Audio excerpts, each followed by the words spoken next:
Hello guys, Sujaro speaking. Welcome to LJ Pizza Squad episode number 961. Today we have some cheeseburger pizza and of course some gel today, some fruit gel. So let's have it down, shall we? So we got for us.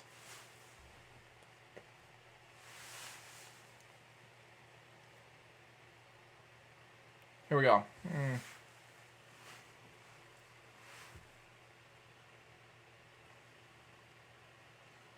Now, why is one?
Giving this a 10 out of 10 overall. That was episode.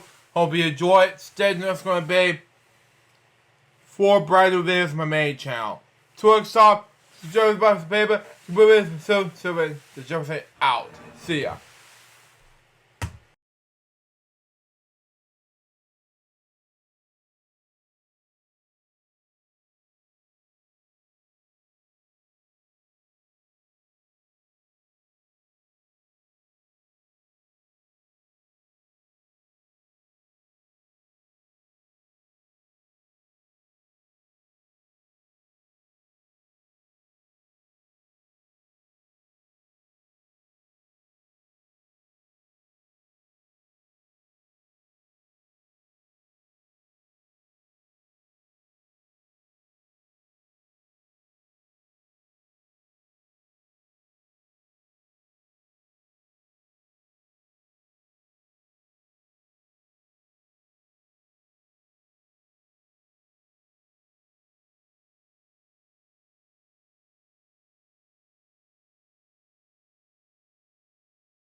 From the very beginning, Luke Jeffers have decided to create a Friday show that is basically a spin-off series of Fridays with PewDiePie, but with a live stream twist. And since then, he focused heavily on tech topics, game segments, throwback segments, and more. However, there are some ups and downs towards this show for the past nearly 10 years now, and then a was of laughters along the way. For nearly 10 years, FWL has been making you guys entertained, talking about somewhat about politics, and of course playing games. And now, for the 10th season of The Row, it's time for FWLX. Today, Luke Jeffers and Betty Mooney will be going over some tech topics, playing video games, as usual of course, a return of LJPCPM throwback content, somewhat watch segments, and many more fun. And now, here's the host of FWLX, Luke Jeffers and Betty Mooney.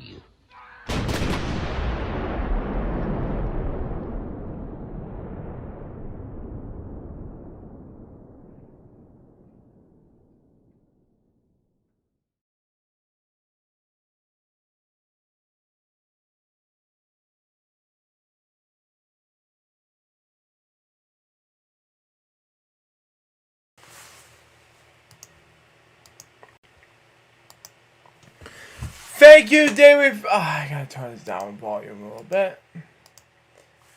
Okay, never mind. Okay. Thank you, David Thousand. Let's begin indeed. Hello, people. This is Jerry speaking.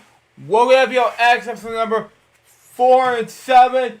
And I was texting my friend David who's gonna join us for an interview, but during that time frame, he's out of 8 hours ago, but he's gonna come on and say ASAP. But regardless, the show must go on. Anyway, he says hello. In the meantime, I got a text from Remix saying hello, bud. Sorry I didn't make the template. So I'm dealing with personal problems. Just didn't have the time to make the template, but I'll make it later today. Well. It's fortunate because I have this template right here, Remix, but anyways, welcome back to the live stream game. Thank you, Remix, much appreciated, and yeah, just to let you know, I still have the template and mic fixed, but just to keep you updated, we were supposed to do an interview with David Rogers at that point forward, but that has to wait till I have to get him on the line, you know? Oh, thank you, Remix, much appreciated. Anyway, if you want to use it in future episodes, then it'll be totally with me. Totally fine with me. Yeah, thank you. It was created a file cut, so because I want to get this out of the way, because it's just, that way it can be more easier than just the template I created with FWX, so it's just make more sense, you know, that way I won't get, it's gonna get, and checkbox loops that way more easier. So yeah, it makes more sense anyway. But anyway, with that being said, while we wait on David to text me back, I have some dev topics to deal with. Not one, but a boatload of dev topics that I was supposed to be reading for you guys this past month, but then I got carried away, and I got 2 topics to read today, and I was supposed to do Elch from Fallback, but I got carried away and supposed to be doing Elch from Fallback, but let's wait till next week, because I got other things to do, really. I'll do the greatest colors, for this. Oh, what is this? I can't read the emoji thing anyway. On this episode number and the title and everything else green. Well, the reason why I have everything else green because several reasons. One, I have been doing the whole background thing I done in my Friday show, just like I did in the background with episode X, but regardless, it's just like the news hour difference and the PBS news hour difference like it did before PBS, but it's gonna be the same thing I was doing with news hour. So there you go. What about I did fantastic to make an awesome template for season 9? You know, my swan song is due to episode X template in future seasons. Yeah, I agree.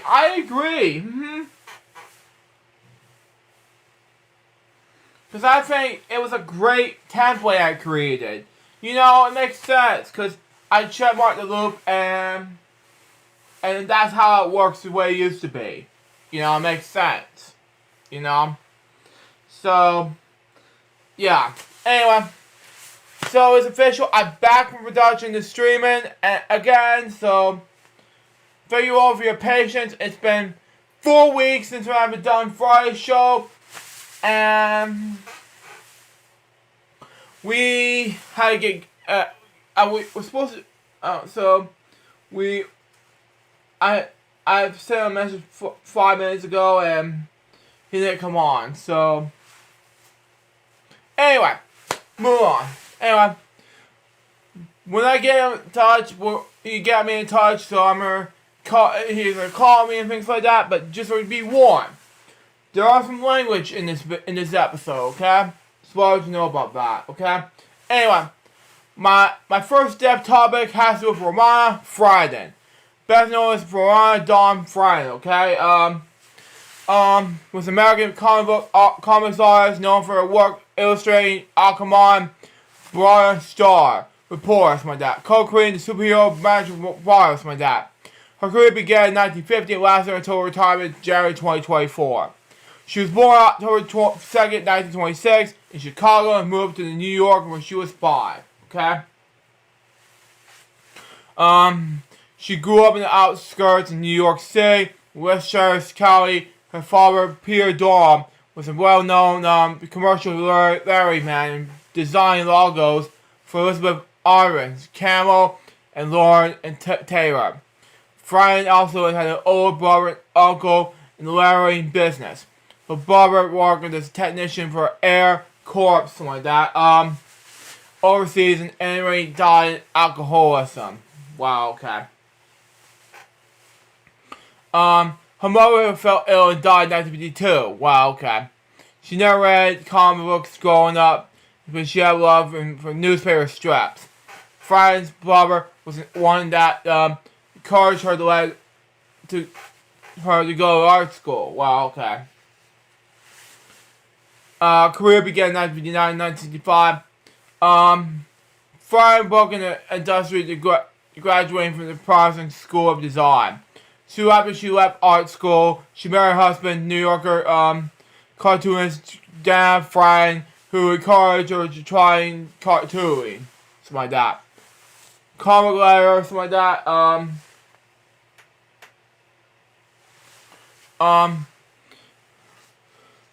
George Ward, a friend of her husband, asked her to sample, something like that. In her art book, with a picture of job openings. She led her first assignment with DC Comics to work on Shine Knight, something like that. Her first regular assignment was illustrating on Adventures Comics, something like that. Okay? Backup features starring Aquaman, something like that. This includes a variety of the character in the Silver Age of Comics in Adventures Comics 260, number 260 in May 1959, something like that. Okay. I don't know where we're at, okay. And I am so ready to leave without this. No. I don't want it done, so there you go. Anyway. I'm also said revamp. She and Robert Bernstein co-created the sidekick Algorod in Avengers Comics 269 in February 1960. Following the time of Aquaman, Fry returned to create Madrid's Roswell. She drew the characters and tried out appearances at Brave and the Ball. In the first 4 issues of Aquaman's series, returned briefly to design a few covers and the titles like that. Anyway, she very commented, I think writer Bob Haney and I both felt that Magic Rhino was our baby. Wow. I never had an experience like I was working with Bob Haney on Rhinos like that.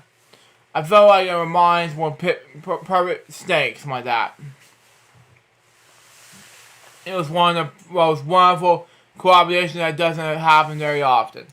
Fred drew The Brave and the Bold number 59, April, May of 1965. Batman Green Lantern team up. Something like that. First time that series that features Batman turning up in another DC superhero. Something like that. Bob Haney, Metro Manville. Anyway.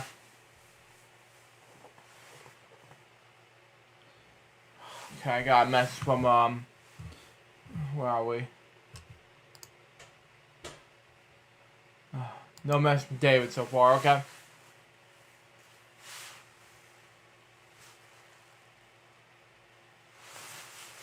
Okay.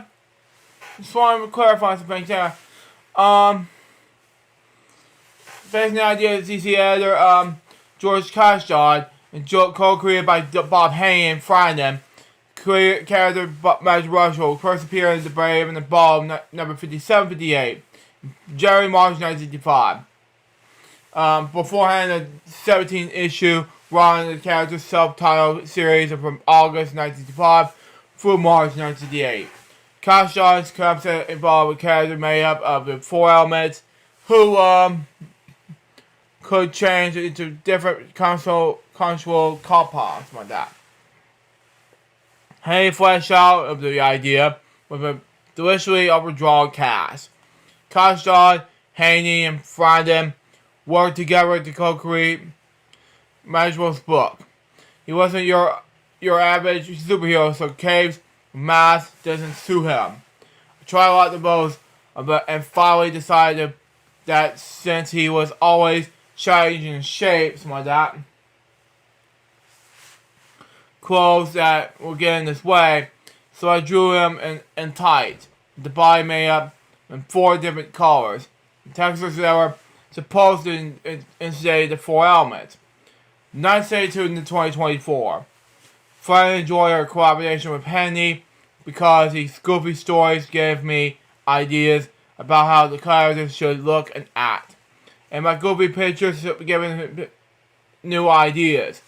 May also allow Frieden to use an extra drawing style with her, to suit her better than the traditional approach to superhero illustration.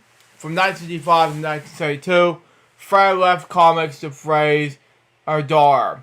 In 1972, she returned to DC Comics to raise where later in the decade she would draw Plastic Man, Freedom Flyers, and Super Friends. Something like that. Where she penciled for almost its entire run. Wow, okay. She also worked on the Marvel Comics during this period, but left after the only 2 assignments. I feel an issue of Fantastic Four, never published 5th issue of The Cat. Forever counted. Anyway. No message yet, anyway. Okay, whatever, okay.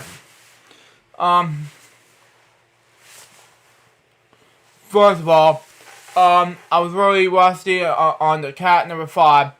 I was totally confounded by not drawing from the script. They gave me this 1 paragraph and said to go draw this 17-page story. I don't think I did my best in my means. I think I had the script on Fantastic Four, but I think they were satisfied with my work. But when I went back into DC Comics and started doing my mysteries with Joe Orlando, I had a lot of fun doing that. It suited my style, I think. In 1980, Dale Messick retired from the drawing newspaper strip Star Report, and Frieden became the artist of this. Oh man, I got Look back at it anyway. Until her own retirement. In 1995, she went back to college in 1980 at New York University, when she studied philosophy and ancient religions. But the SpongeBob comics, which I'm a huge SpongeBob fan by the way, Friday revision the Mermaid Man stories due to her work with Aquaman. Okay? Frank revision pencils in the 2010 graphic novel Measures an Employed Man. 2012 graphic novel Dinosaur That Got Tired of Being Extinct. And the collection of art of Amanda Brandon. Retirement and death, okay? Friday announced retirement of the comics and illustration on January 5th, 2024. She died on a failure in home in Usher County, New York on Ocean Day, February 24th. She was 97 years old. Feel like a flash of water, fish of the water. Male drama superhero film. She was right on the style of 1980 interview stated this. Trisha Robbins made a virtually the must woman that have must open style with use less shallow and work in the bigger open patterns. I think it might be true. At least I always did work in the style. Okay. I think it'll be big failing on me. Mine, I don't know. That I can eliminate the kind of photographic reproduction style. When I read that, it seemed that the characteristic of woman cartoonist, it made me feel like a bit better about it. Something that always jarred my eyes and see the kind of heaviness and ugliness about more cartoon comic art, something like that. There's not much sweetness to it. It's a tradition I don't think it's anything to do with the initial artist. It's just a tradition, the look. They always trouble me. She was adopted in Will Eisner Comic Hall of Fame in 2006.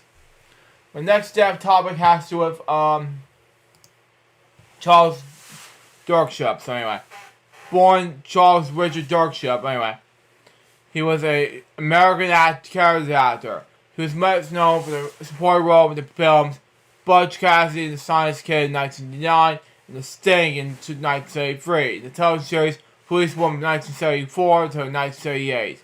He was born Wild Cross, Wisconsin on September 11th, 1946. Anyway, and attended Colony's High School in Quads.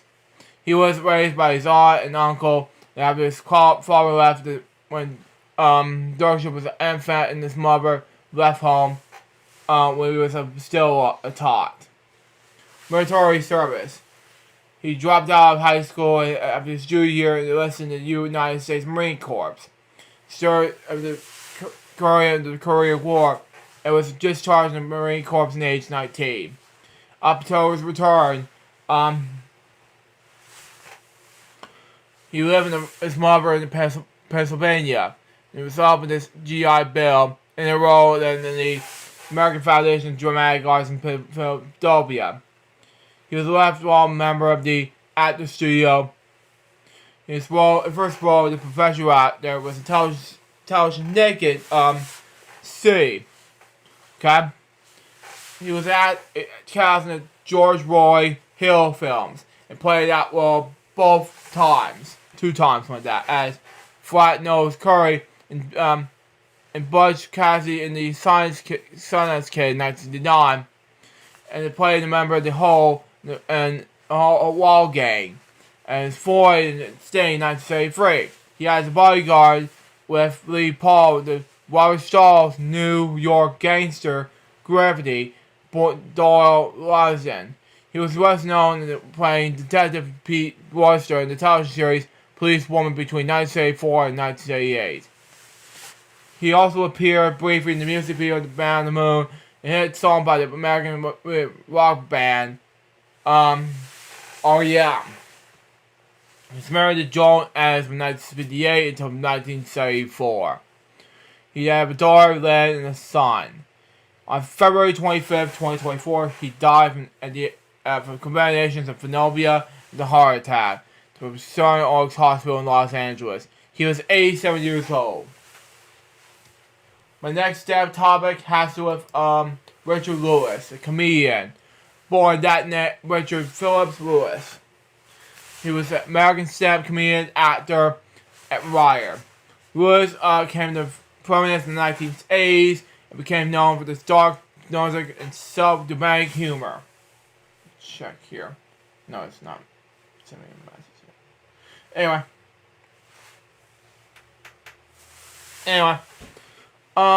As an actor, he was known for the starring ABC sitcom Anything But Love from 1989 to 1992. He was playing the role of Prince John in the 1993 film Robin Hood Men in Tights. Lewis was also having a recurring role of Simon fictionalized fiction of himself in HBO comedy series Curb Your Enthusiasm from 2000 to 2024, something like that. He was born June 29th, 1947. Wow, the day after my birthday. Anyway. I was born in 95. Anyway, in Brooklyn, New York. Anyway, and he was raised in Hillsborough, New Jersey, something like that. He was born to a Jewish family, but was probably religious. His father, Bill, died in 1971. He's co-owner of the Bachelor Church in nearby Teaneck, New Jersey. His mother, Blanche, was an actress in community theater. Lewis was the youngest of 3 siblings. His sister was older by 9 years old, and his brother by 6. His father's carrying business kept him very busy, and his siblings had both left him by the 1960s, leaving Lewis in his home alone with his mother, with whom he was a friction. Lewis told the Washington Post in 2014, something like that, it was suspected that his brother was been by a mistake. Taylor reminds me of the grabbers of the 22nd season of Jeopardy. Wow, Billy, okay. Well, it was like, okay, you know, I came up with the idea that it was a file cut idea. I came up with that, and it's like, okay, it's kind of like season 2 different, it's maybe Final Cut's idea to come up with that, so came up with that for future seasons, especially season X. So that's why I came up with the name, okay? So that's what it is. So there you go. Anyway, Lewis is known for the class clown and coming to cause some trouble in school. He graduated from Dwight Morrow High School in 1955 and attended Ohio State University, where he attended a Bachelor of Science in Business Administration in marketing 4 years later in 1969. Wow. He graduated with Fisher College of Business nominee Achievement Award in November 19, 2023. Anyway, Lewis first tried stand-up at an open mic in Greenwich Village in 1971. Okay? He began writing and gradually performing stand-up comedy in 1972 while working as a copywriter for the advertising agency by day. He was discovered by comedian David Brenner. Okay, while performing in Greenwich Village, Brenner helped Lewis' career by introducing him to the comedy clubs in Los Angeles, something like that, and giving Lewis his first appearance in The Tonight Show. By the mid-1970s, Lewis had appeared on The Tonight Show starring Johnny Carson, something like that. And publications such as the New York Daily News and New York Magazine was naming him one of the new breed on our class of comedians. The list contains names as follows: Robert King, Queen, haven't announced the last name. Anyway, Lily Tomlin, Roger Poyer, George Collin, Andy Coffin,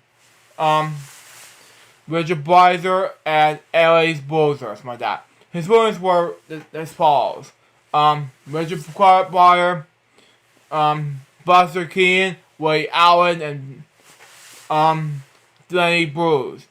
Lewis was known for dark comedy, self-depression, and for frank discussions regarding his many nurturers, as well as his struggles with alcoholism and drug addiction.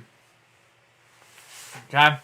He was known for wearing all black attire, practicing and graduating while during his stand-up act. In his early days, he was also known as bringing taped together sheets for legal pay with performance. He will lay them across the floor in front of him to remind him of joke premise my dad and topics he wished to cover during this performance. He made a screen acting debut in Dairy of the Young Comics. 9-minute film that aired on ABC in 1979. Anyway, in the time slot normally reserved for episodes on Saturday Night Live. Okay? It's a comedy look of the Hollywood scene. Lewis starred in the film as Billy Gorgata, born Garlinson, a young Jewish comedian that leaves New York City for the fine fame in Los Angeles. The film script was co-written by Lewis and Bennett Tramer. It was adapted with a story but written by Gary Wells. It was also served as the film's director. The film features Bill Basie as Billy's father. Michael Lerner as his agent, and Stacy Keith as the landlord. Performers George Kiesel, John Luz, Nia last name, and Gary Mo Deer made appearances in the film as themselves. Okay? Lewis then gained a much wider experience portion in the 1980s and 1990s. While numerous appearances in talk shows such as The Night Show, both the Late Night as a Late Show with David Letterman and Howard Stern Show, he also produced the comedy show I'm in Pain, which aired on Showtime in 1985, followed by the specials I'm Exhausted, I'm Doomed, and Richard Lewis made the Magical Mystery Tour, all of which aired on HBO in 1988, 1990, and 1997 respectively. From 1989 to 1992, he co-starred with Jamie Lee Curtis on the sitcom Anything But Love. He also starred on the short-lived sitcoms Daddy Doris with Don Rickles in 1993. Let's see. Okay, I don't see any messages anywhere. Anyway, move on. Okay. And Hiller and Diller with Kevin Nell in 1998. Wow. He played Prince John in the 1993 film Robin Hood in the Man in Tights. Starring the struggling alcoholic and drug addict in 1995 drama film Drunks. Later, the film featured performances from Faye Dunaway, George Martin, Parker Posey, Howard Rollins, Spiny Gray, and Diane West. Something like that. It was based on Gary Rollins' play Blackout. Something like that. Anyway, Lewis also appeared in the 1985 drama film Leaving Las Vegas. In 1997 romantic comedy Hugo Pool. Into the 2000s, Lewis had a recurring role in the B-movie producer in the film and the sitcom something like that, Waking. And read by Richard Glass, family drama series Seventh Heaven. Anyway, he also had a recurring role in the sitcom Curb Your Obsessions, like that. There wasn't a line anyway. Okay. As a result, semi-algebraical version of himself. Lewis first met the show star and career Larry David at the summer camp at Global Hills in New York. Wow, okay. When they were 12 years old. The former claimed that at the time they hated each other. Wow. The two comedians also happened to be born 3 days apart. Wow, in the same hospital. The pair met again over a decade later while performing stand-up in New York and became friends. GQ, okay, magazine included Lewis on their list of the 20th century most influential humorists. Wow, okay. Lewis ranked number 45 in Comedy Central's list of 100 greatest stand-ups of all time, at least in 2004. In 2006, Yale book of quotations, something like that. Including a tirade of oppression, the Bite from Hell, and the Night from as in the Night from Hell, the Day from Hell, etc., etc. There's a caution to Lewis. Lewis also protects the editors from the promise to create reputational quotations. Wow, okay.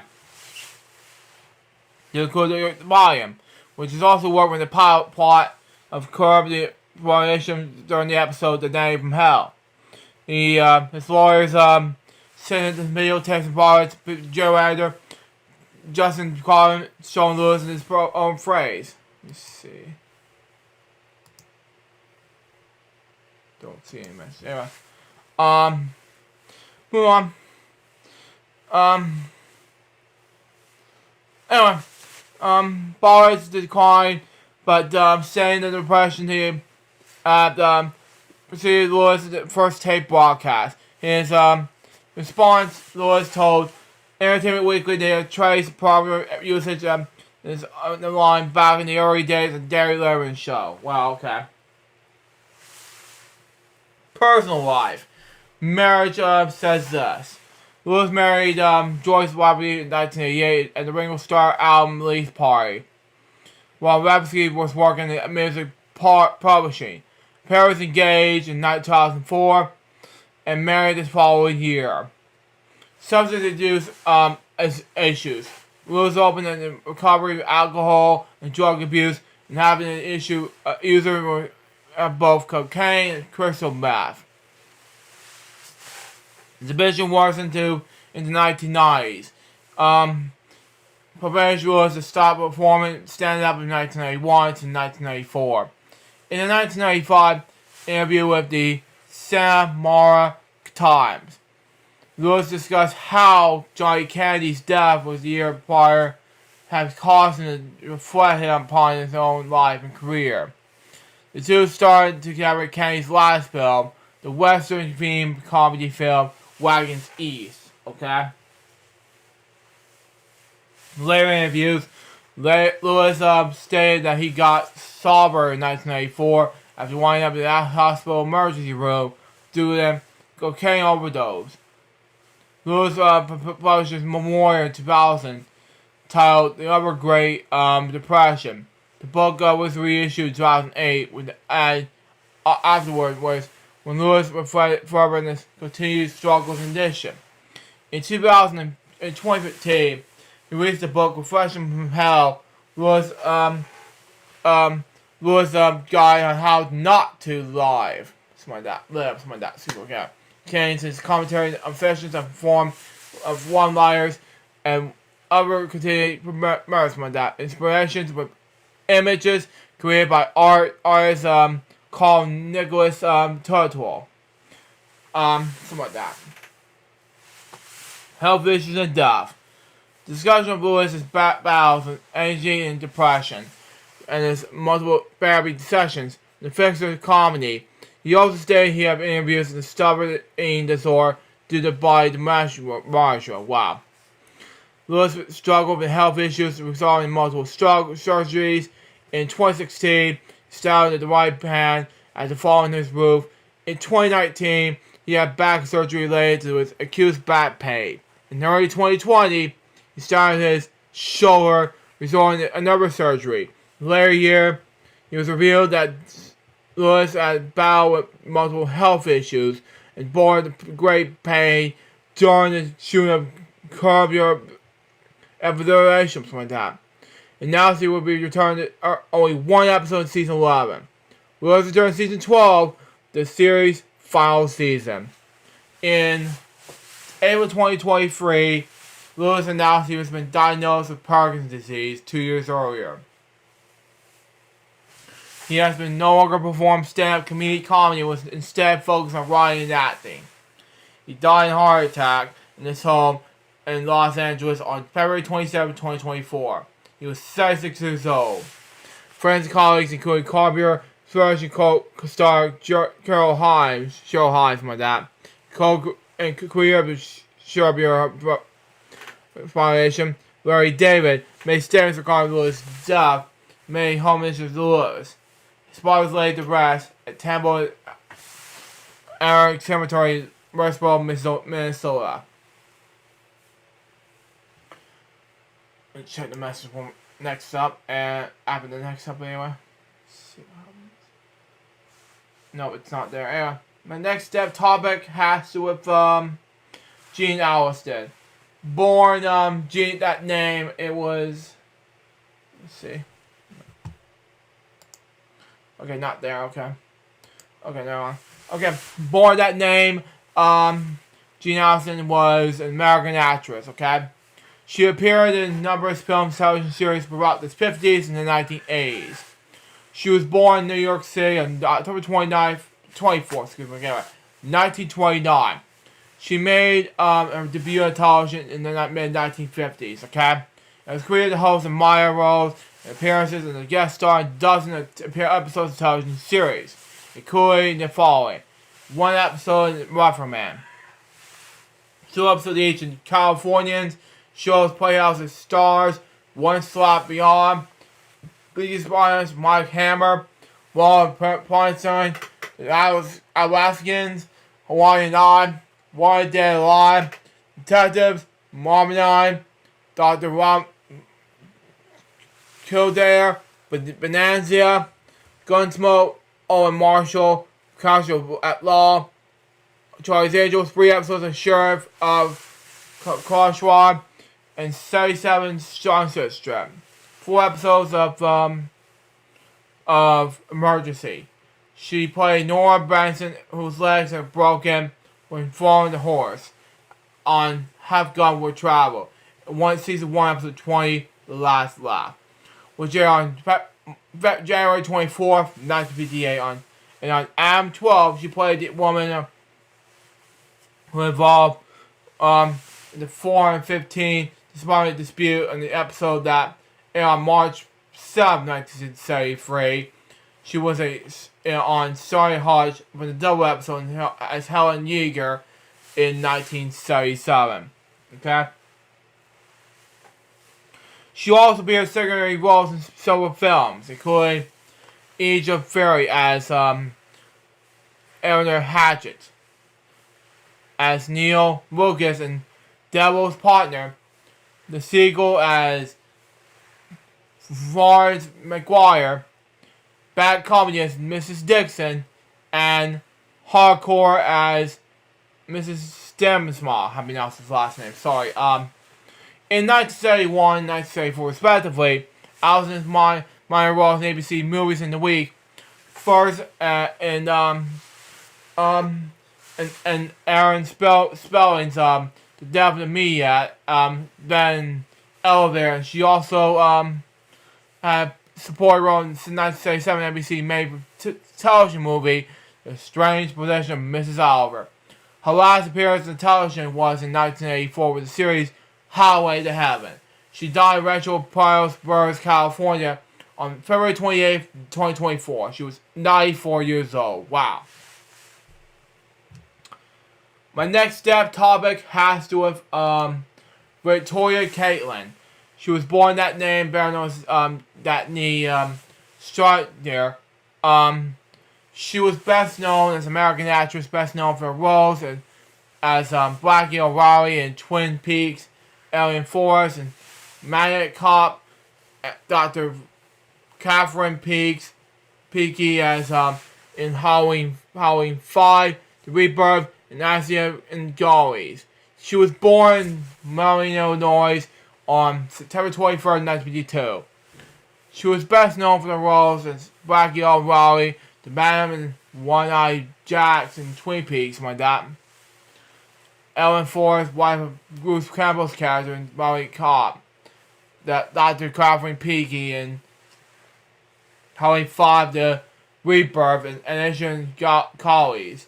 She was also mounted in the body. Initially, she played in films such as Soulbird and Made the Orb, in the television shows Amazing Stories and Am 12. She died February 28, 2024. She was 31 years old. Let me see. Nope. They got any messages from David yet. Anyway, My next step topic has to do with Virgo, the wrestler, born Michael Charles Jones, best known as his ring name Virgo. He was an American professional wrestler and actor. He was known for the 8-year tenure of WWF, now known as WWE, performing for Ted DiBiase's professional assistant. In his 4-year tenure of World Champion Wrestling, WCW for short, he wrestled for the ring names Vincent, Corey, Bill, Shane, and Mr. Jones. While he was a member of the NWO, after retiring, he became well known on social media as a subject of viral memes. He was born in Roseburg, Pennsylvania on April 7, 1981. Lawrence Jones Sr. and Elizabeth Jones, okay? He had 2 older brothers, Warren Jr. and Donald, and a sister, Tony, something like that. He attended West Virginia Union University, something like that, and played in the defensive back in the college football team. He wrestled in the Meyer. He later worked with his uncle's lawn and moving company and began airing bodybuilding fashions at a chess meeting with Tony Atlas in the Pittsburgh gym. Atlas recommended Jones to pro wrestling in 1985. In the same year, he began with the Alpha and the Rock Summers. Professional wrestling career. Rookie years 1985 1987, okay? Anyway. Tone started wrestling professionally. Tone trained Jones in the Championship Wrestling Association in Mason, Memphis, Tennessee, 1985. Very few with Chick Donovan and Big Bubs on January 4th, 1987. He defeated Big Bubba in the AWA International Heavyweight Championship. On April 20th, he was defeated by Donovan, and it was remaining 106 days. And during the remaining, it was progressed in the tournament for the defended AWA Summer Heavyweight Championship, defeating Tommy Rick and Rich Murda and the Hunter and Goliath on his way to the final, where he was defeated by Oz Isle, something like that. He was also unsuccessfully challenged Nick Botwinkle for the AWA World Heavyweight Championship alongside Rocky Johnson. He later held the AWA Sovereign Tag Team Championship for 28 days, to where they were defeated by Donovan and Jack Hart. World Wrestling Federation, 1984-1984 to 1985. Anyway. Ted DiBiase's bodyguard, 1987 to 1991. At the movement of the WWF thingy, he first appeared wrestling under the name Lucius Brown in 1986. His first WWF match was losing to Mr. Wonderful, Paul Orndorff, in Salisbury, Maryland on September 17, 1986. Jones went on to debut in the summer 1987 as Virgil, the bodyguard of for $1 Million Man Ted DiBiase, like that. Virgil was carrying the boss money that he liked the front, and that was one that got beaten up while the boss escaped the ring. Wow. Okay. Virgil played a secondary role in WWF main event storylines throughout 1988. Including some of the biggest movements in WWF history, such as Ted DiBiase and Andre the Giant. Wow. During the famous televised main event special on ABC, where Hulk Hogan lost his heavyweight championship, World Heavyweight Championship, like that, after nearly 5 years as champion. And the doors in WrestleMania 6, fourth one, that's champion tournament, wow. And the main event for the virtual SummerSlam in In SummerSlam 1988, Virgil was in the corner of Andre the Giant and Ted DiBiase. The Mega Bucks against Hulk Hogan, champion Ray Savage, and Miss Elizabeth as the Mega Powers. Throughout 1989 and 1991, Virgil was also occasionally wrestled against the Blaze. Bryan was a gatekeeper. If the Blaze opponents can defeat Virgil, they would finally create his match with the $1 Million Man. Virgil symbolized the Blaze progressively and eventually turn him on. Something like that. Anyway, hitting him with their own $1 Million title belt and the Royal Rumble in January 1981, making the fan favorite. Something like that.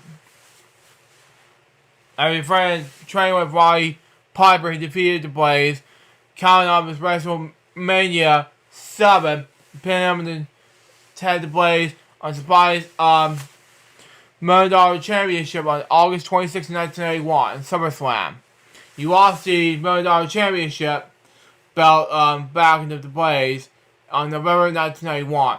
As a result of outside affairs with the Rebel Man at Survivor Series 1991, Turbo was on the Roddy Piper, something like that, team with Bret Hart, the British Bulldog, losing against Ric Flair's Ted the Blaze, War, and the Mounties.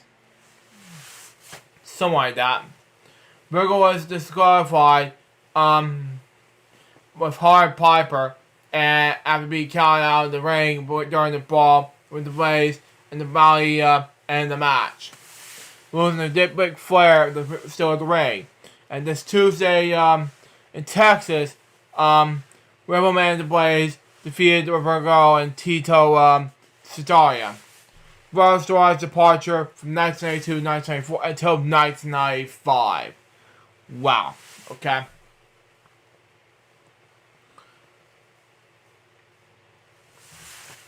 After this Tuesday in Texas, Virgil was then departing the career of the single wrestler and the famous were wearing a visual red candy stripe tights. He entered 1992 Royal Rumble in the trance number 23 when he was eliminated by Hacksaw Jim Duggan. Wow. No mention so far, okay.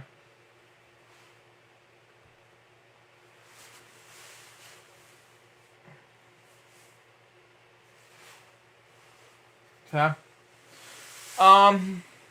Okay. Where are we? Okay. Lasted 20 minutes and 45 seconds on the March 22nd edition of Wrestling Challenge. Sid charges and attacked Virgil and broke his nose after Virgil appeared on the other wrestlers and stopped Judge Justice from beating up David Wolf. Something like that. Let me just charge my iPad Pro. It's ridiculous. Anyway.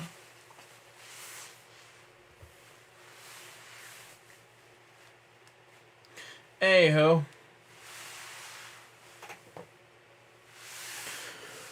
Oh, wait.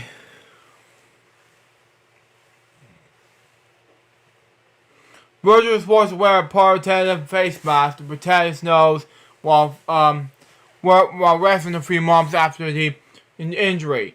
At WrestleMania 8, Virgil teamed up with Big Boss Man, Sergeant Slaughter, and Jim John to defeat the Nasty Boys, Brian Knobbs, and Jerry Staggs. Rebel Man and the Monty Virgil pinned Knobbs following the missed combination for the offense team.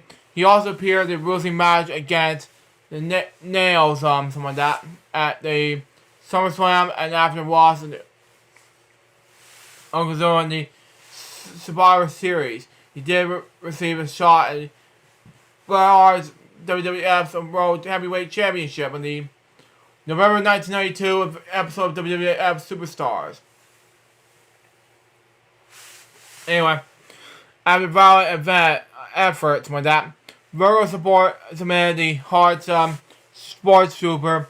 With that, anyway, after the match, The two shook hands out in respect.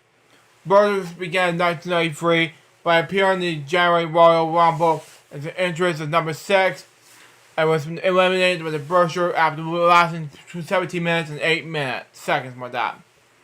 Afterwards, Virgil time as the spotlight began to fade in 1983, but he remained in undercard in WWF, losing a match with Johnny Paul in November, a match in Ontario, Canada. Virgil's last appearance of the WWF pay-per-view event was in Royal Rumble, wow, where he was late substitute for Camellia, wow. He was later in the Rumble, the number 10, but was eliminated in days in that 32 seconds, wow. Okay. But his last notable feud was in the returning call-offs when that in the summer of 1994. Ball was down his block and has just been bought by Ted DeVries like that, forcing the Evolve to wear coin symbols like that, I don't know, on his tights. Wow. See, yeah, I don't know. Anyway. Virgil tried to pursue call off and this mistake and tried to inform him that the base abuse history. Wow. Check the message real quick. Not I got minimize there. Anyway. Move on. Okay. Next. Anyway,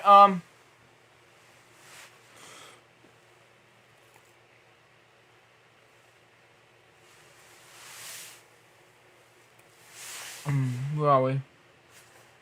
Bob was down this. Okay.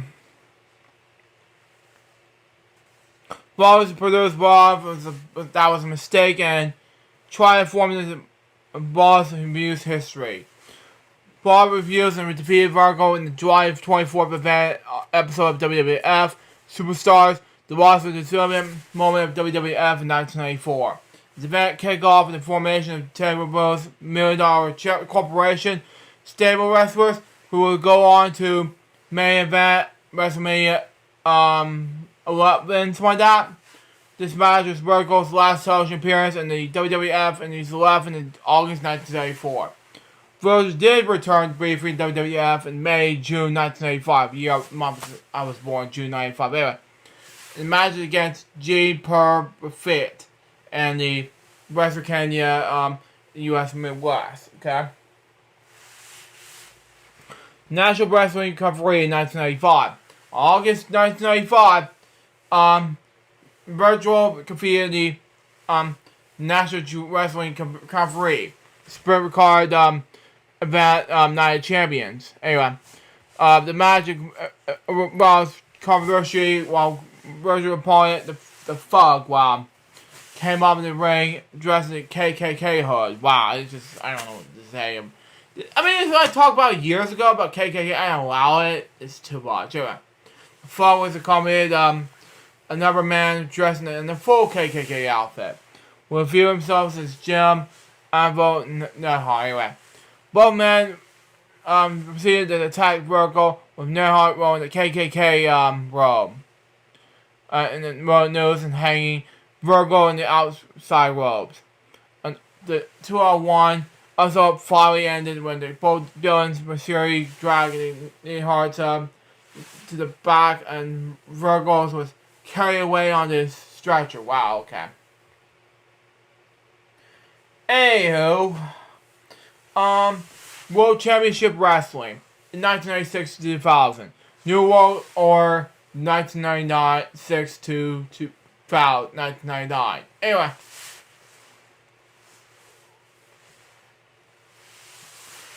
Wait. Following 2 years of independent scenes, he appeared in WCW and Spencer. Anyway. In 1996, the fifth member of the original NWO, along with Ted DeVries, he was given the role of the head of security of the NWO Vincent. Anyway, like his role at Virgo in the WWF was offered again, taking the brunt and the beans from WCW wrestlers as other NWO members scurry away, something like that. As Vincent Jones has admired success in the first arriving WCW, something like that. Anyway, having a short stint of undefeated matches in WCW Saturday Night. He also often was the valet of NWO members, most notably alongside Ted DeMoss, something like that, during Hollywood Hogan's title matches. After Ted DeMoss quit the NWO, Vincent began accompanying Scott Norton, Scott Skinner, something like that, Khan, and Brian Adams at the ring. Vince's first PPV match with WCW was at World War III 1997 in the Paper Battle Royal. Warriors, something like that. Anyway, when he made it to the final 8 before being eliminated by the Giant with assistance of DDP, he also wrestled with Starrcade in 1997, where he teamed with Scott Norton and Ray Savage. Defeated the Steiner brothers and Roy something like that, Trader, something like that. In 1998, the NWO split. Vincent made Royal, the original black and white Fratton, something like that. Anyway, faction, something like that. Anyway, led by Hollywood Hall Colton, was now able also being called the NWO Hollywood.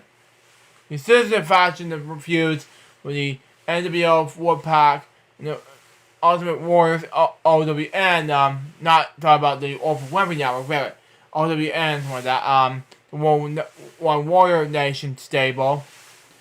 He friendly the tag team in the new NWO Hollywood recruited Stevie Ray, something like that. Anyway, Hollywood showed the Ray most normally in his matches. In November 1998, he wrestled again to beat Battle Warrior match in World War III on behalf of the NWO Hollywood group. Wow, okay.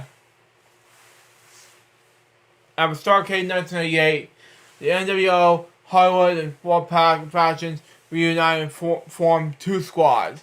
Wolf Pack and NWO Red Pack and Black something like that. Anyway. Also known as NWO anyway, and Vincent was, I don't know, dominated to be a part of the NWO Black and White, also known as the NWO B team, something like that, with the Giant. Hang on. Not yet, okay.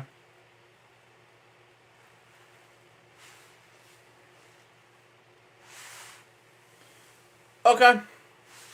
They got a message from David yet. Okay. Move on. Okay.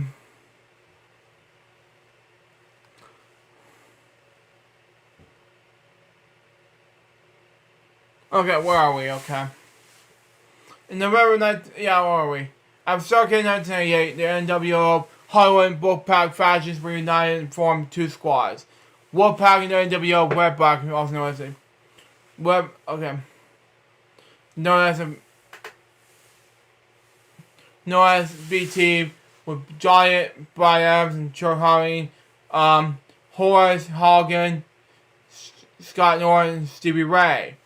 Anyway, the NWO B team members began competing over who has been the leader of the squad. On February 13th, 1999, WCW, hey, Charlotte. Oh, how you doing? Nice to see you. One of my subscribers on my main channel. Anyway.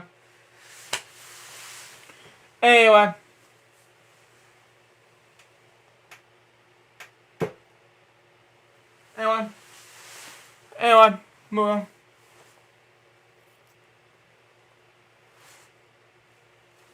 Anyway.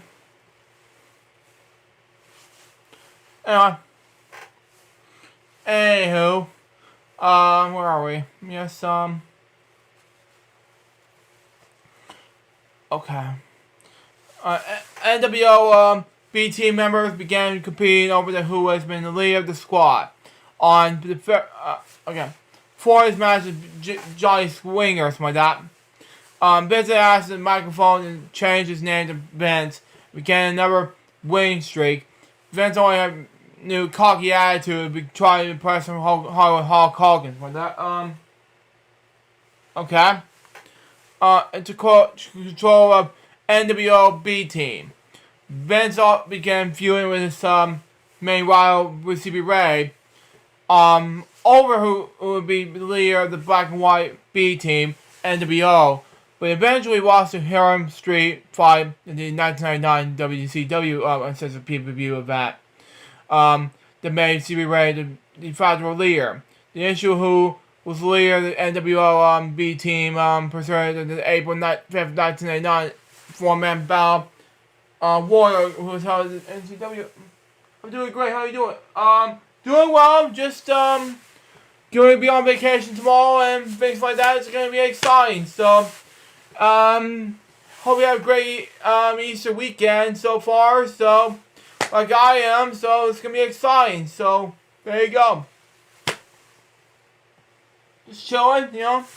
Anyway, where are we? I guess was held in WCW Nitro. The following defined who would be the leader. Vince was eliminated first by Bryan Adams and Stevie Ray, who won again. Okay, Vince ended up remaining the NWO B team, and the last remaining member of the original NWO.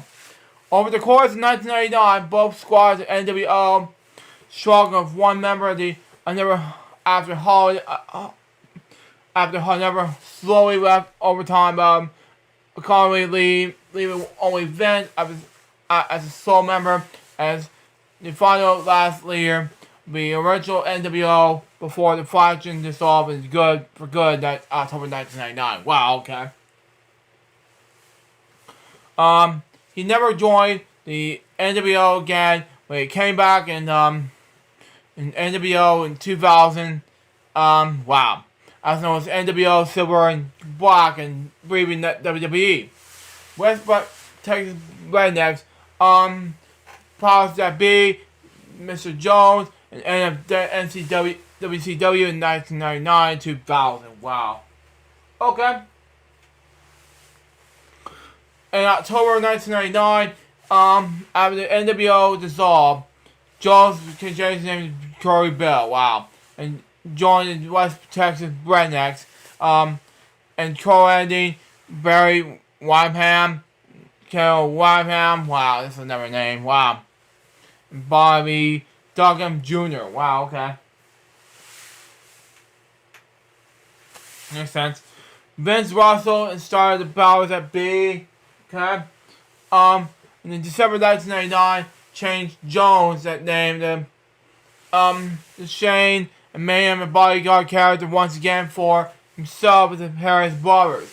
No briefly with his creative control. In mid-2000, Jones became Mr. Jones, the manager of Ernest the Cat Miller. Okay. But he's soon replaced by a mallet named Mrs. Jones. This is Jones, the final character at WCW, as a wrestler over his real name. Mike Jones, before departing CW in late 2000 after retiring from pro wrestling.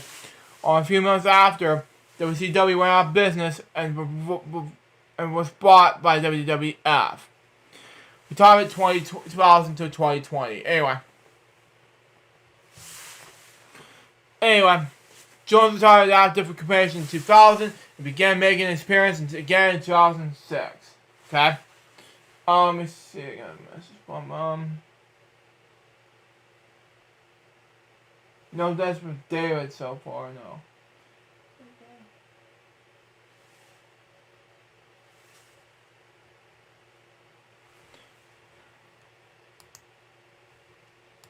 Okay, no, nothing yet, okay. It's April 2006, Joan Troy Russia, age just one that's going to give for Armed Forces Entertainment. He wrestled as Vincent on the NWO for the U.S. troops in Korea, Tokyo, Guam, and Hawaii. In 2016, he appeared in Old School and the actual in the Shining episodes and the Christian show on WWE Network. In the episode of ESPN.com in 2016,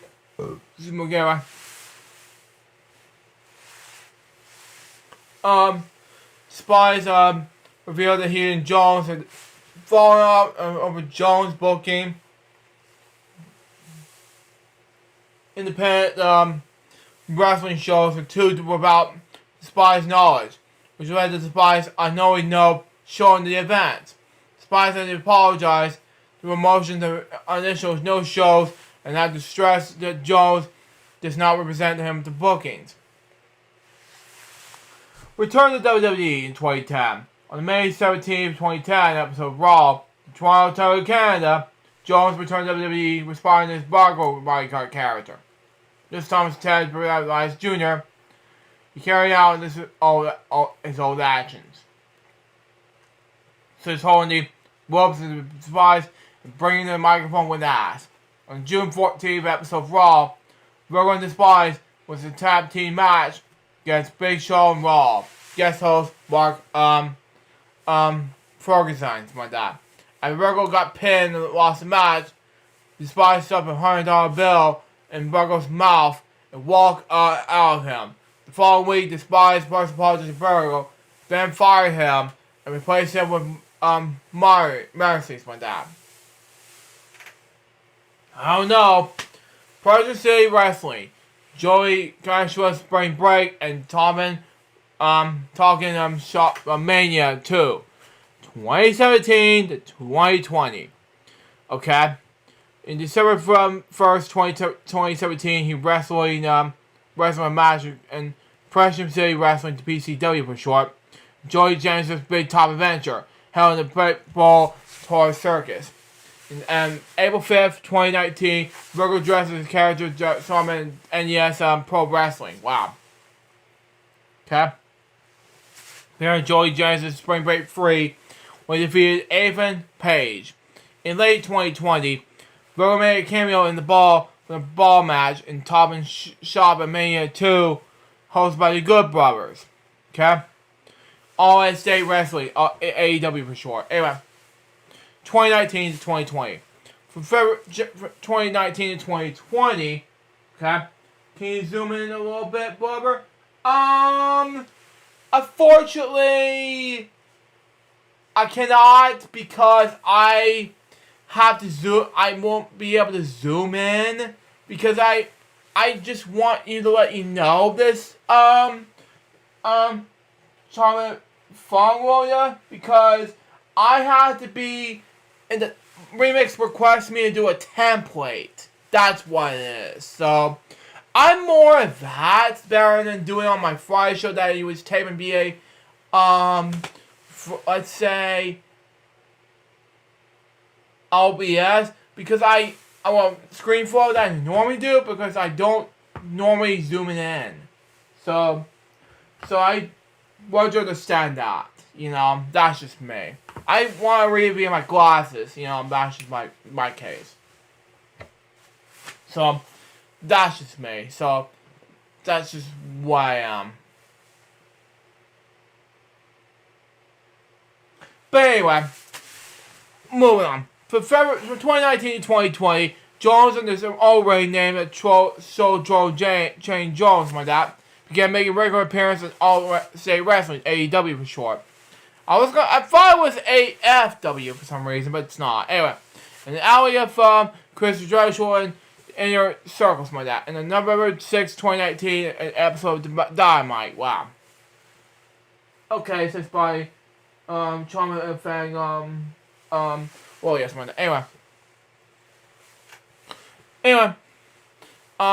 he appeared in that video package that mocked an earlier promo from Cody Rhodes, something like that, when Jorio was viewing it at the time, something like that. You probably saw Jones, compare, something like that. Anyway, Jorio's out. Yeah. Talents of the Olive Garden breadsticks as unlimited, something like that, and received critical praise from fans. On the November 27th episode of Dynamite, Jones would start off with this show by introducing Garfield for Chris Garfield's Thanksgiving Thank You Celebration Week Champion, which was interrupted by So Gal Uncensored. On the April 29th, 2020 episode of Dynamite, Jones made a cameo during the Interstate Buddy Blanche 7, appearing as Marshall Melly. Other media, okay? In 2014, Jones appeared in Jason Michael Brasher film Bridge titled as Connie, a neighborhood Bearfly, something like that. Bearfly, anyway. Jones was cast in the film after he met actor producer Joe Murphy while selling autographs at Grand Central Station. In 2017, he reprised the role of British follow-up film Romance in the Digital Age. Okay, pop culture, post-rave, Jones has been attending fans competitions and has been seeing subway stations and selling autographs.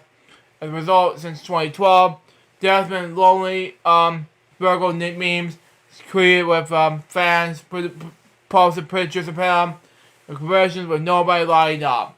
Lonely Virgo was originally created by Sam Roberts on the Opie Anthony Rob radio show. Wow. In 2015, a documentary featuring Jones released titled The Legend of Virgo and His Traveling Merchandise Table, which discusses his wrestling career and the recent surge of social media discussions surrounding him. Urban legends. Since the 1980s, there was an urban legend inside of pro wrestling, okay? Industry that Jones' character Virgo was named after Dusty Rhodes, like that. Real name Virgo Ronald Jr. Wow. Okay, makes sense anyway. Sorry about that, everyone. I was gonna do something for an interview, but I couldn't because I want to do something. But anyway, and then that inside joke rumored to be Bobby Heenan's idea. Anyway, this never confirmed to be in the constant dispute by WWE's insider Bruce Pritchard, by that, who was in the wrestling team in 1987, denies the rumor. Joe Watts came up with the name and said there was a confluence, something like that. Spirited concepts have never been confirmed as true. The heresy never went away as result of the rumor WCW named Jones WCW bodyguard characters after Vince and Shane McCollins as an inside joke. Personal life and death, okay? Jones' degree in mathematics from University of Virginia, something like that. He became high school math teacher in Pittsburgh after retiring from the full-time ring in comparison in 2000. Since 2018, Jones resided in Maryland, Pennsylvania. In April 16, 2022, he was revealed he had been previously suffered 2 strokes and had been diagnosed with dementia. A month later, he was diagnosed with stage 2 colon cancer. He was diagnosed with 2 other initial strokes on February 23rd, 2024. Died 5 days later at Conneburg Hospital. The commission of the stroke, he was in dementia. He was 72 years old. Yeah, age convention. Jones had multiple convention dates and birth up until his death. He followed to be 61 years old by the most media. Upon his death, but his family and friends must be able to be actual age is 72 years old. My next step topic has to do with Iris Avio. Wow. I talked about it during my bedtime stories episode one time, and I want to talk about it now. Born Iris Avio, okay? Burial, something like that. Anyway, she was an American businesswoman and a designer and fashion designer. Known from warrior style, outspoken personality, and oversized eyeglasses. In business with her husband, Carl, from 1950 to 1992. I was spent career in textiles, including a tight contract with the White House that spanned 9 presidencies. In retirement, she drew acclaim in 2005 show with Costume Institute at the Multiple Washington Museum of Art, featuring a collection of costume jewelry and style with clothes and management, and she would wear them. She became a fashion icon and featured in 2014 Albert Master's documentary Iris, and signed with the IMG in 2019 as a model in 1897. Wow.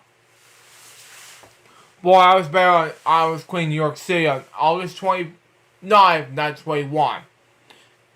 My grandma was born for year. Anyway, Eiffel was the only child of Samuel Barr from 1897 until 1967. It was primarily owned by glass and mirrors businesses. Anyway, it was Russian-born wife. Okay, so said burial knee Abzwowski, 1898 until 1998. 100 years old at that time. Anyway, who owned a fashion boutique.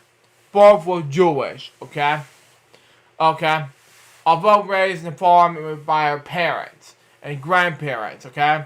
She often rode the subway into the city to explore Manhattan, where she fell in love with Greenwich Village. Okay. Makes sense anyway. When she was still a child, she shopped at some antique shops, starting an extraordinary collection of jewelry from her around the planet. Okay. Makes sense anyway. During the Depression, her whole family could sew, drape, glue, paint, and a flair for designs and style of the smallest budgets. She studied art history in New York City University and attended the University of Wisconsin. As a young woman, Apple worked as a copywriter for Women's Wear Diary, earning $15 a week, and for energy designer Honor Johnson, decorating parties with sale of honoring her talents and surgery wear items. She was also an assistant for illustrator Robert Goodman. And on February 22nd, 1948, she married Carl Apple. 2 years later, in 1950, she launched a textile firm, Old World Weavers, retired in 1992. The Apple was verified in the production of fabrics from 17th, 18th, and 19th centuries. They traveled to Europe twice a year in search of textiles they could not source in the United States. Their business in New York City's New York showroom were located in 115 East 57th Street in Manhattan. Okay? Over her career, Apple almost took part in the various design reformulation projects, including working with the White House with 9 presidents, including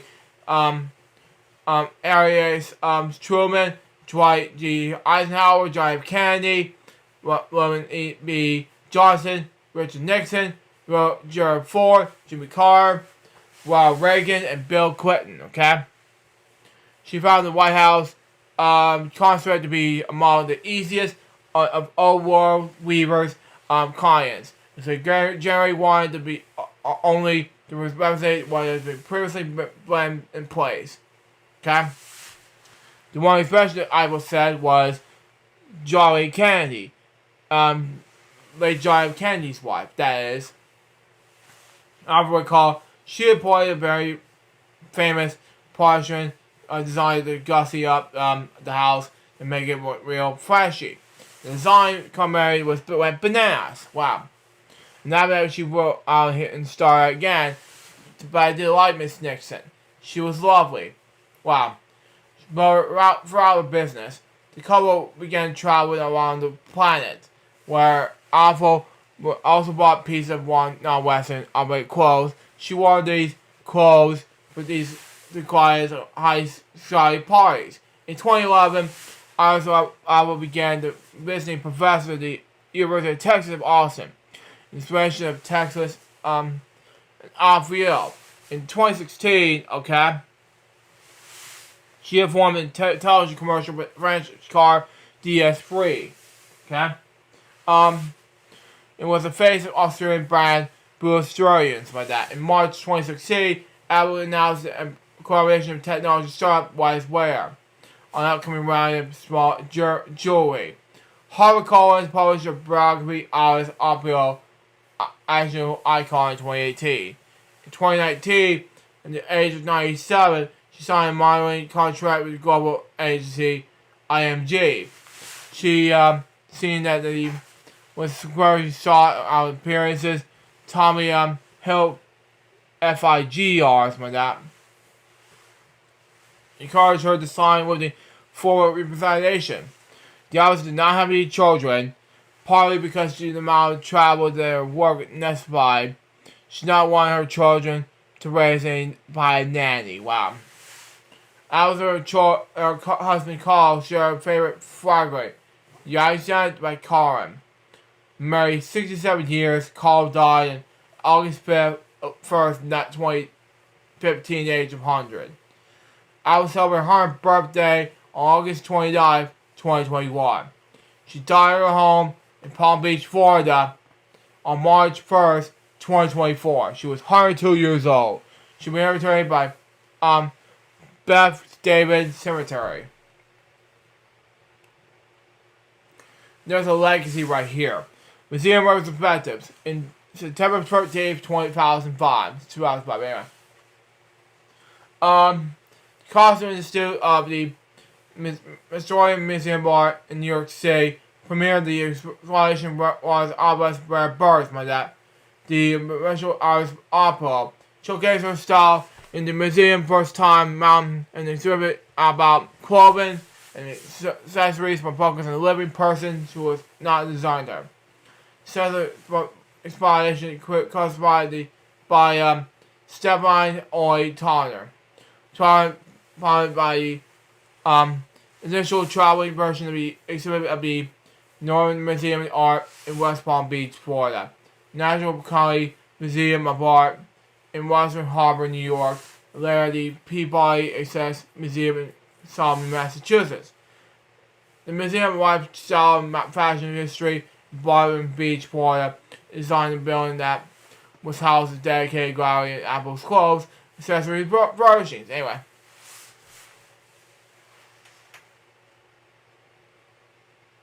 Okay. No message yet, okay.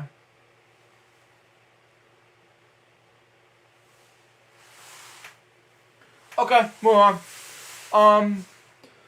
Documentaries. I was focusing on Albert Mastery's documentary Iris, which premiered at New York Film Festival in October 2014, and was severely acquired by Maxwell Pictures for U.S. vertical distribution 2015. She was in the Atlas style film featurette released in September 2014. Apple was announced also featured in the 2015 documentary United Albert Eat Breakfast film. It is believed that Iris Ashwell was one of the inspirations behind the creation of the compositive character Emma Mull, who appeared in the animated film The Incredibles and its sequel Incredibles 2. Wow. The other inspiration was the exotic designer E.F. Head. Editor-in-chief of Vogue magazine and Webtar, something like that, and actress Lena Hunt, something like that. Barbie doll. In 2018, Mattel created a Barbie doll of Apple's image, making her the oldest person to ever have a Barbie made of her image. It was a representative of the highest honor that Barbie doll brand sales. The Barbie received in possession of Apple's book. It's not for sale. But Mattel also made two sold by Iris Apatow Barbie dolls that were commercially available. Okay? Awards and honors. In 2015, she was listed in one of the 50 best dressed in over 50 by Guardian. Okay? I was awarded by Woman Together, but special award for the year. The 12th,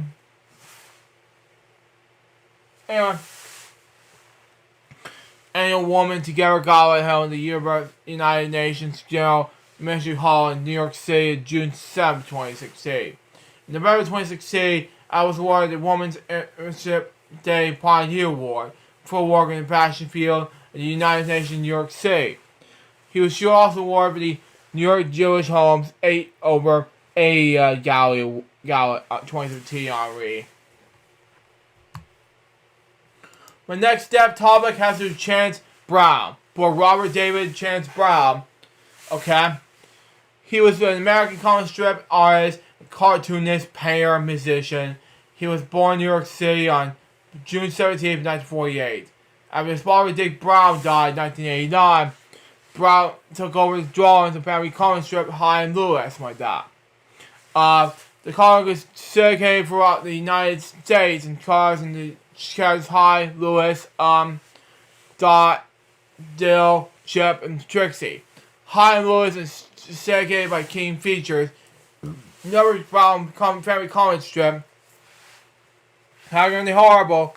It was done by Chance Burbage Chris. Chance Brown also played the guitar and sang in the band The Twinkies, okay? The group that was formed in 1983. He attended both Park College in Missouri and School of Visual Arts in New York City. When he made a villain and a cartoonist, he had a true passion for painting. What he did with spare time, Brown lived in Connecticut with his wife Deborah, native of Haggard and the Horrible. Anyway, they had 3 daughters. He died March 1st, 2024. He was 75 years old. Now let's get to the next step topic. Now, I'm going to say this. This was requested by my good friend, Remix Plum, and this has to be done, okay? His name is Akira Toriyama. Born that name, he was a Japanese manga artist and character designer.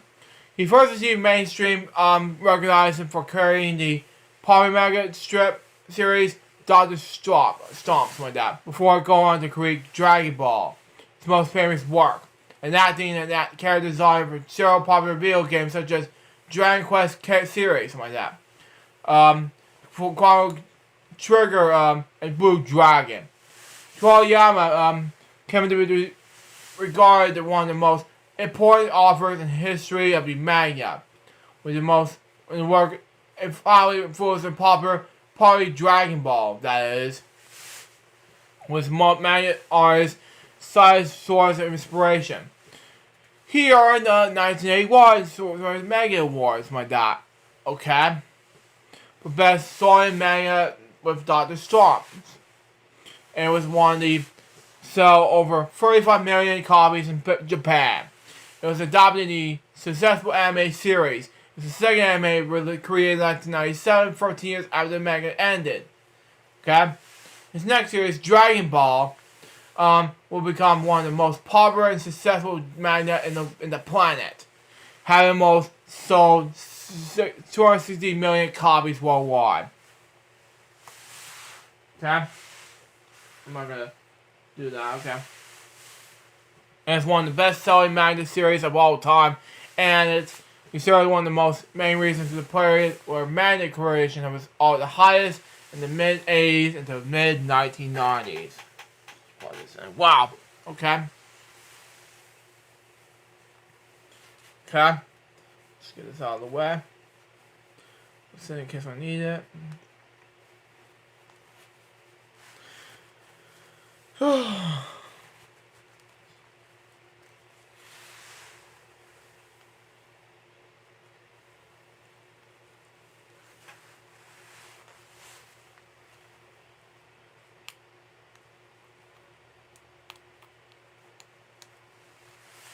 Anyway, overseas Dragon Ball anime adaptations has more than successful than manga and of our creative boosting animes, probably in the Western world. In 2019, Toriyama was decorated crucial on the French Orient des Arts it's one that does largely for this combination of the arts. He was born child. This is a name I cannot pronounce. Anyway, Japan, on April 5th, 1955. He had a younger sister Curtis drew pictures since a young age, many animals and vehicles, and that he was fond of. He related to being blown away after seeing 101 Dalmatians in 1961. Now, huge fan, but also 1996 live action movie, which is a huge, great movie, by the way. Wow. Gotta go see it, Akira, who died, by the way, but rest in peace to him. But anyway, instead he was drawn deeper in the world of illustration by hoping to draw pictures that good, okay? He was stuck again in the elementary school. We saw a magnetic collection of classmates' older brother. And again, when he saw the television set for the first time in a neighbor's house, okay? He saw almost Terrestrial's Astro Boy in 1952, 1958. Sandra source of interest in Magna, okay? Toriyama recalled what he was in elementary school with all classmates drew animating Magna. The result of not having many forms of entertainment. He believed in and began advance above everyone else, and it would start drawing pictures of his friends. Despite being in close with Magna in elementary school, Toriyama said he was told to break from it in middle school, probably because he was become more interested in film and TV shows, which is probably exciting, okay? When asked made for terrestrial entertainment, Toriyama said he would enjoy Ultimate TV show and draw a series of Gato films. Wow. He also said it was a no-brainer he would attend a high school focused on the creative design, but admitted he was more interested in having fun with friends. Although he still did not read much manga, he would draw one himself, and every once in a while, despite his parents' strong prediction, he would also conflict about going into the workforce upon graduation instead of continuing his education. He worked on advertising agency in Nagalia, like that. Designing posters for 3 years. Wow. Okay. Although Toriyama said he adopted the job quickly, he admired that he was an option late and because it was not more in person. Yeah. Okay, makes sense. Anyway, not to get promoted, but dressing constantly until he got sick of the environment and quit. Wow. His career began when, and there he worked on Stop the Swamp, something like that, began with this. Anyway, nor seek money after quitting his job at the age of 23. He also entered the magnet industry by submitting a work administrative contest in Commercial's weekly Salon magazine. Sanine magazine, anyway. Pronounce it. Anyway, we regularly pick up a coffee shop. The time did not line up the contest, but never Magnet magazine weekly Salon jump, except the submission of the newcomer award every month. The Russians, commercials like that, who became his editor, lead and enjoyed commercials magazines like that, was not able to compete because it was preparing for Star Wars instead of a mutual work. George Lucas, that is, ladies and gentlemen. Anyway, the minister sent open their artist a telegram and encouraged him to keep drawing instead of Magna, something like that. In this resulted in Wonder Rider, okay, which became Toriyama's first published work to become his weekly song jump in 1988.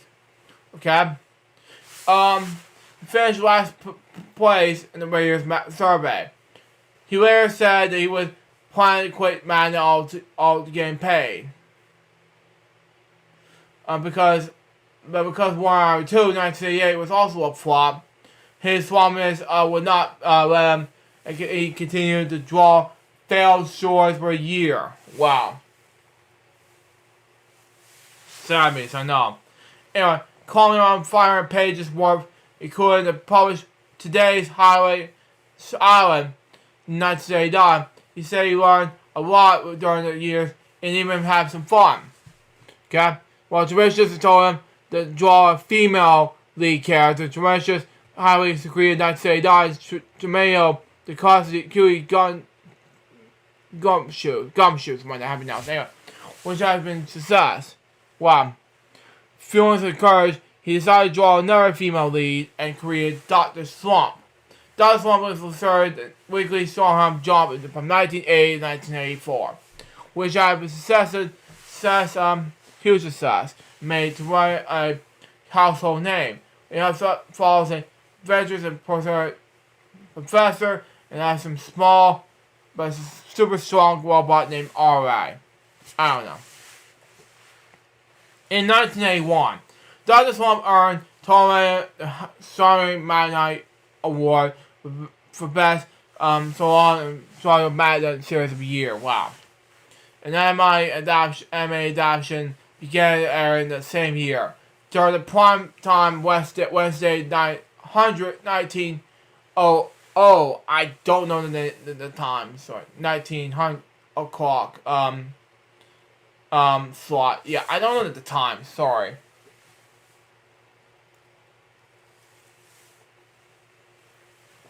Slot, something like that.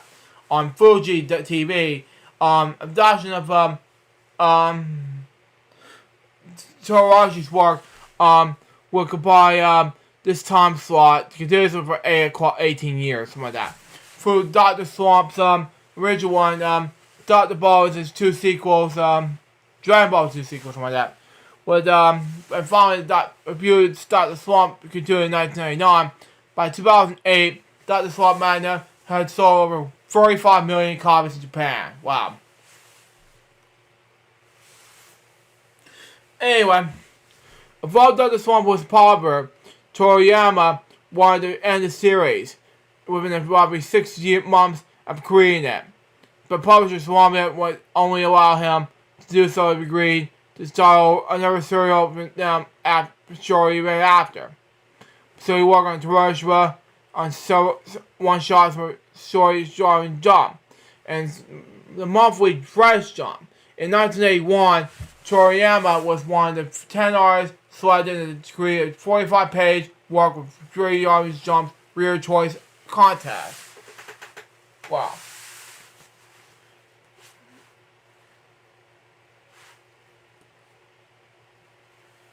Okay, I'll see it. Okay. Okay, moving on. Next,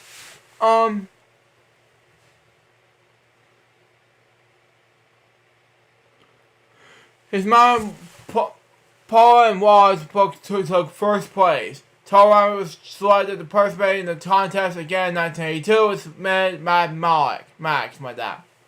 His one-shot Pink was published in the December issue of Dress Jump, selected to participate in weekly jumps rear choice contest for third time. Dress had the bad luck of drawing the first slot and had to work on the New Year's on 1983 Copic. Wow. Anyways, it was unpopular. He decided to try again to create Copic in 1983. Anyway, on the official Jordan's fan club,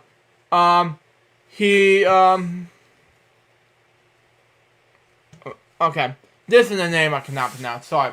Official commercial high school skis, like that.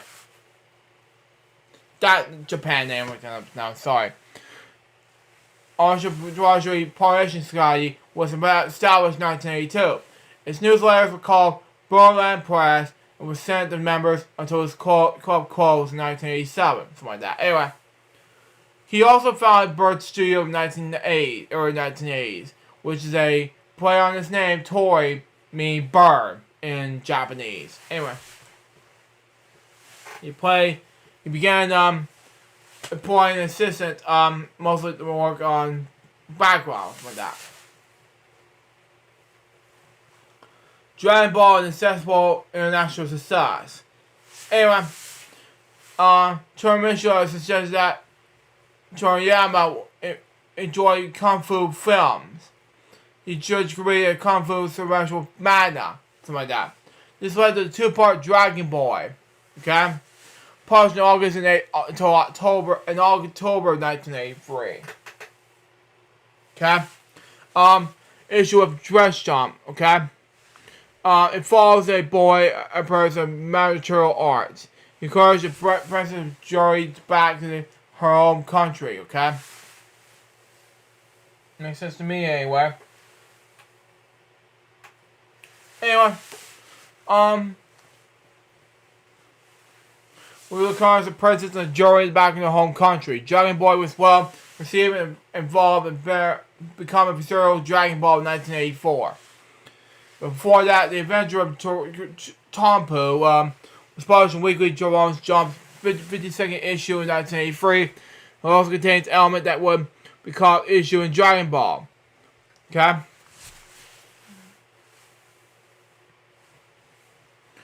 Serialized in Weekly Long Jump. Anyway, in 1995, year I was born, they haven't sold 159.5 million Tokumon copies in Japan alone.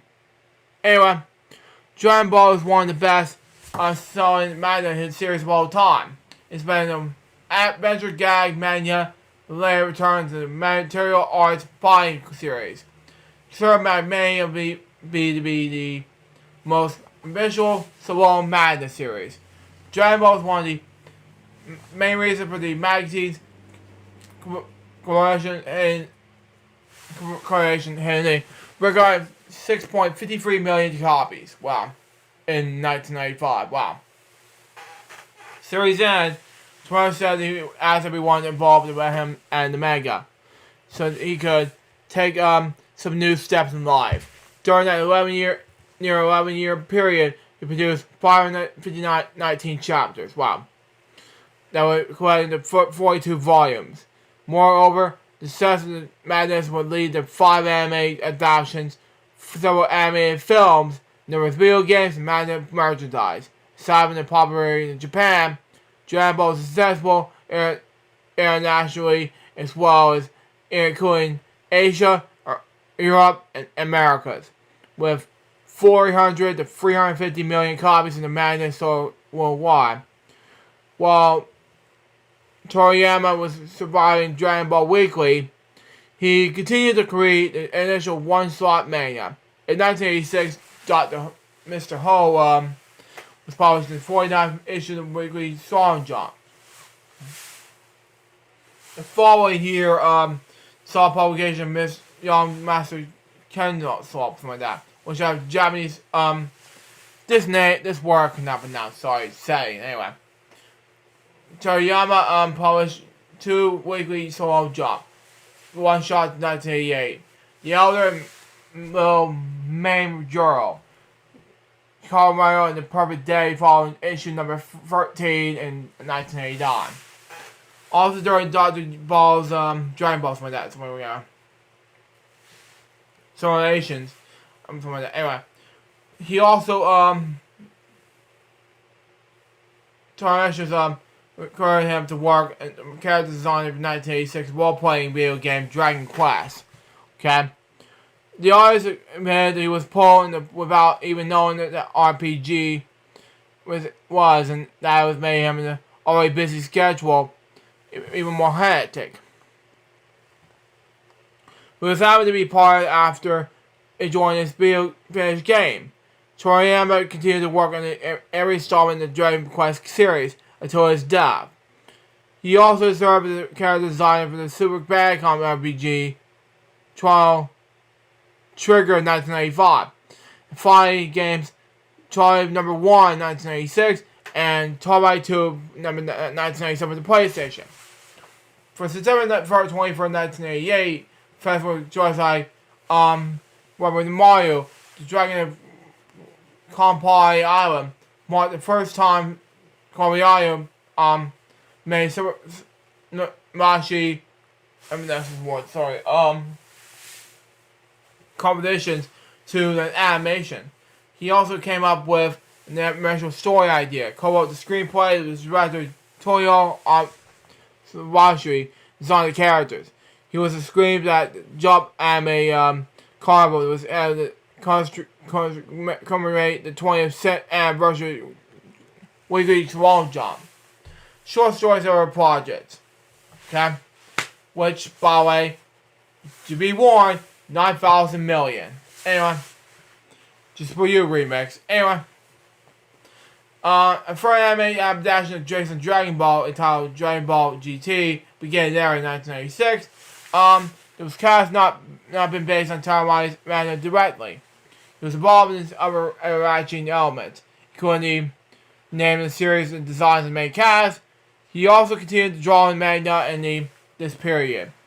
But actually one-shot shorts, 100 to 200 page pieces, including Kawa, 1987-1988, Jalika, 1988, Sandland in 2000. Wow. On December 6, 2002, Torres was only eligible appearance in the United States and the launch party of Weekly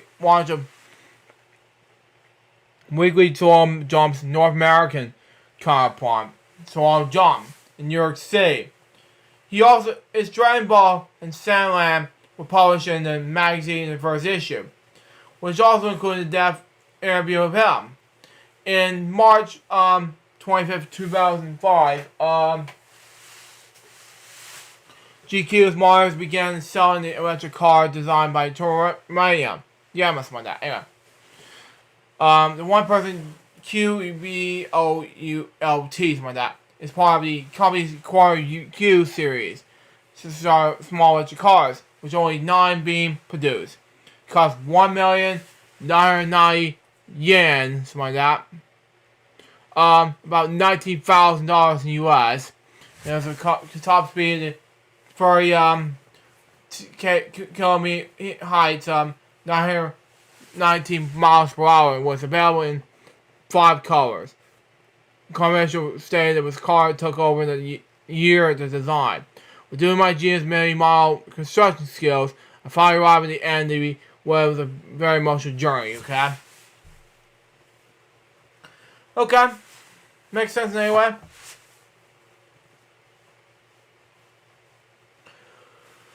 Woo-wee. He worked in the 2006 one-shot called Quasi Podge in cooperation with One Piece creator Ichiro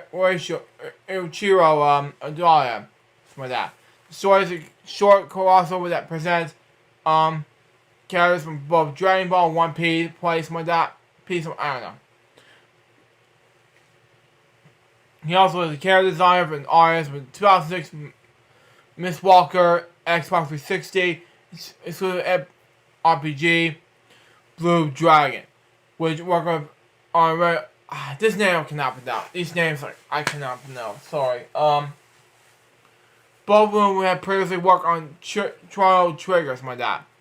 Okay, at the time, he felt that 2007 Blue Dragon anime brought closer to his power work with animation. 2008, collaborated with Zago Kazura, his good friend creator of Eyes and Zetman, with Jobs SQ, one shot started John Good. It was later published in North America in the free SJ Alpha Yearbook 2015. It was mailed out in the Alpha subscribers in the Digital Mania magazine. On Jump Alpha in December 2012, to work again in 2009, free chapter 1 slot Jayla in Weekly Young Jump. He also engaged by 20th Century Fox as a creative consultant by Dragon Ball Evolution, American live action film directed by Dragon Ball. He also created an executive producer in the 2009 film, wow, which failed both creatively and financially. He also later stated to White Routine that he had felt that the script did not capture the world characteristics. Anyway, the series was bland and it was not interesting. Why? He's cautioned them to give suggestions for changes, but the Hollywood producers did not heed his advice. It's just what I thought. Okay? So a movie that you cannot call Dragon Ball involves Trox commissioned him to draw portrait of pop singer Osmosky. It was put on the CD in her 2009 single Roll, okay, which was used as a theme song to the film. Okay? He also drew a 2009 manga titled Delicious Islands Mr. U for Annual's Marvel Society Project, a non-profit environmental organization that teaches the importance of culture and nature to young children. That originally asked him to do the illustrations of the project, but Troy mentioned like the project and decided to expand it into a story, including the booklet that the budget awareness that is distributed by the Honolulu city government. It's part of Weekly Salon Jump. Top of the Super Legends project, a series of 6 one-shot by famed Jump artists. He also created commercials of the November 15, 2010 issue, okay? Collaborated with Weekly Journal's Jump to create a video to raise awareness and support those affected by the 2011 commercials earthquake and tsunami on March 11, 2011. Okay? Now, let me see the message real quick. If I don't have to see a message by time I finish the dev talks and everything, I'm just gonna leave it as it is. Anyway, sorry it's 2 o'clock, so almost 2 o'clock, so anyway.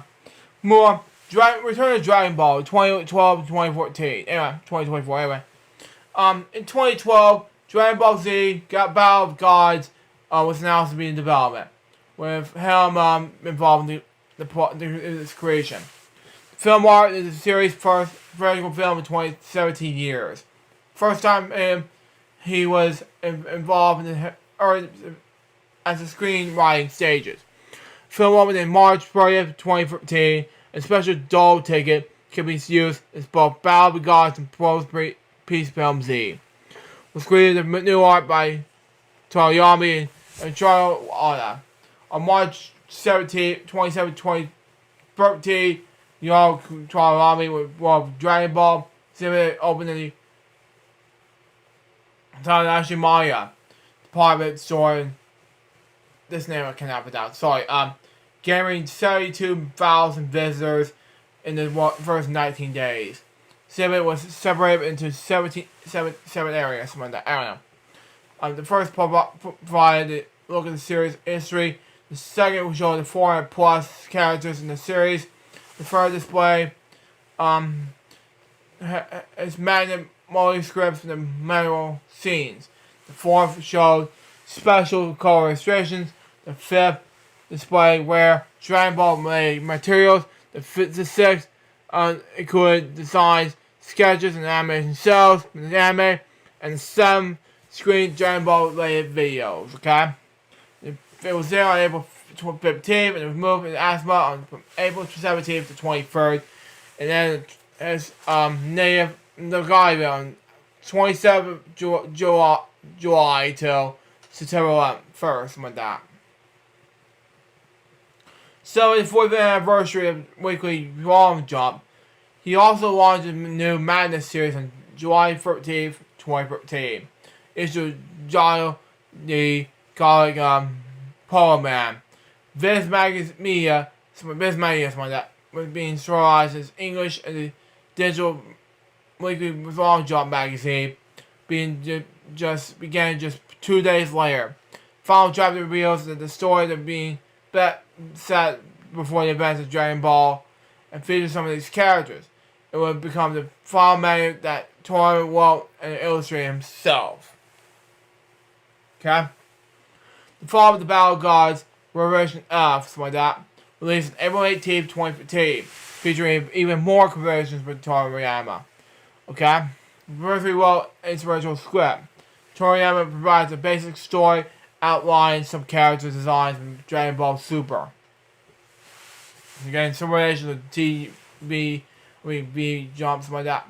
In June 2015, when anime caught upon fall in July. Although the anime ended in 2018, he continued to provide story ideas no matter while Toro illustrated. Dragon Ball Super Boy released its spears on December 14th, 2018, and Dragon Ball Super Superhero released on June 11th, 2022, continued Toriyama's deep involvement in the films. In January 2024, along with Toriyama's design, celebrate 20th anniversary in his hometown, Culture was involved. He also created a new story arc in the 2024 original net animation adaptation Madness Sandland. If you watch this remix for you, anyway, I did a reaction video of it, by the way, on Ocean Reacts one time, and it's probably this last video game. He also created a story character designs for the upcoming Dragon Ball manga anime series, and that was his last series. Wow. That he ever involved in. And he married Yoshimi Kaio on May 2nd, 1982. Anyway, she was a former manga artist with manga under the pen name Nashi Nakami. And she helped him and assistant Dr. Swap, but they were short at time. They have two children, a son named Sasuke, born March 21st, 1987, and a daughter named Kika, born October 1990. Okay? He also lived in his home studio in Kiyosu. He was well known recluse, something like that, who avoided appearing in public or in media. In addition to shyness, he also used an avatar called Robot Yama since December 1980 to present himself in Madden's interviews. I don't know. He has a love of cars and motorcycles.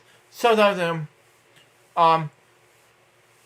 already from his father, who used to race motorbikes and operated auto repair business from a brief time. Although he did not understand the mechanics himself, the operator was an animal lover, having kept many different species of birds, dogs, cats, fish, lizards, and bugs as pets since childhood. Some of the use of models from characters he created such as Colon and Boraz. He also has a lifelong passion with plastic models, designed several of his fine model brands, something like that.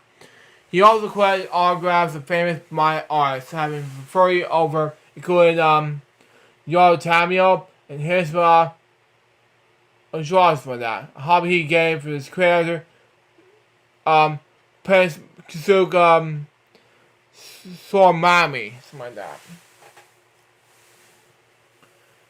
International okay, no.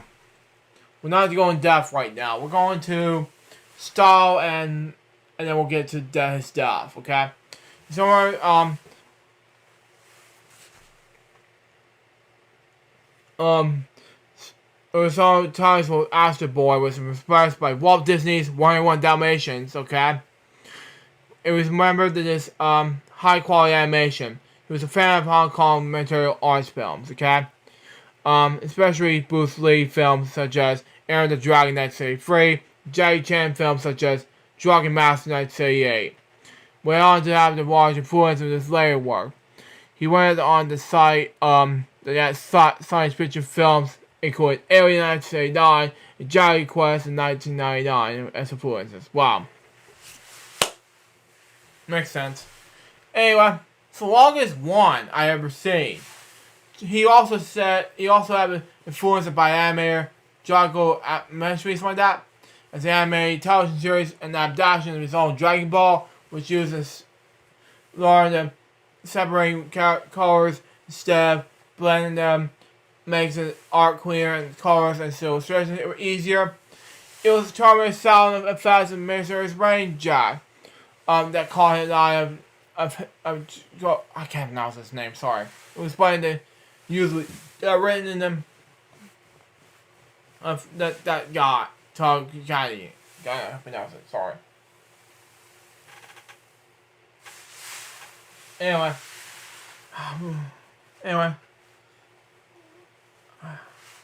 No mess with David yet, but I'm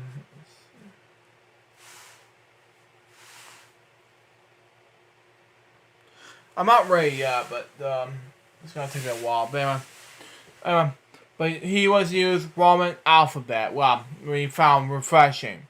Okay, he has said that he aimed at the gag artists becoming his commissions to be submitted.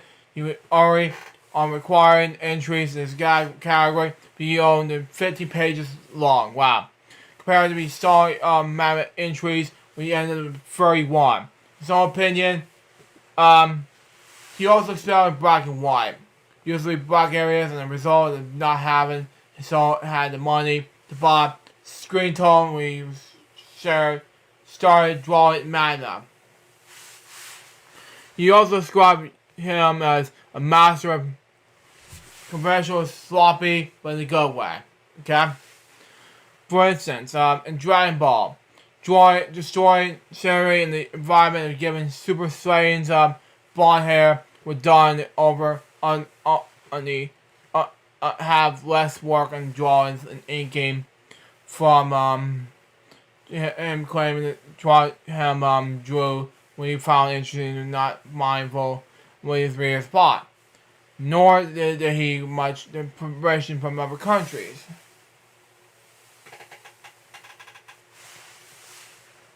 Comics, he chose not to reread previous works read manga made from other artists like that.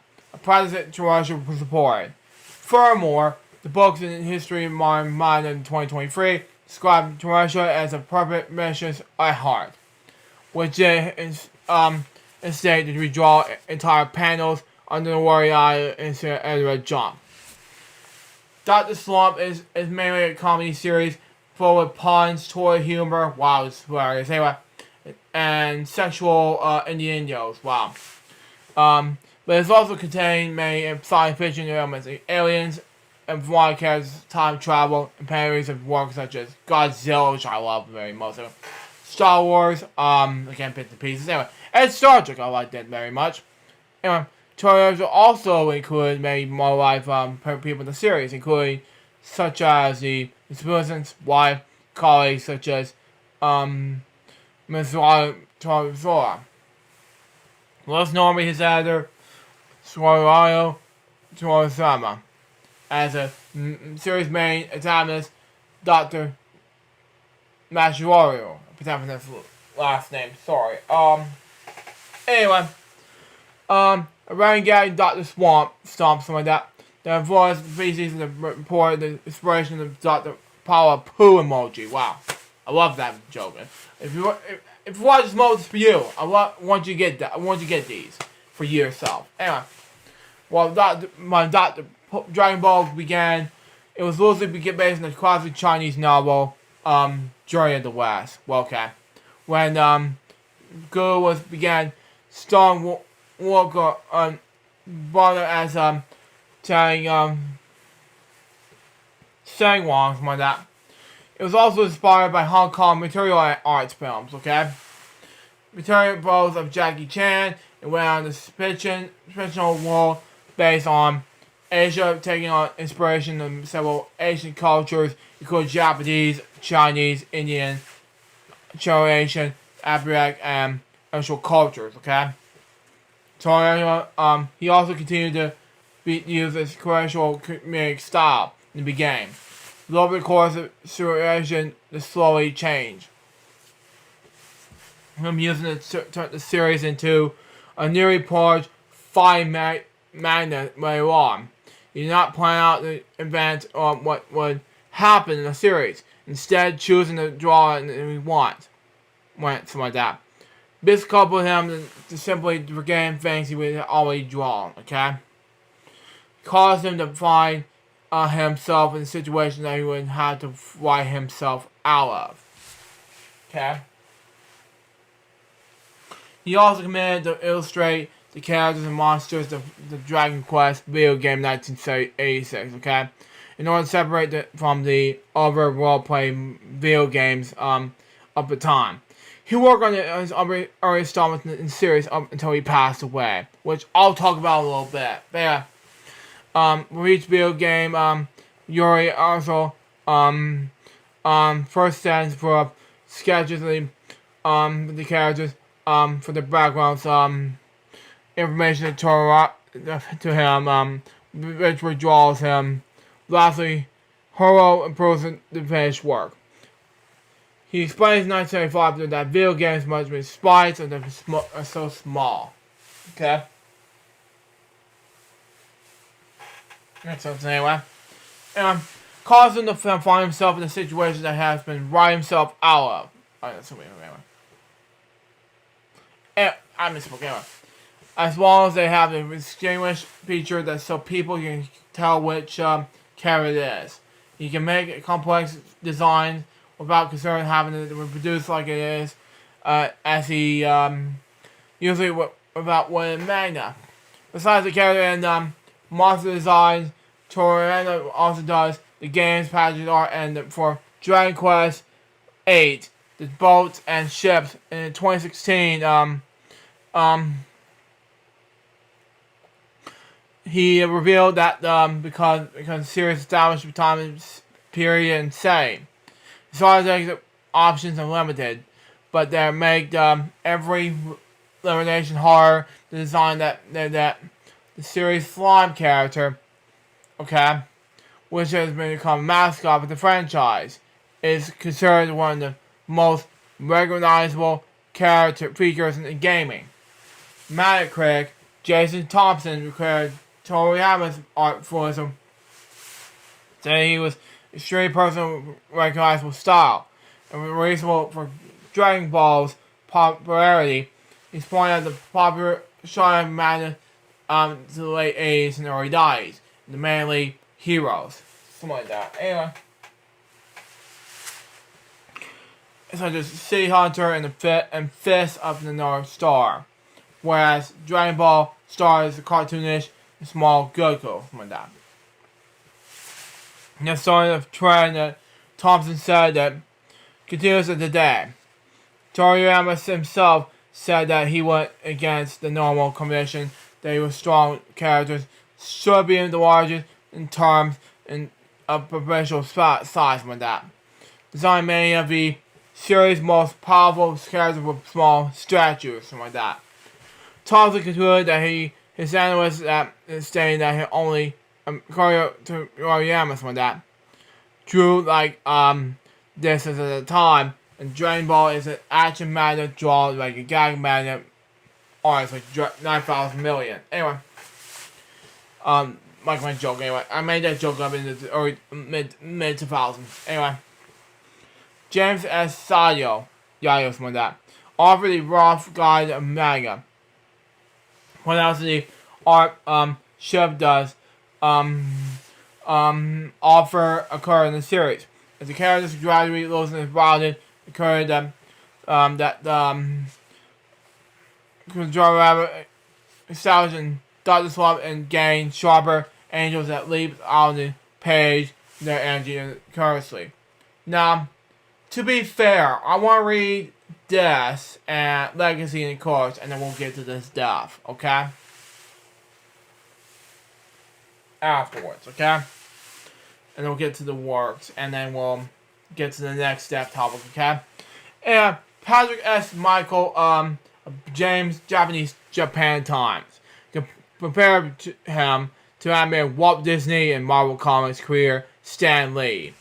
Exactly. Anyway, all three of these initials, he included all the personal artists, the style that has been become the shorthand for these respective media. Speaking of Dragon Ball, David Bowers of Comics Alliance, well, that, like Osamu Tezuo and Jack Kirby, which is amazing, anyway, before him. He also created a story that he was on his own two hands. That's deep into his hearts and readers, okay? We love the both this cast and this medium at the same time. Tom said in 2011 that Dragon Ball inspired the most influential, stirring manga in the last 4 years. And today, almost every short jump artists that the list as one of the most favorite and lists in the various ways. Patrick W. Garrett, associate professor at the School of International Relations of Stardew University, surely said that one consensus of DNA of Story Rabbit's work and also Granite Story releases. The role of my Madden to be his work as entertainment through and through. I dare say I don't even know if my works have left nothing behind, as long as they have entertained their careers. He said that in 2013. Anyway, in a rare interview in 2013, calling the Dragon Ball global success, she submitted this. Frankly, I did not quite understand what happened. While the man was being satisfied, the only thing was I kept drawing to make Japanese boys happy. Now, of course, American people like remix. Anyway, he had previously stated in 2010, the truth is, I didn't like to be mad artist very much myself. Anyway, it wasn't very until rarely recently I realized it was a wonderful job. Many artists have named him and Dragon Ball influences, including Point Piece, Arthur, Ichiro Oya, Natural Career, Natural Conversion Mario, Fairy Tale Rave Arthur, Hayo Mabashi was one that I can also name, sorry. Natural Next Generation's Illustrator, Natural, I can't pronounce his last name, sorry. Venus vs. Virus Author, Samuel, Bleach Career, Tight Kubo, Black Cat Author, Bosky, wow. And Mr. False Swing Author, Shinya Swarovski, German cover artist Hans Schiebach, with strong influence by him. Anyway, the shy cartoonist Shiwa Palmwet cited as one of his favorite cartoonists. St. Michael, well, in the fact that he would and Dragon Ball extends beyond inspiring new artists. He influenced the style of anime as a whole and revealed new inspiring pioneers was like that. As the comic book series retained and went into an anime, video games and influenced merchandise. Ian Jones Quarry, producing the animated series Steven Universe, the fan of both Dragon Ball and Stardust Swamp. Uses his vehicle designs as reference to his own. He also stated that we all big Target fans of Steven Universe. We are kind of his show a bit. French director Pierce Partial and cited him Dragon Ball's influence on his DreamWorks animation film The Bad Guys, which I have not seen yet.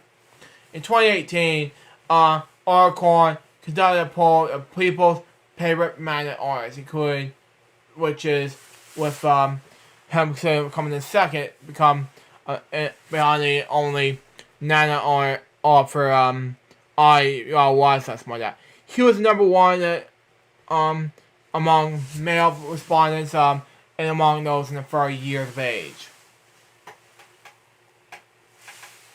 Wow.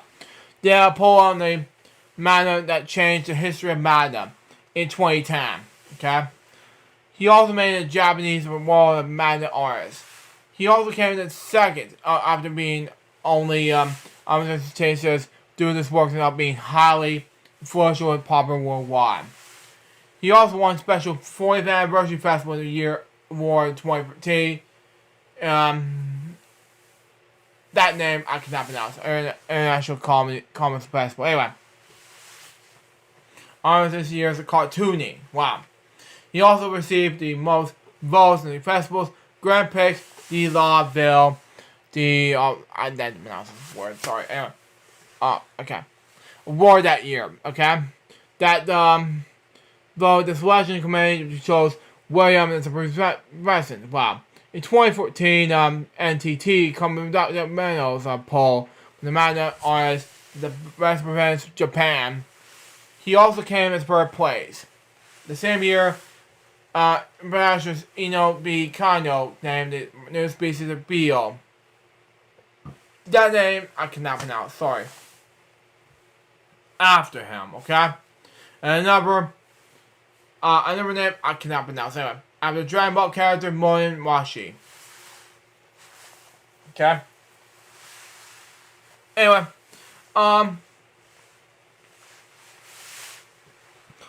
he also declared that a warrior of night, or knights, my dad, of the Order does Arts, he does Warriors by the French government of May 20th, 2019 for the Coronation of the Arts. He was also a 2019 nominee for the entry to the Will Honors Hall of Fame. He also honored the Lifetime Achievement Award for 2014, 2024, anyway, Tokyo Emmy Awards Basketball.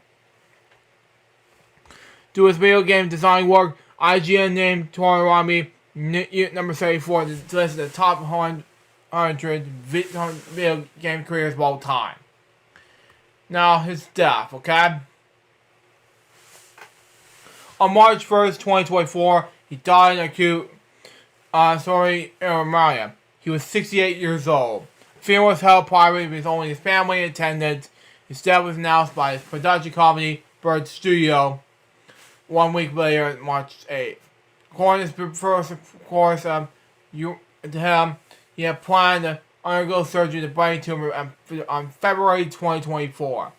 The news of his death caused an outpouring of grief among the admirers of his work, who took to social media to press the condolences and celebrate his legacy.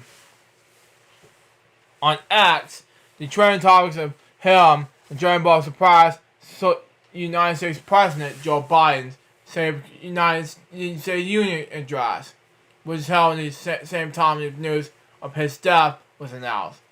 Tribute to the artist was given to One Piece's career, Ochoa Odalia, Naruto career, Mastery Commercials, Bleach career, Tai Kabu.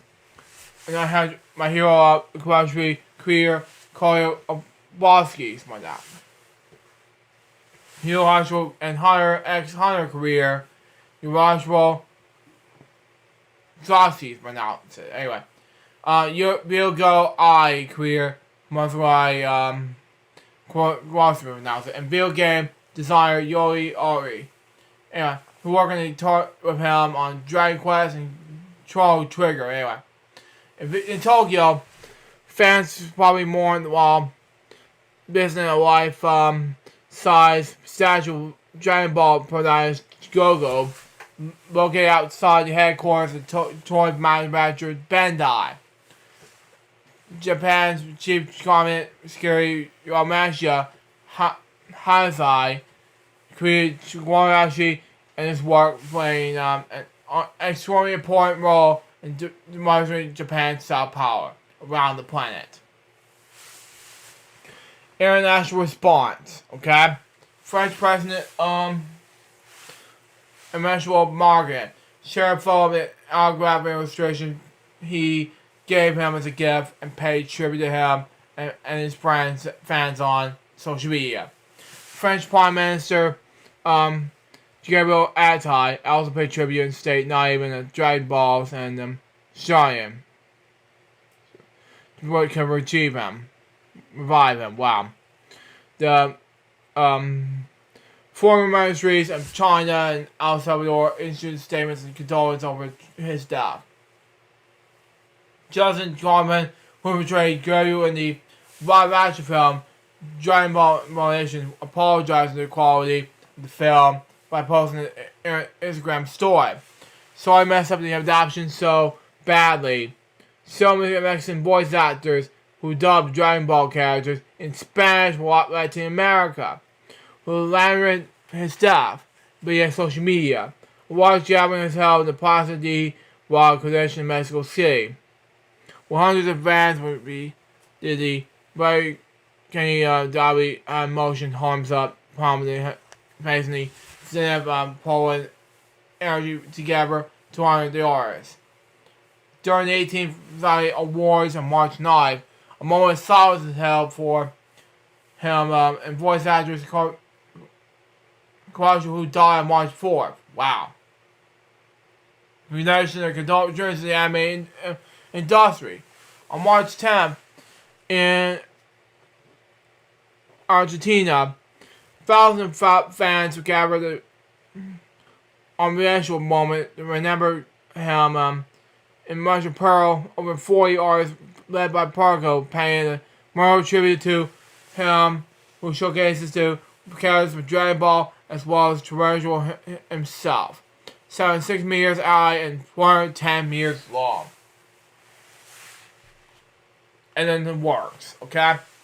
Besides Mr. Start the Swamp 1980-1984, Dragon Ball 1984 and 1995, he personally drew one-shot magnum and shorts, 900 to 200 page long pieces, including Pain 1982, Go-Go, Ackman 1993 to 1994, Calga in 1997, 1998, Kaljika in 1998, Sandland 2000, Chicago the Guy Patrol Man 2013, Man One Shots collected for the 3-volume Imagery series. Anyway, his Magic Beer in 1983-1997 also contributed with other Magic artists such as Kazuo and Ola to produce one-shot and crossover shots. He also created many character designs for various video games such as Dragon Quest series from 1986 to 2023, Chrono Trigger 1995, Blue Dragon 2006, some Dragon Ball video games. He also designed several characters and mascots for magazines, probably a Shoujo. His catalog employer in Japan's largest publishing company. Besides many works, he also created some various illustrations, albums, book covers, model kits, like that, mascots, and logos. For examples, he sketched several versions of Dragon Ball Z logo, which Toei Animation then designed the final design. It's over 9,000 million, ladies and gentlemen. He was 68 years old. The next step topic has with Mark Dawson. Born that name, he was an American voice actor. He was born February 1st, 1960. Wow, okay. He began a career in 1983. He voiced Sergeant Qualm in Return of the Jedi. Okay. The Ewoks and Ewoks Battle of the Year. Okay. Star Wars: The Force Awakens, which I haven't seen yet. Anyway, he also voiced McCoy and Grump and Gremlins. And Gremlins 2, The New Batch. Which makes sense. Anyway. And several zombies in Day of the Dead. Dawson also had voice roles in commercials and video games as well, including Ghost Runner 2, Barry the Dark Rival, Star Wars with Skywalker Saga, and Star Trek Online, which I'm a huge fan of Star Trek. Anyway, and he also is Nerdwrap. He also has daughter and grandchildren, while in Africa and Indiana to honor the horror convention. He died of a heart attack on March 2nd, 2024. He was 64 years old. The next step topic has to do with Betty Brotto, born Elizabeth M. Fornesha, better known as Betty Brotto. She was American actress, singer, valedictorian. Anyway, who appeared in several films during a brief decade-long career. Wow. Between 1946 until 1946. Wow. During Hollywood Golden Age. She was born in Detroit, Michigan on February 5th, 1920. Wow. John, 1883 to 1967. And Angus Bio, needing a burn, 1888 to 1949. Wow. His father was a bank clerk, and her mother was a homemaker and pianist. Wow. Betty and her older sister Mary in 1916 to 2015. Wow. Shared their mother's musical interest and started to learn how to play instruments. Started the saxophone and the banjo at the early age. Began to perform in front of audiences and acts such that include singing and dancing. They later joined by youngest sister Joan, 1925 to 2015. Okay? Anyway, when she was just 2.5 years old. Okay? Makes sense anyway.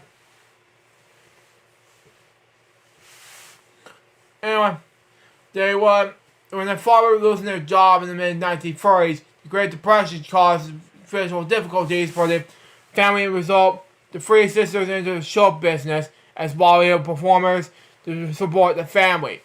They began touring in Canada and the United States. Collectively, they were known as the Three Bottles, okay?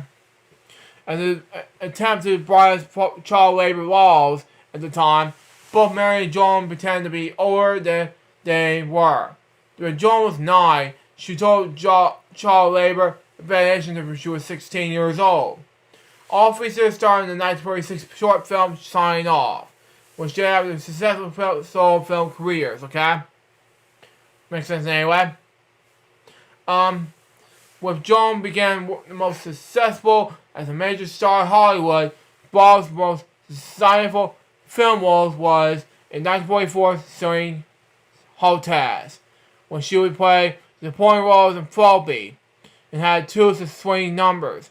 She also appeared in Thank You Lucky Stars in 1943, Lady Congress in 1944, CoverGirl in 1944, same year anyway, Hollywood, anyway. Conte in the same year, Too Young to Know in 1945. Her last feature film was Cinderella Jones in 1946.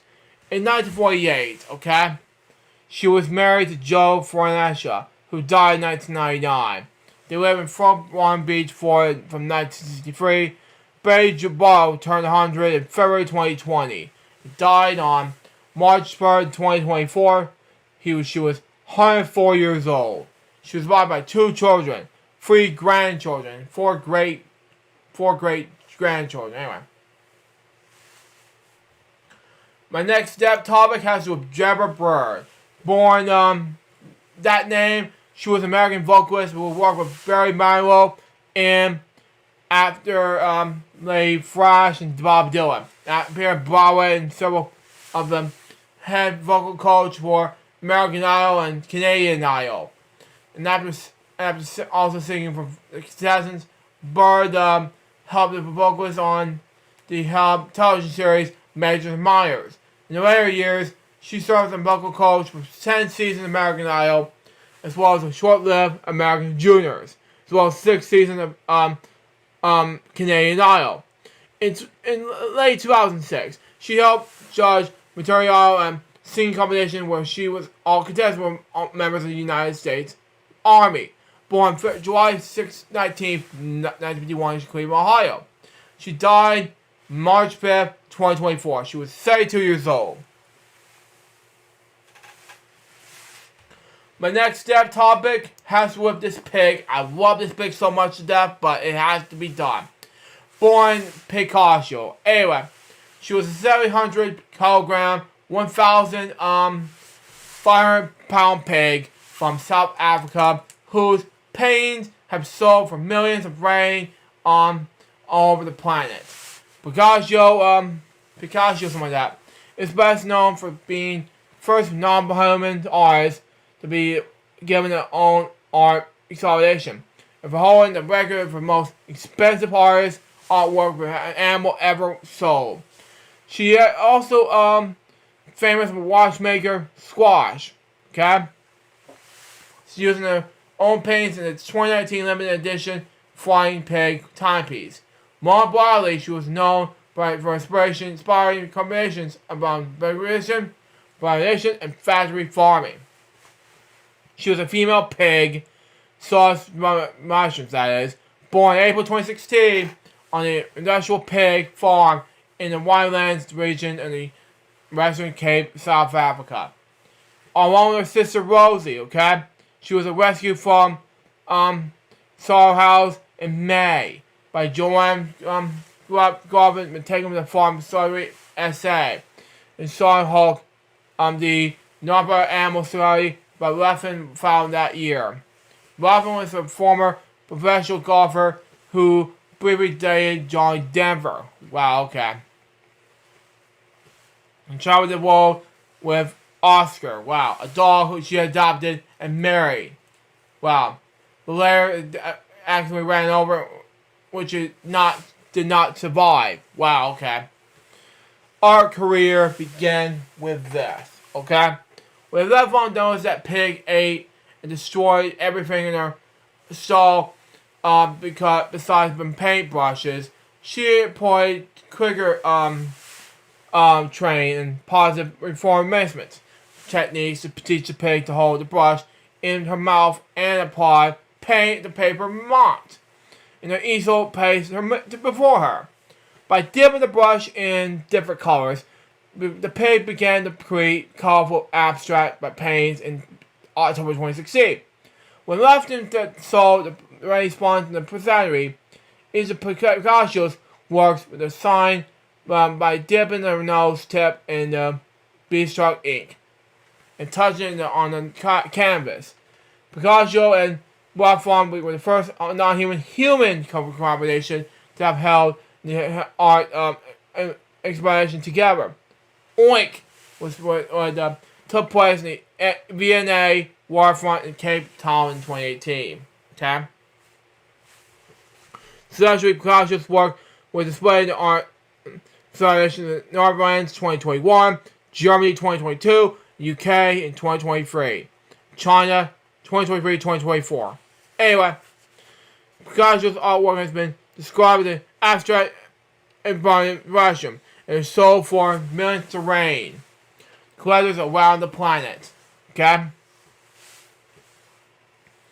Three of our most famous pieces are penguin, snowman, and mouse. Each of which were sold for $5,000 in 2021. Painted by Prince Harry, that was sold for Spanish buyer for £2,350 in 2021. Also received globally normally because of the subject. Works by Picasso has been held by Jane Goodall, Rachel Nato, and Westwick, and George Clooney.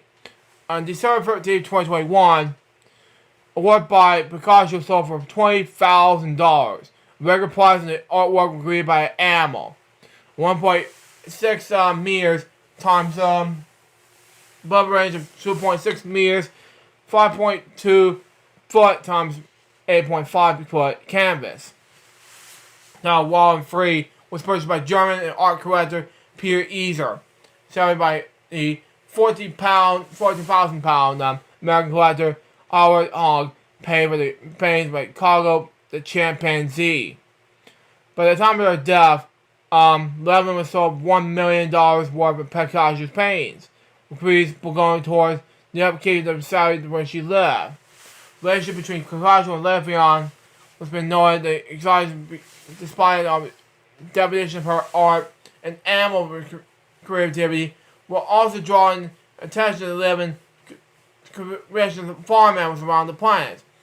She also has stated her aim to educate the public this devastating effects of animals in nurseries, something like that. Welfare of animals in the environment or to inspire a kinder, more cellular world planet. Media, okay? Gotta get a mess.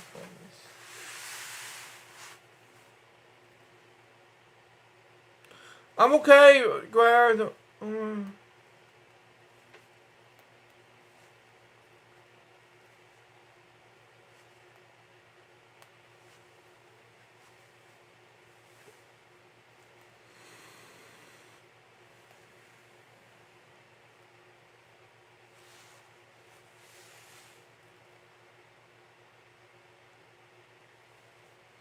Anywho,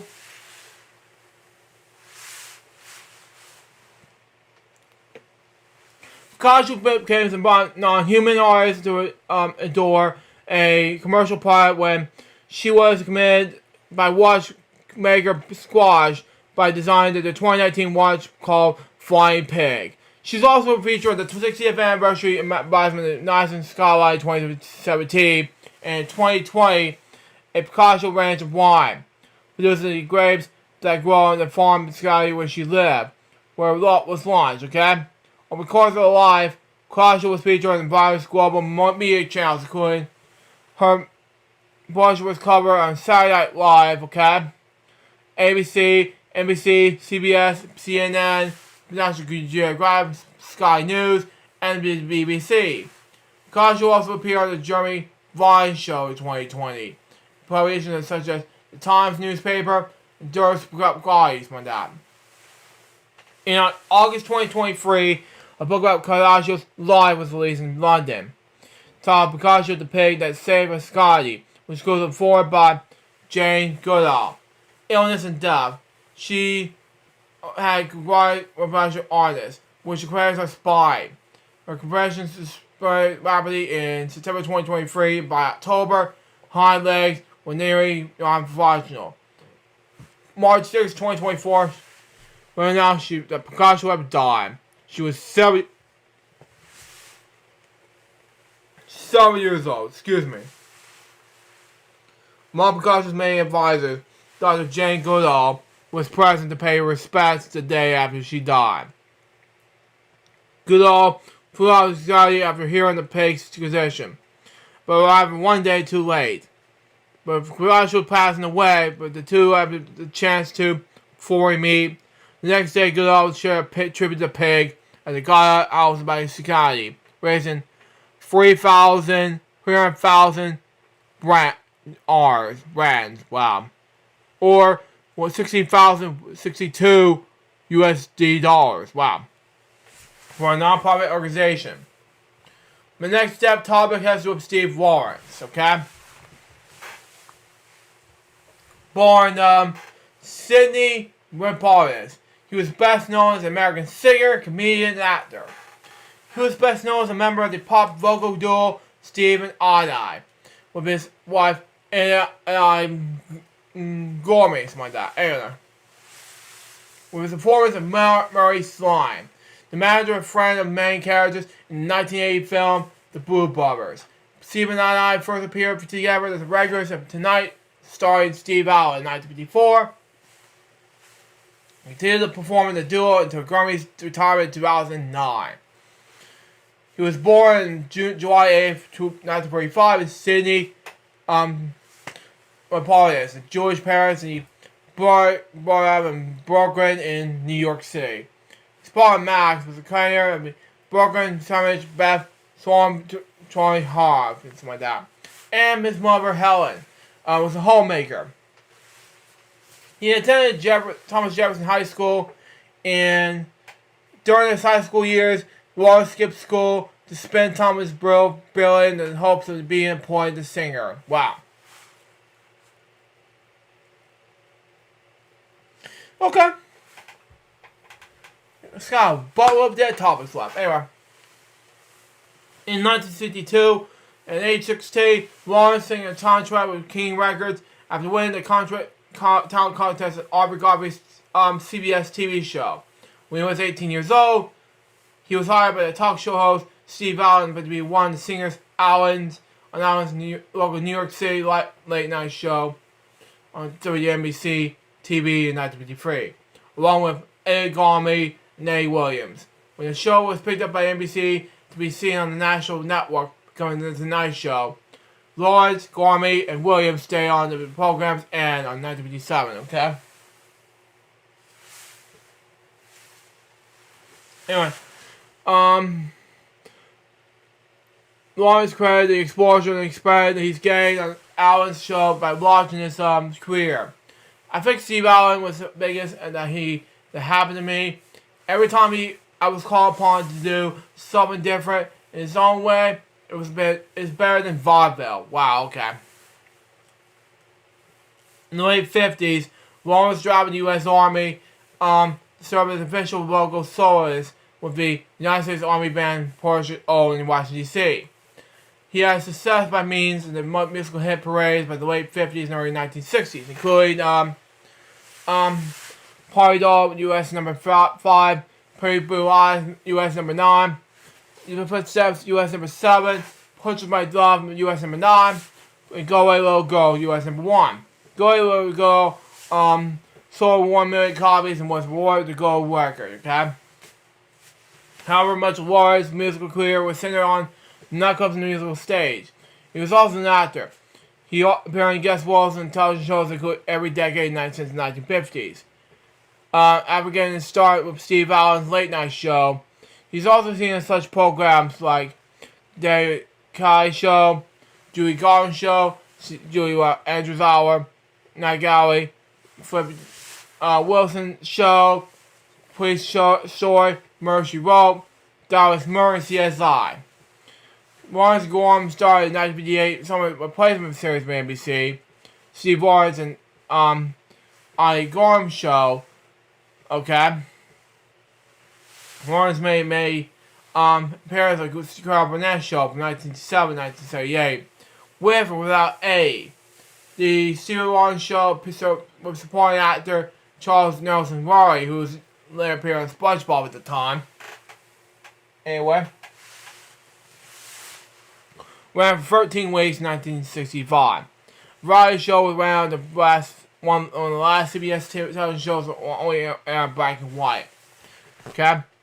Lawrence also served as a panelist on What's My Why in 1950 to 1967. Okay? 1964. He also started Broadway musical What Makes Stanley Rhyme, which served as one of the longest young man's clawing his way to the top in Hollywood. It ran for 540 performance in the 54th Street Theater. They also appeared in the together with the Broadway musical Gold Rainbow, which ran from February 1968 until January 1969. Though the show was not a huge success, some of the experience was a fiery detail on Goldman's 1968 film books from the season. Shows contained the memorial song "I Gotta Be Me." The song was originally sung by Lawrence, but they ended up being first out of the musical. Sammy Davis Jr. recorded a version of the song, but it hit number 11 on the U.S. Billboard 100 singles chart in 1909. Something like that. Anyway.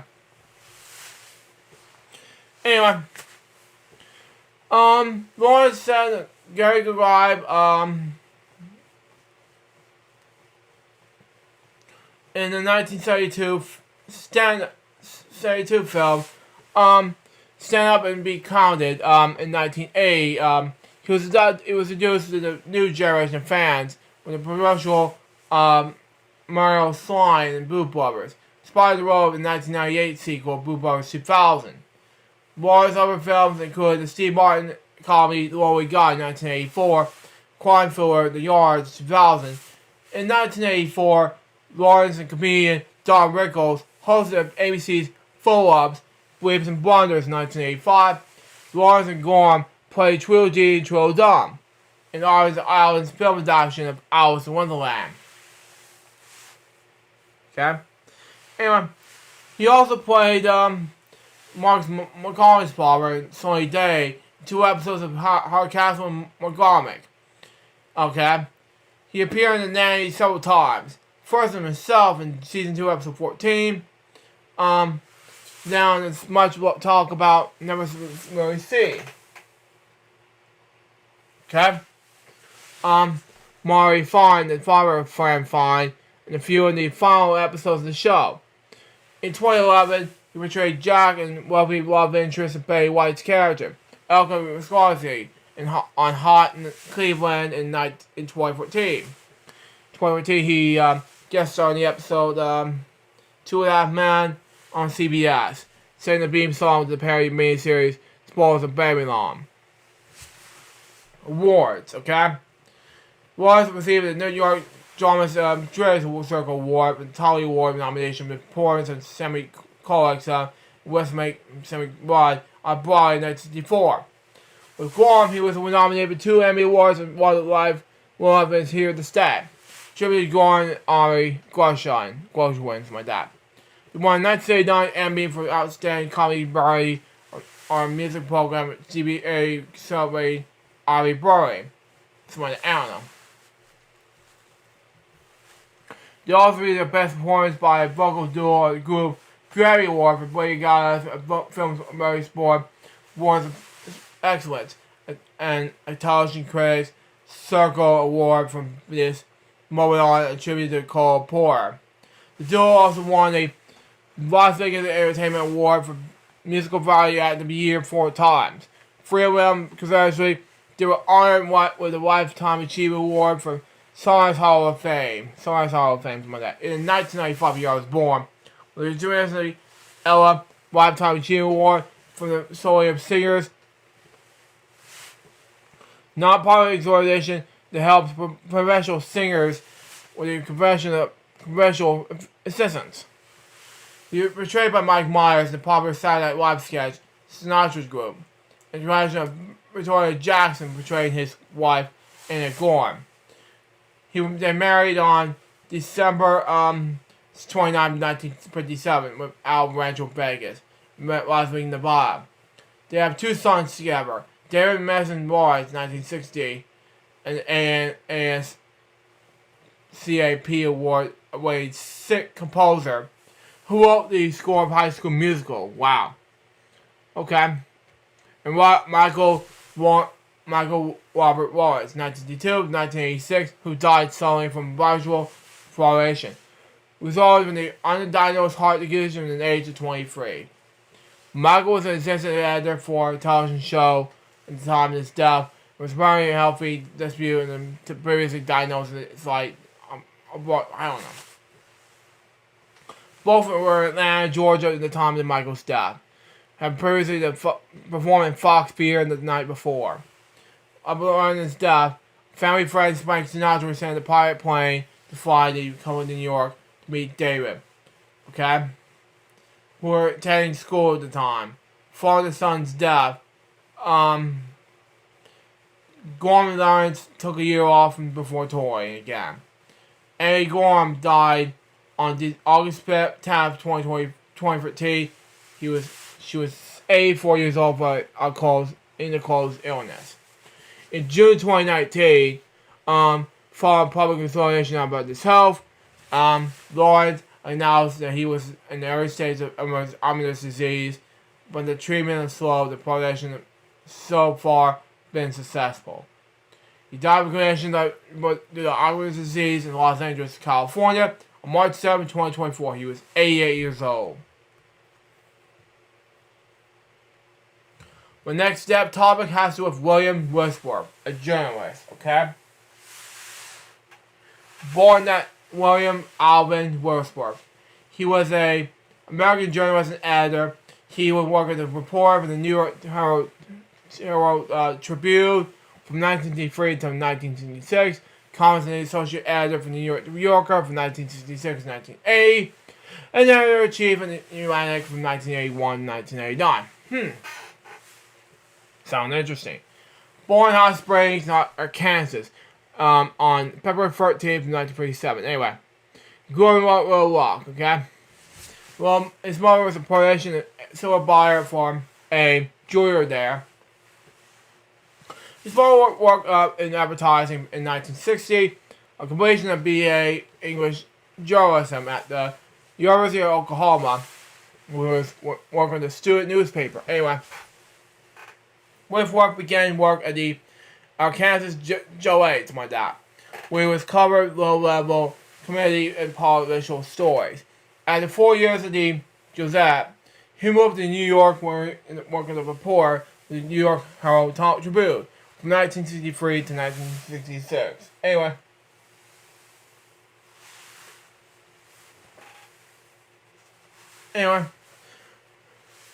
Covering the political torments of the 1960s began with the Kennedy assassination and including the student anti-war movement, Harlem riots, Bobby Kennedy's Senate race. He also reported entertainment stories, including the Beatles' first 2 U.S. appearances from 1966 to 1980. He was hired by William Shawn on his columns in New Yorker, something like that. Right, celebrity features, something like that, and reporting other entertaining subjects, including making regular convention to the Talk of the Tom session. He also wrote the long, detailed piece of the interview that conducted with the Eugene V. Rostow regarding the strategy, rise and foremost of the Vietnam War, when he helped in times in the book. Now questions about the war and peace. He also began his editing career at the New Yorker. working as such other columnists as Pauline Kael, Rise and of contributed pieces in a 2011 interview with Mark Somev of the Oxford American, something like that. Anyway, he said it was one of the most challenging writers was journalist Robert Call, whose book was The Power Broker, was about the New Yorker in the 4th summer of 1974. The experts differ, D-I-F-F-E-R, something like that. Anyway, but the diversion they published the book. It's noted by Charles McGrath in 2012 New York Times profile with Carl, something like that. The magazine version differs, the original changes Charles' repetitions and paragraphing. New Yorker series is much more readable, but it's actually the original, without summarizing much initial information, easier in the addition span the book, which requires an measure of time calmness. But better or worse, it's not a full flow in the original. When Mark and Zuckerman bought the Atlantic in 1981, he made Woodworth editor-in-chief on the Muppet magazine. He also spent almost 2 decades leading the magazine with numerous awards and combinations. After the time in 1999, he continued to edit original pieces. He also took on assignments as a book editor. He died at Colony, Kansas on March 8, 2024. He was 87 years old. My next topic has to do with Jerry Foley. Born that name, he was best known as an American television director and producer. He directed the late show with David Letterman. From 1995, he was born until his end show's run. Foley was executive producer and director of the Letterman concert series before it ended in 2015. It was named supervising producer in May 2003. Foley had 9 DGA Award nominations, 21 Emmy nominations, working for a single person working on that very series. He was born in 1955. After graduating from the University of Southern California, Foley spent 13 years at NBC working in the various sponsors of NBC News overnight, NBC News at Sunrise, Today, Saturday Night Live, Tomorrow with Tom Snyder, something like that. Anyway, late night with Dave Letterman, later with Bob Cottas, Friday Night Videos, NBC Nightly News, WNBC News at 4 New York with some of the, I don't know, Live at 5, NBC NFL Live, NBC Game of the Week, and Another World. He was a potential director at Late Night with David Letterman from 1988 until 1983. The show ended in 1983, and David Letterman moved to CBS to host this late show with David Letterman. He informed his crew at the Late Night about the move to the Vats and told them those who were able to have to come along with him. Foley was one of those crew members to move to CBS to Letterman. Foley succeeded Hall Groves as director of the great show in 1995. He directed the show to its conclusion in 2015. Okay?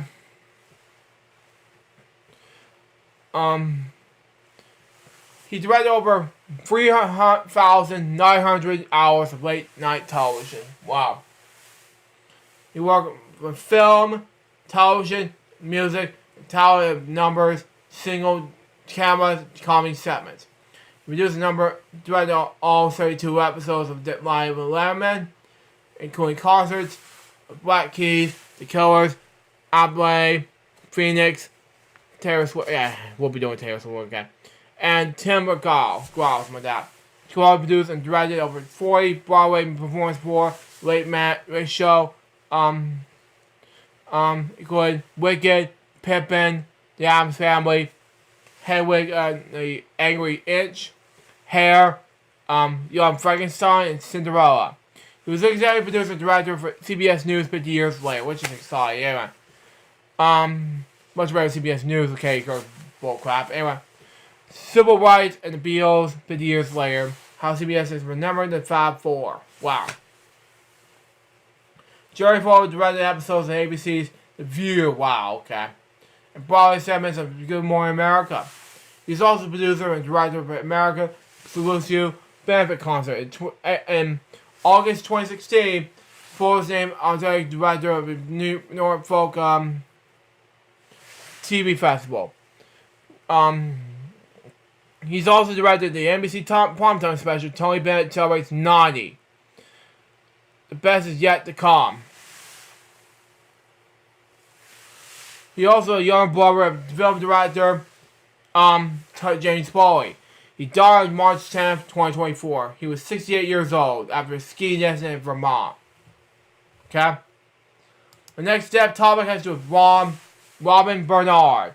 Born that name, she was an American actress. She was born May 26, 1959 in Grand Rapids, Texas. Bernard made her debut in the Small World Diva, okay? She portrayed bit roles in Simon, Whiz Kids, The Facts of Life. From 1984 to 1990, Bernard portrayed Terry Block in General Hospital. Bernard's last credit was in Voices in High School in 2002. Wow. Okay? She also had in Baby Blue. Robin attended Spring High School where she was a homecoming queen. Wow, okay. Studied Baylor University, okay? Makes sense anyway. Her credits also include Tar of Duty, Margaret, something like that, Most Randy, Lions 1989, and Kingsford Day to 1997.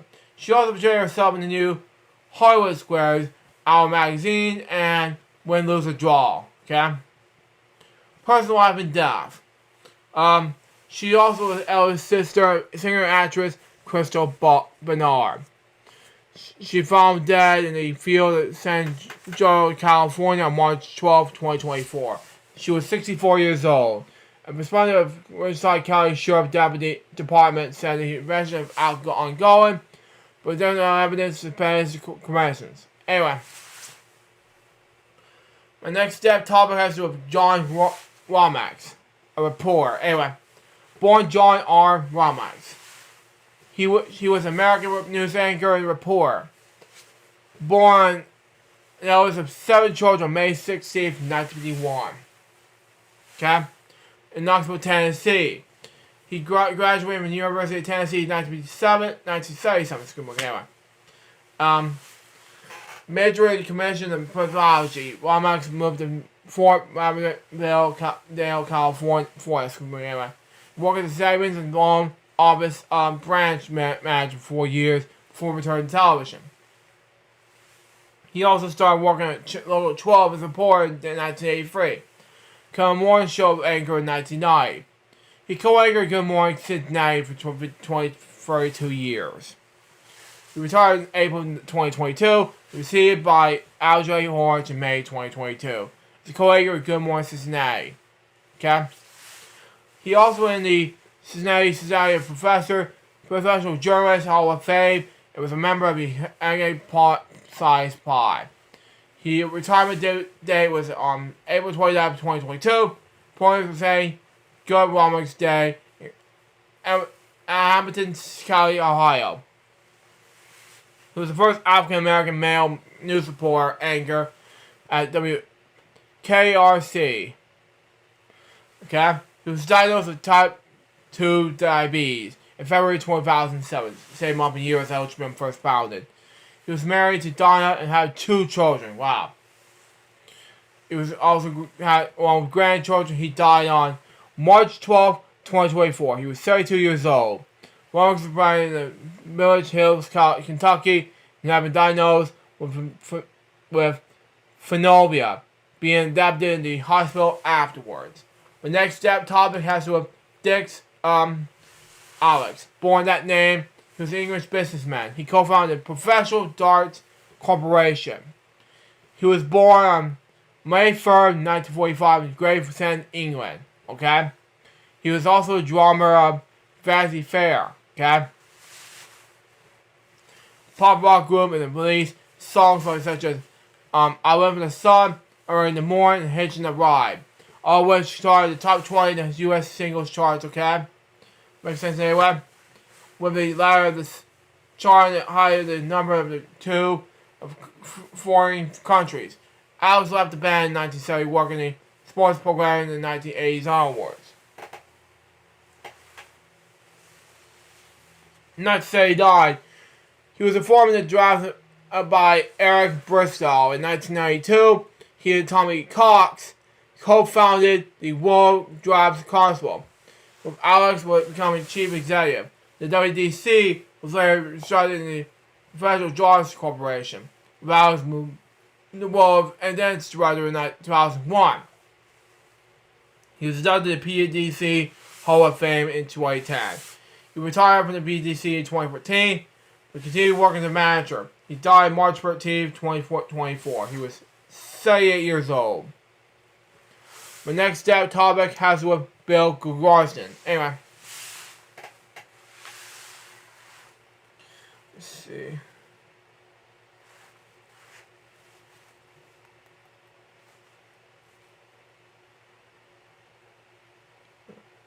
Give me a moment, folks.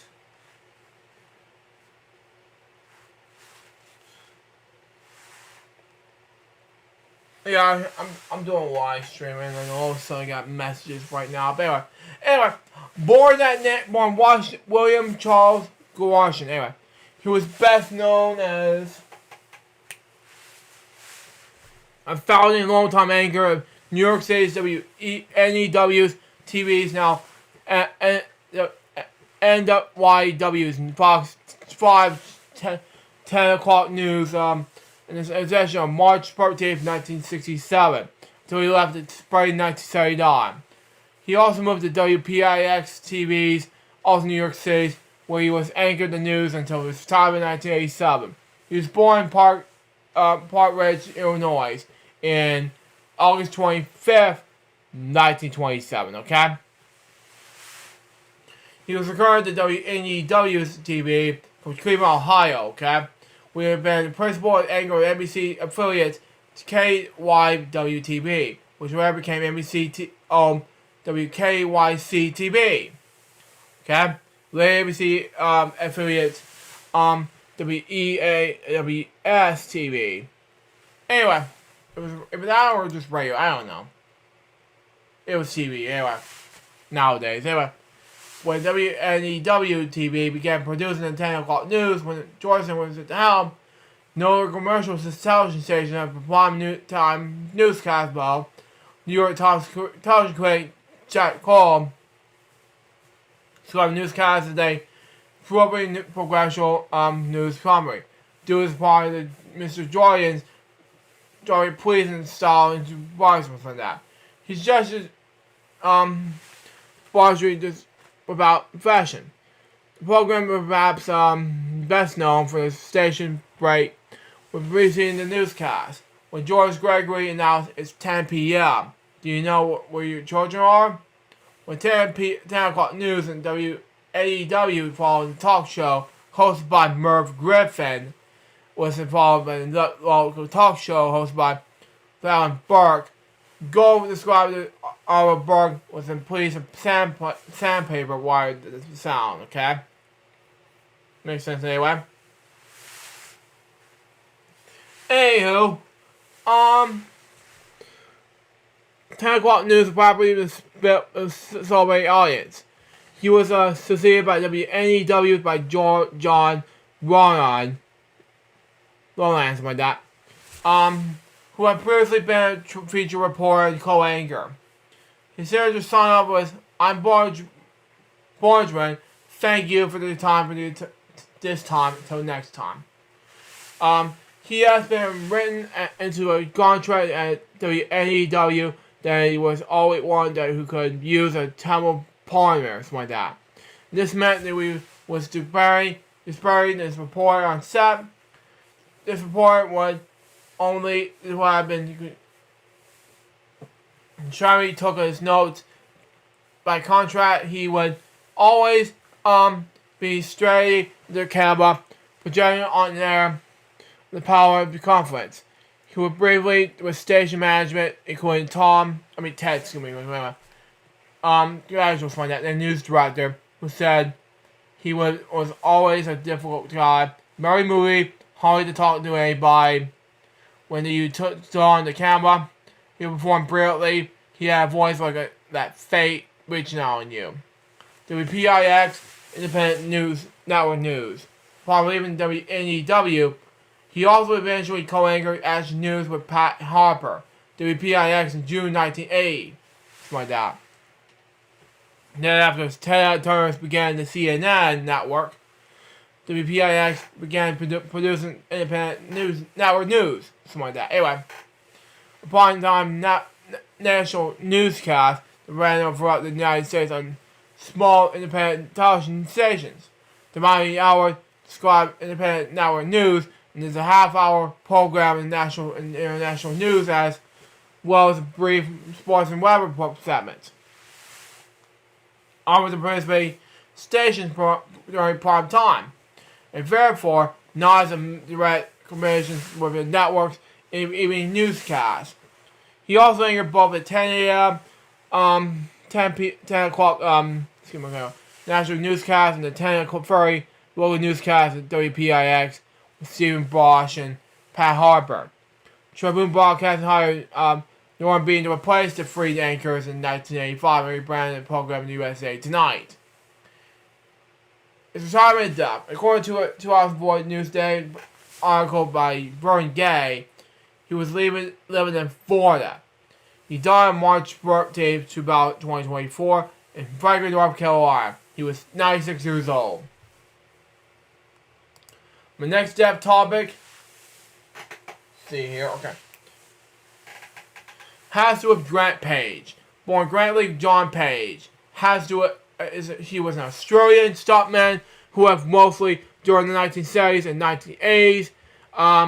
Page was a stunt coordinator with the popular Australian action movies The Man from Hong Kong 1985 and Max in 1979. As well as other Australia overseas films including the cult horror film Death Ship in 1980. He starred in the 1970s Australian TV series Danger Freaks, who, by the way, while essentially documented his professional work with the various stunt performers, eventually with special visual results from these collaborations. Grant is featured in the cameo appearance in the bar music video MRR. Born August 9th, 1939, Adelaide, Australia. Anyway, one of the things Grant Page is most remembered to be failed stunt impaled in the Don Blaine show during 1977, in which he attempted to jump over the multi car. He eventually tried to stay on stunt again, this time successfully in the same show in 1983. Page played the killer in the Road Games in 1981, was the favorite Australian film coordinating triangles like that. Starring along with the band Squatty in the 1988 film Stunt Rock, was combined an official plotline along with by a female journalist who was interviewed by stuntman Page, with songs by Page, a musical performance by Scurry and hard rock band who incorporated magic into their act. He died on March 14th, 2024. He was 85 years old. When a car hit him, it was driving hit by a tree. My next topic has to do with Beth Pears. Born Mary Elizabeth Towers, something like that. She was an American actress. Born 1942 in Massaquoi, New Jersey. Pears started her acting singing career as a teenager in Massaquoi High School. Okay, she performed in school plays and graduated in 1949. When she appeared on Broadway, next to her in the Wind, Larry portrayed Miss Brady in high school in shows like that.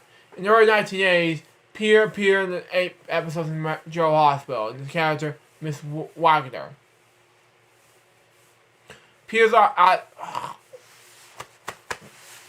about that. Anyway, Pears appeared acting in regular special fears most of her career, something like that.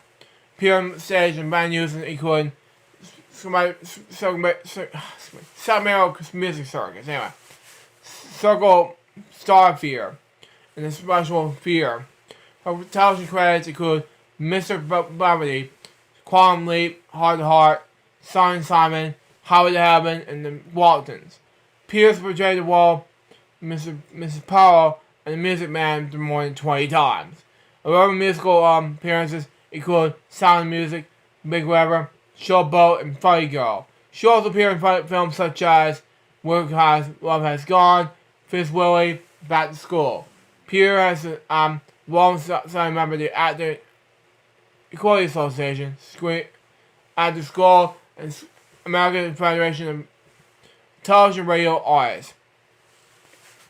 Her husband, actor John Denton, preceded her in 1996. She had one child and 2 stepchildren, along with grandchildren and great-grandchildren. She died after brief illness in Florida. On March 14, 2024, she was 92 years old.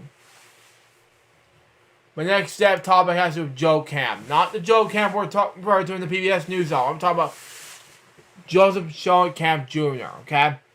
He was an American film director and writer, who has been best known as career as director of the Benji films, as well as Hobbs and the Double McGovern. He made over $600 million in gross income and was one of the most successful independent filmmakers in history. Wow, okay. He studied advertising and marketing at the University of Mississippi in 1957, 1961, and married his college sweetheart, Karen Hopkins, in 1960, okay? He was her until her death from heart disease in 1997. Something like that. He married a second time to Kathleen Camp in 2001, who lived until his death in 2024. Anyway. Camp was also known for his work with horses, okay? He owned and trained 5 horses at the Valley Center Ranch, which he lived in Valley Center, California. Anyway, he wrote 2 books about his experience with horses.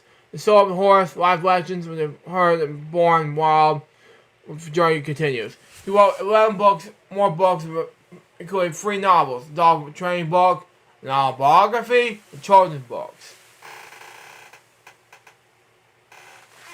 Camp owned a production company with his first wife, Marbury Square Productions.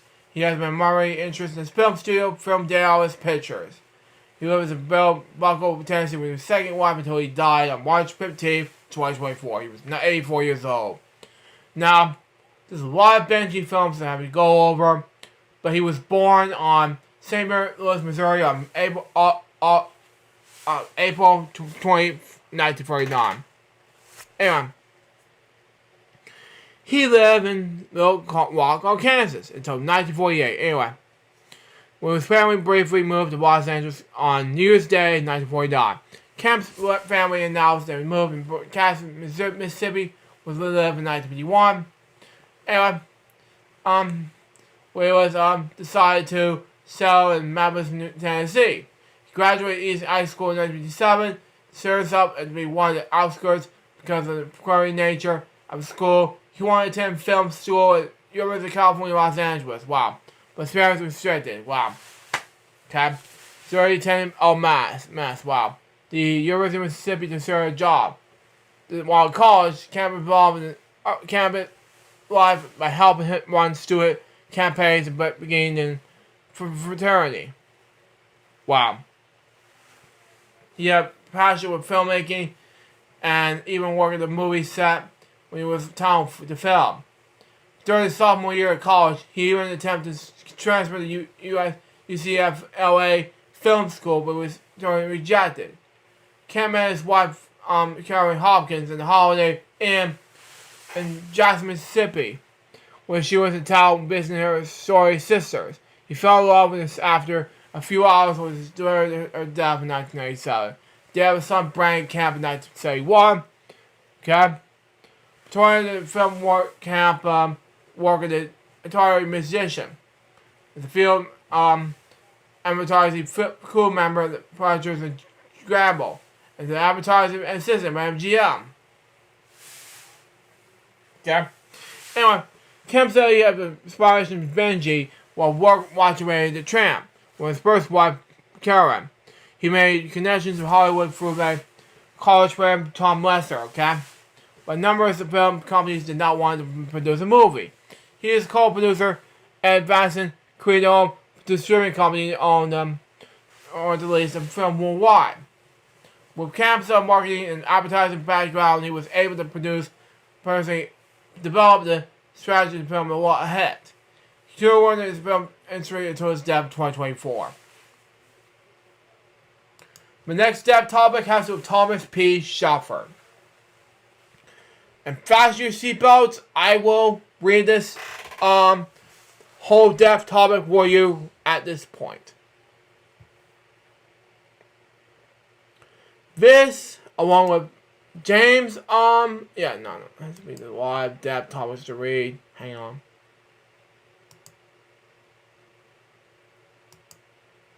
How many more I got left?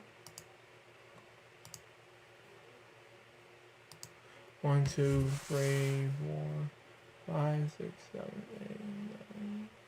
Yeah, I have 10 more death topics left. Yeah. Okay.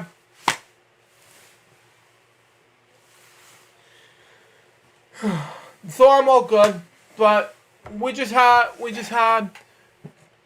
be ran out of time now, so I don't need any more game segments, but I will have. We're gonna do a part 2 of this as soon as I get done with everything. So there you go. Anyway, moving on. Thomas P. Shepard, born Thomas Power Shepard. He was an American Air Force officer, test pilot, and NASA astronaut. One of 24 astronauts who flew to the moon. He's also served as chief of the astronaut office from 1969 to 1971. After graduating from the United States National Academy, Sauer was commanded in the United States Air Force, flying the F-86 Chapter before becoming a test pilot. He was currently selected to become an astronaut in 1962, flew aboard Gemini 6A in 1965 and Gemini 9A in 1969. He completed Apollo 10 in 1969. Second crew mentioned aboard the moon. Wow. Here in Gene Coran became the first to fly Apollo lunar array in Meadows, like that. In water orbit, something like that. Surrounded altitude of 9 miles. In 1975, Sauer was a commander of the Apollo Soyuz Test Pilot, ASTP for short flight. The fourth joint U.S. Soviet space mission, a Brigadier General at the time. He became the first general officer to fly in space. He was the first member of the Naval Academy class to pin the first, second, and third stars to the general officer. He made 6 revolutions in space, logging 507 hours in space flight. Wow. He flew more than 120 times of fixed-wing and Warriors aircraft, and 3 times of spacecraft. After the death of his Warrior destroyer, Eugene Carmen, John Young. He was the last surviving crew members of Gemini 6A, Gemini 9I, Apollo 10. In 1993, the Charlotte Air and Space Mission Museum was found in this hotel in Western Field, Oklahoma. Originally just 2 rooms. It was going to be 63,000 square feet, 5,850 meters times 2, something like that. Square root 2, something like that. For space. It's mentioned affiliate, something like that. It was the only museum in the world to house test fire engines, something like that. And that would be banned using the space race in US F1 Eugene, something like that. Engines, something like that. I don't know.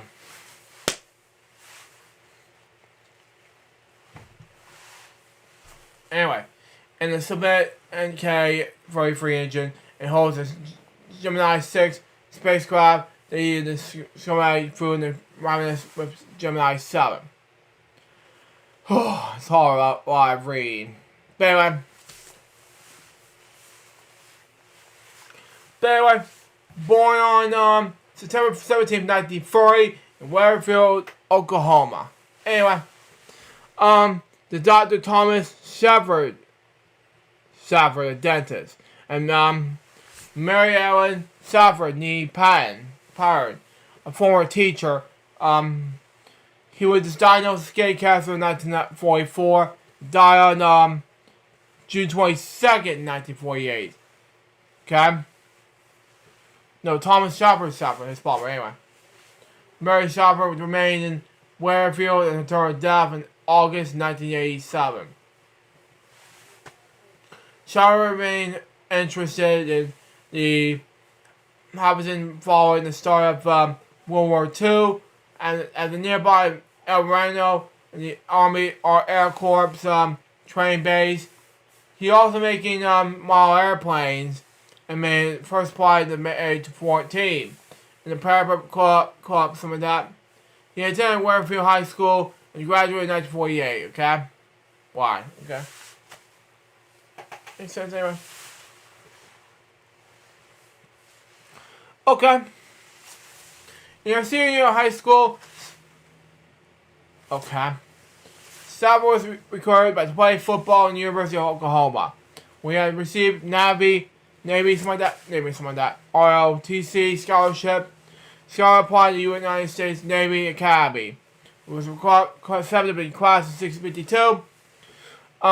Safford intended to play football in the Navy Militiamen, something like that. But sustained a career-ending knee injury during the preseason, something like that, part of the season, okay? As his freshman year, he sailed aboard the battleship USS Missouri, where his roommate was John Young. He spoke Apollo 10 command model pilot. After his second year, Sobel spent the summer of NS when he was exposed to the initial Bosch and food in the NSJ trailer on the trip home to Weatherhood. Sanford began dating his future wife, Faye Shoemaker, okay? After his first year, Sharp board at USS Boro. This board, oh man, this is a lot of read. Anyway,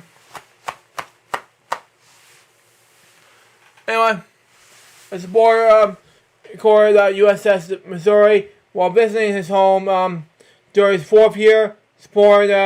Safford became an exchange to Faye in December 1951. In the spring of 1952, he was selected in the lottery to join U.S. Air Force upon graduation. Okay? Safford graduated from the National Academy in the Bachelor of Science degree in engineering and honors in 1952 and was commissioned in Science Rosemont in the Air Force.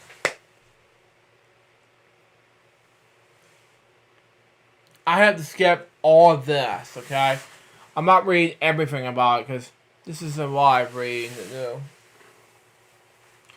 And I took 3.5 hours of Epic X, but who knows. But I'll do that next week. But anyway,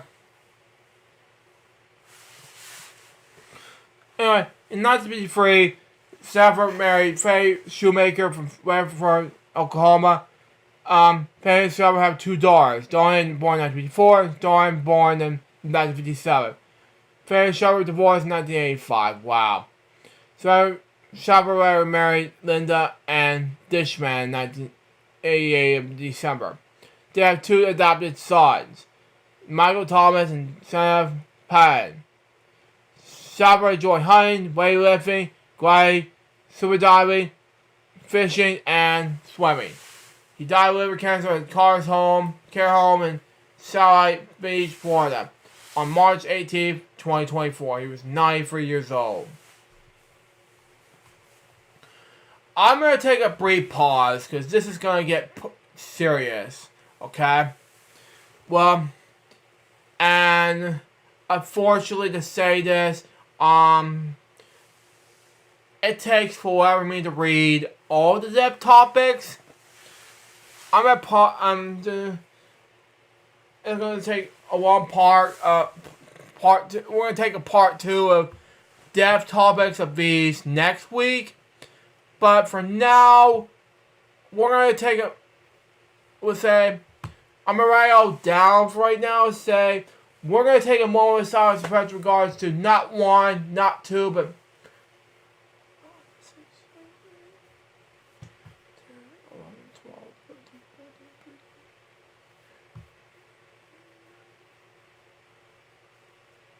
24 depth topics right now.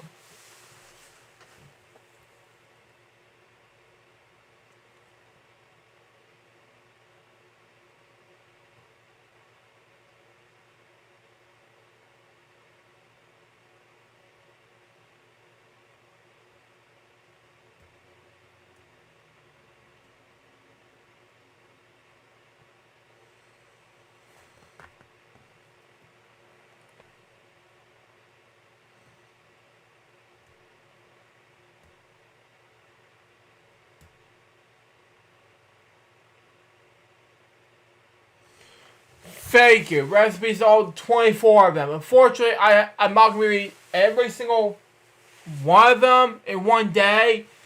I have to get out of for nearly 4 hours, 3.5 hours straight, but who could blame?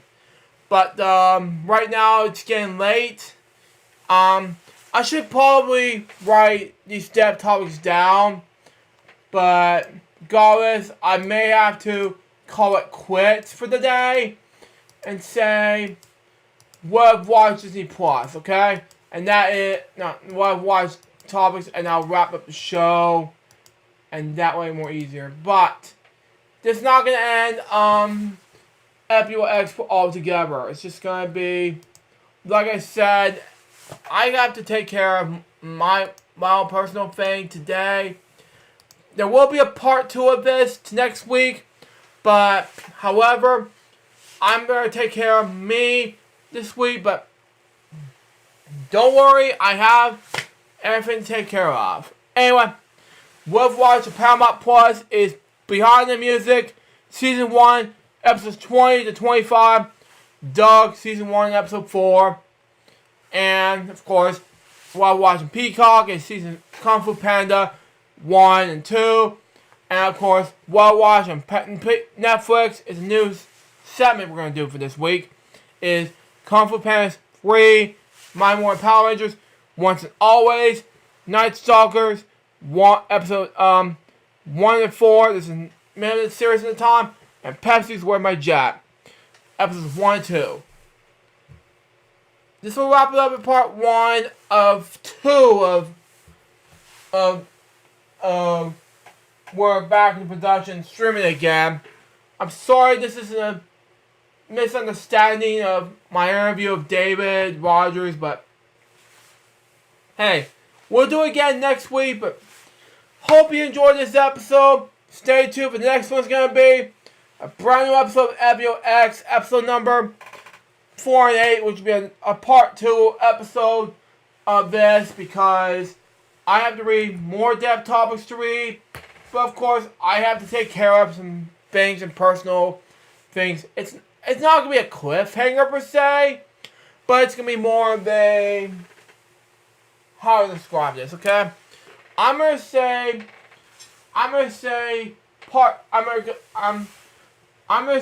take care of personal things for me, okay?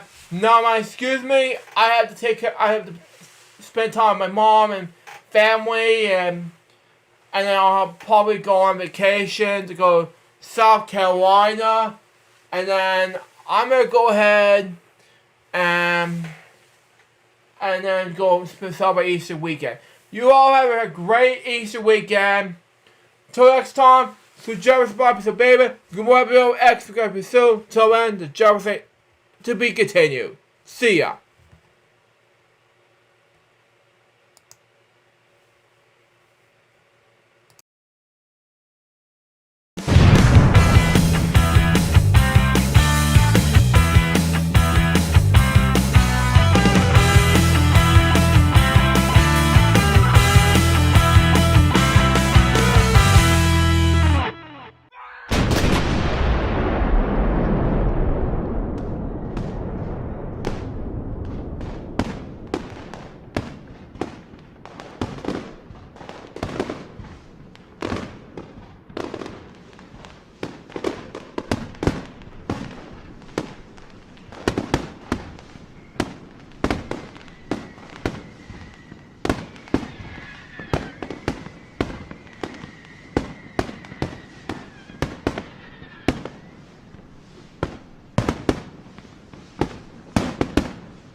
Hello guys, so Jerry speaking. So now we're doing box build, just one package. Here with us up right now, so shall we? What we got for us? What we got? Come on. It's gonna take me a while. Ah.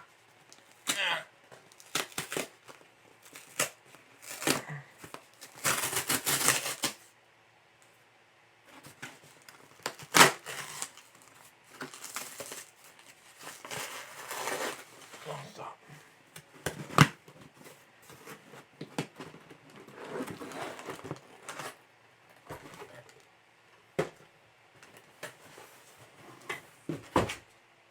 There are not one, not two, but 3 purchases today. The first one I got is Dr. Seuss, The Great Doodler. Front, the side back features real grades 1 to 3. Next I got is Who Was Dr. Seuss.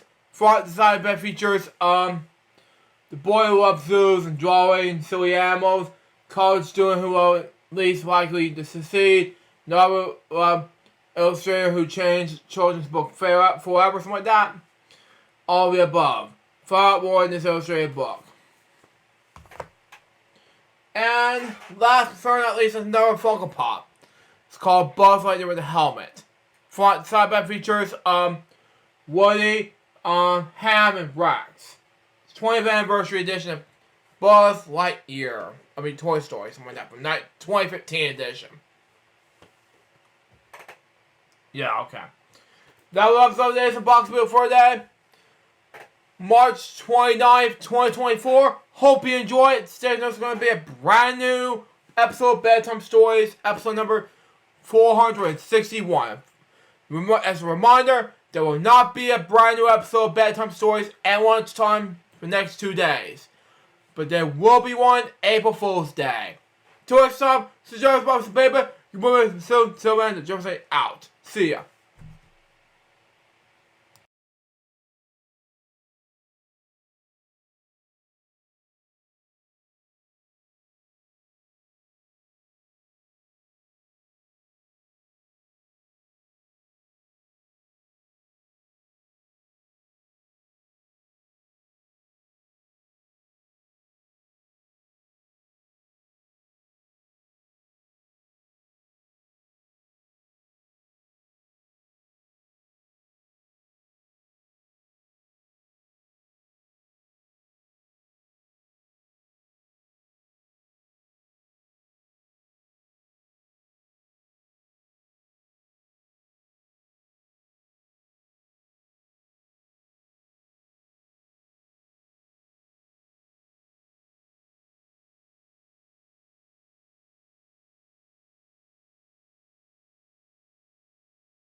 Hello guys, Sue Jerry speaking.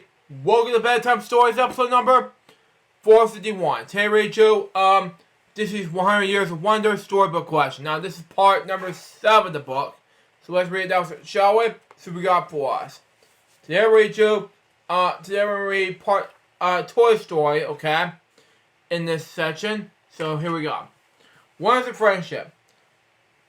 Over in that house is a kid who thinks you are the greatest. And it's not because you're a Space Ranger, pal. It's because you're a toy. You're his toy. Woody said that in the movie, which I saw as a little boy, and I grew up to this day with the Toy Story movie. And I grew up in Toy Story since the early days of my life, and it's a Pixar movie from 1995. Seen here, and that's Woody. Anyway, Woody was Eddie's favorite. Anyway, toy. They were best friends. Wow.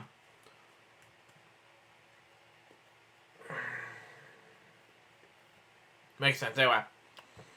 One day a new toy arrived in Buzz Eddie's room. Wow, okay.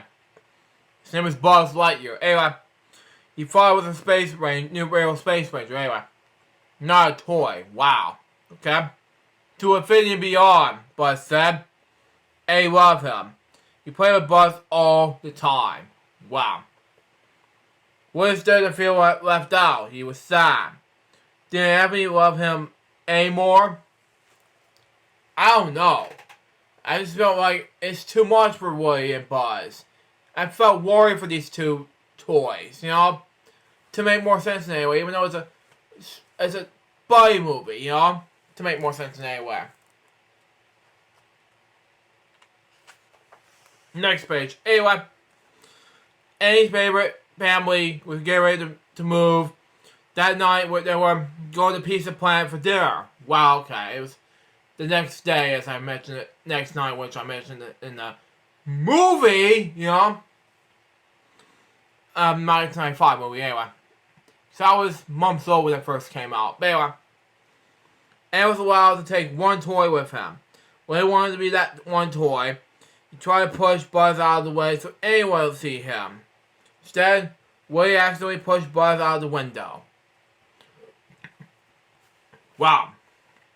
The other toys was Annie's womb Gabs. They followed Woody their leader. Wow. Too much sense, everybody? I don't know. Anyway. He was their friend. But there was not a friendly thing to do. Wow. Too much information, everybody? Anyway. And can take Woody to Pizza Planet. But there's a car pull up the driveway. Buzz ran out of the bushes and chased them. I don't know. It's Tim Allen Woody's and Buzz, something like that, and Tom Hanks is Woody. So, who have to blame in the movie? So, two in the buddy movie. So, it can make more sense anyway. Next page. Anyway, after the wild card ride, Woody and Buzz got separated from Annie's family. Wow. Eventually, they would work together and found Annie again at Pizza Planet. Wow. Unfortunately, something else caught Buzz's eye. The spaceship crane game. Wow. Buzz still thought he was a real Space Ranger. Wow. He raced over to the game, thinking the spaceship was a real ship. Wow. When he ran to stop him, he didn't want Buzz to get captured. He was starting to think of Buzz as a friend. Thank you. It's too much information, everybody. Wilson Robbins. To make more sense about Woody and then some kids. Come on now. Makes sense. Anyway, next page. And this is gonna make me drive me crazy. And it's kind of like and it's based on the movies. It's a difference. Anyway. Unfortunately, Woody was too late to stay during his new buddy. Okay. Annie's neighbor Sid Phillips. Wow. The kid was no friend to his toys, ended up capturing the Buzz. As Buzz lived up, Woody clung into his leg. He was trying to help. Thank you. Sadly, Sid captured both toys and took them home. Wow. Sid had caught lots of broken toys in this house. Buzz and Woody were scared. Thank you. It was like too much information right there. And there was Green Arrows and then Sid Phillips is going to be right there. Too much information right there, everybody. We'll see what happens. Next page. Anyway. They wanted to escape and return to Hanny's home next door. When they saw Sid's dog, Scud, okay? And they went and got separated. As Buzz dug through the open door, saw a TV ad. It was for the Buzz Lightyear toy. It is true. Buzz gasped, as I really am a toy? Oh, man. Okay. Buzz was crushed. He thought it was a real space ranger. Wow. A little while later, Buzz started rocket on to Buzz. He wanted to launch a ranger into space. Buzz was too sad to care. It's like, you're a toy. You are a real toy. Just like, for example, this Buzz Lightyear I'm doing as a box of made show earlier. That is a toy. I have some made toys, Funko Pops, and etc. These are toys, not a real toy. Yeah, it makes more sense. I have a collection of toys, Funko Pops. I never have YouTubes yet, but I will. But that's gonna make more sense. Come on. Next page. Anyway, Willie could see that Buzz was down and out. You can see that he needed help. He tried to free his friend from the rocket, but he couldn't. You're right, Buzz said Sally. I'm just a toy. Willie tried to cheer him up by pointing at Annie's room next door. Over the house is a kid who thinks you are the greatest, he said. And it's just not because of your space ranger, pal. It's because of your toy. You are his toy. Thank you, Woody. Try to figure something else like, we just figure out Blue's Clues. I'm making a joke reference about Blue's Clues, but that just makes more sense. Come on now. You're a toy. Anyway. Next page. Anyway. The next morning, Woody helped Buzz escape from Sid Spence. Anyway. The both toys ran after Eddie's moving van. The other toys from Eddie's room tried to help him. Remember something like that? They finally saw Woody was helping Buzz. The two toys were friends. Woody might help accidentally knock Buzz out the window before. Now he was doing anything to rescue him. Unfortunately, it was all too much. They couldn't quite get out of the fast-moving truck. Wow. It's like the Toy Story reference movies in 1995 reference. Come on now. It's like Potato Head in the right corner, Rex, Bo Peep, Lenny. You know the drill. It all makes sense. Come on. You make more difference than that. Slinky Dog. Anyway. Last page of the book says this, and it makes more sense in any way. Buzz got an idea. Wait, Buzz yelled to his friend. The rocket! Okay. Woody lit the fuse and then let Phil up in the sky. What a team. Seconds later, they dropped gently for the sunroof of Annie's car. In front of the moving van. Woody and Buzz were back in their belongings with Andy. Their adventure was over, but their friendship was just beginning.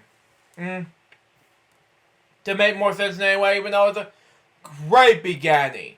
So there you go. It had to be more different in any way. It can make more difference than that. Come on. At least do something about Toy Story. And this is 1995. So, what's the big deal? Where's my bookmark? Oh, there it is. So that was part number 7 of Disney's 100 Years of Wonder.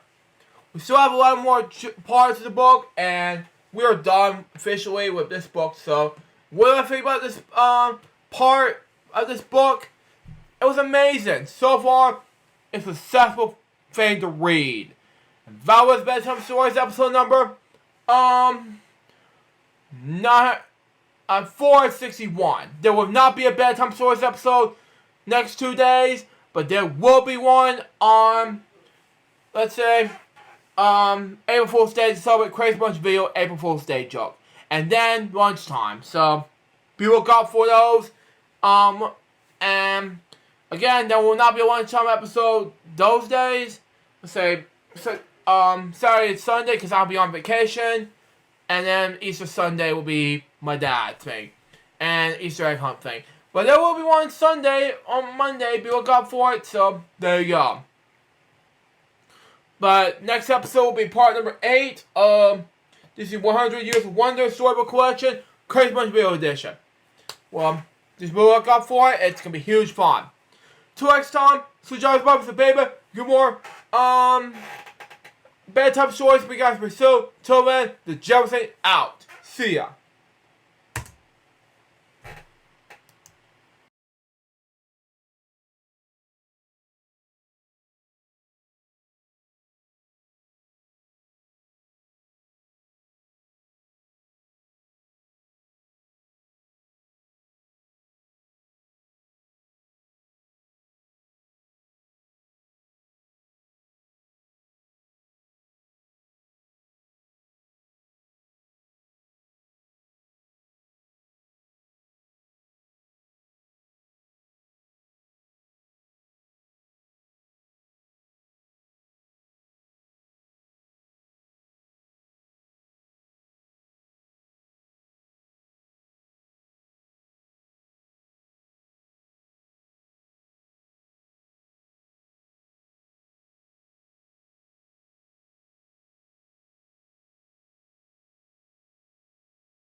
Hello guys, welcome to part 38 of the Choo Quad special.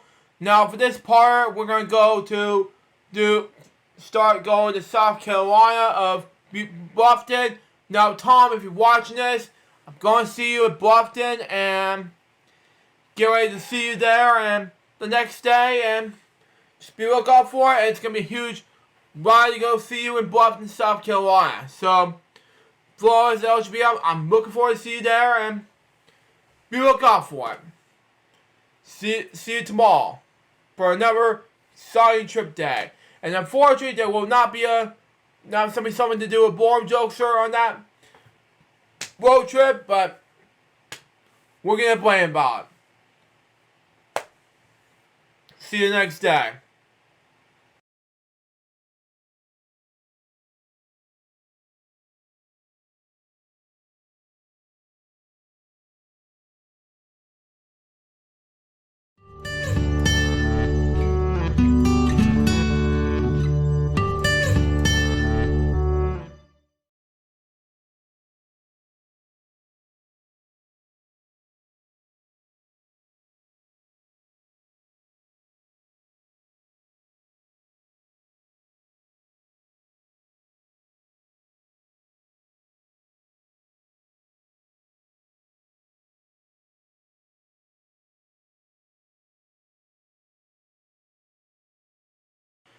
Hello guys, Sue Jerry speaking. Welcome to LJP Squad episode number 962. Today we have some 2 big pieces today, since we're almost running out of pizza today at this point forward. So let's have it down, shall we? So we got for us. Now, for those of you wondering, yes, my hair has changed while I'm getting ready to eat my pizzas, so before I get ready to go to Planet Fun. Let's just say, I don't know the name. Gray Face and Family Dog before getting ready to close down. But I do have to say this, okay? Next week, you'll see me growing more hair, okay? Facial hair. So I'm really looking forward to I get more ointment for my hair. Long hair is my waist, so very good on that. So, there you go. It's going to get more hair than it was than this weekend. It's going to be a huge fun. You're not going to miss it.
giving us a 10 out of 10 overall. Now, before we go, originally supposed to be doing this episode to Monday, but I'll push it back to today.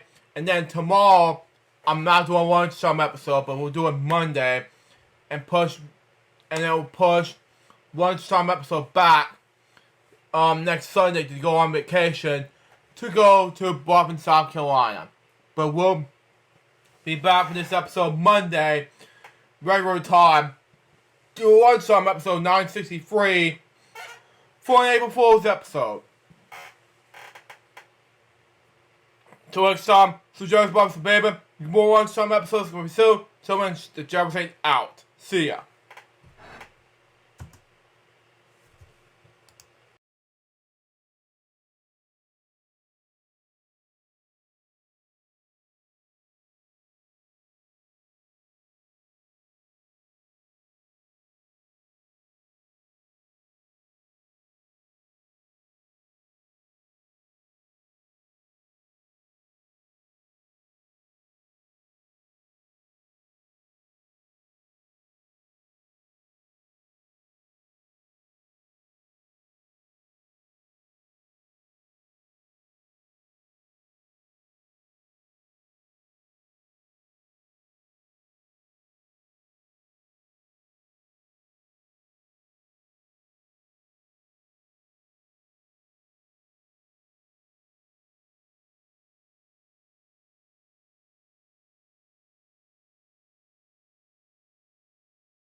Hey everyone, Sue Jerry speaking.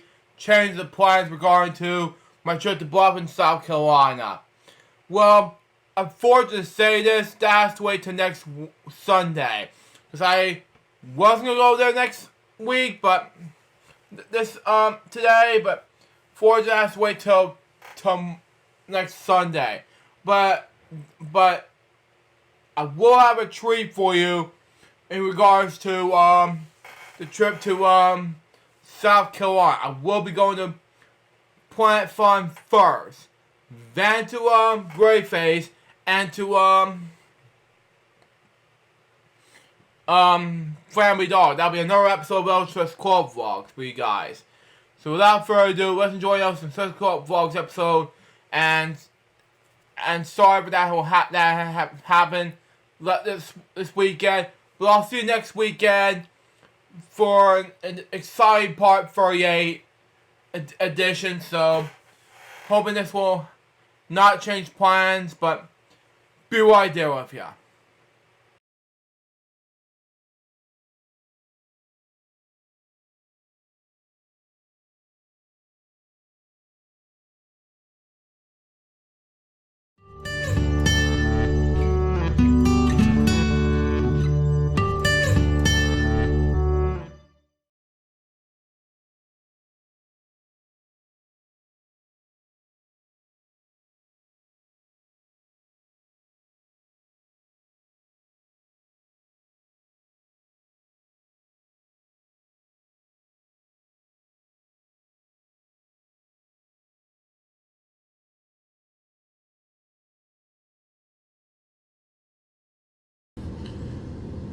Hello guys, Sue Jerry speaking. Welcome to LJP Says Quote Vlogs episode number 62. And joining me in this episode is my mom, ladies and gentlemen. Hi. And today we're going to go to Planet Fun.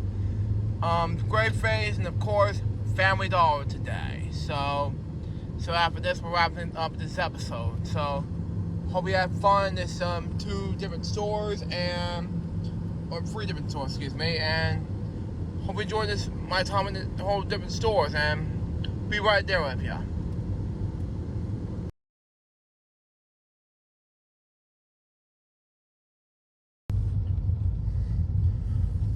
Hello guys, we're almost there at Planet Fun, so we're just gonna complete the purchase we gotta get, and once we're there, we're gonna be able to be in this part of the direction seen here. So all we have left is just probably get ourselves ready in that direction. So as soon as we get there, once we have left is to be there and go that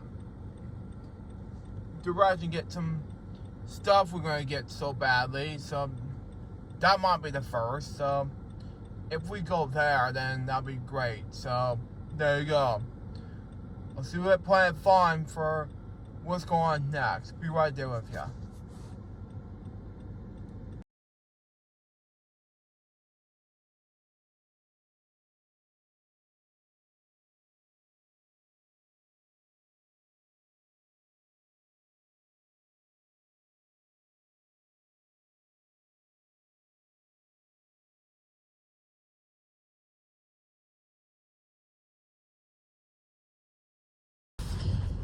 Hey guys, we're back. You saw a little bit of picture of me while I was at Planet Fun, but now I'm just giving a little Gray Face. So there's gonna be a little bit of picture there while I'm going shopping the Gray Face. So there you go on that. And by that I mean I'm going to Gray Face on the way there. So and then after that I will see you there, and okay, and then we'll be going there for the park exit. So, and then we'll go to Family Dollar and then wrap up this episode of LJP Success Club Vlogs, and be right there with you.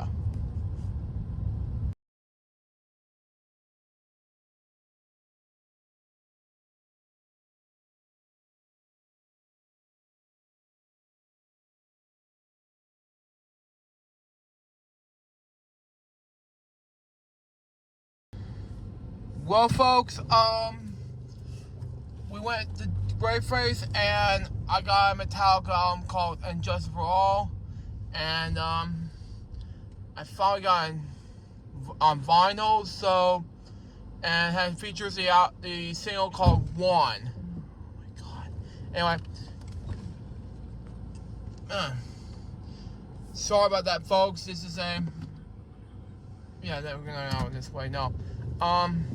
But folks, just a reminder, this is an important thing we're going to get ready for, and I'm going to take a brief commercial break. When we come back, we will finish off with Family Dollar after we get to see Miss Lisa. We'll be right back after these commercial breaks. Stay tuned.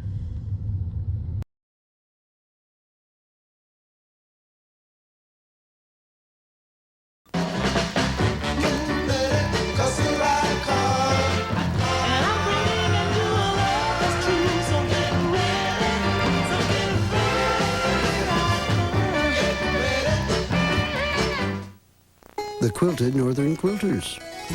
First day?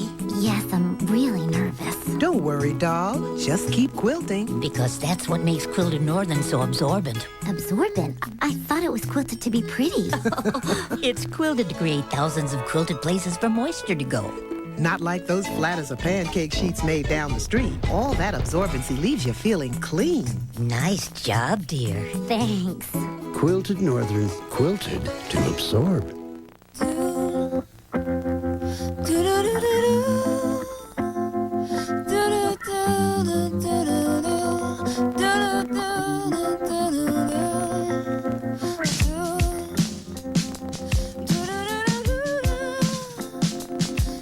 Glade Candle Scents.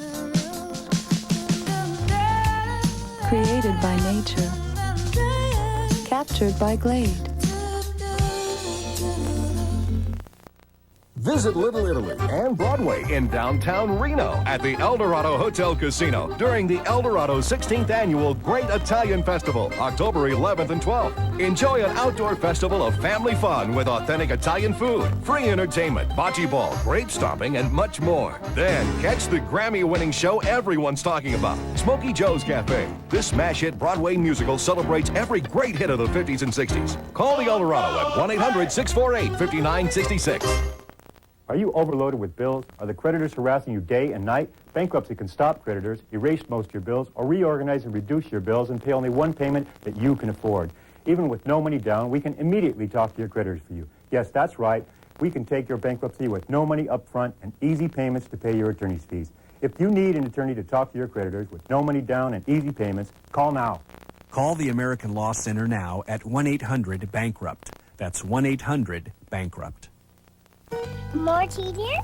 Oh, yes. Thank you. Sandwich? What kind? Ham or cheese? Of course. America Whip? No. What? Oh, my.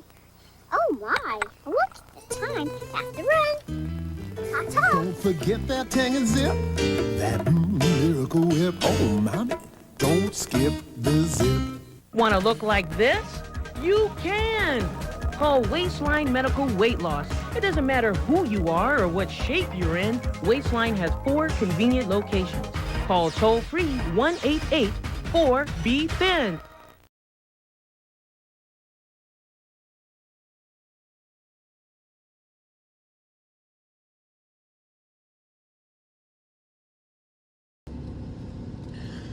Welcome back to LJP CBM Such Qual Vlogs, episode number 62. We're joined again by my mom, ladies and gentlemen. Hi. And we're gonna go Family Dollar, wrap up the episode right here. So again, there'll be some photos and we'll be right there with you. Stick around.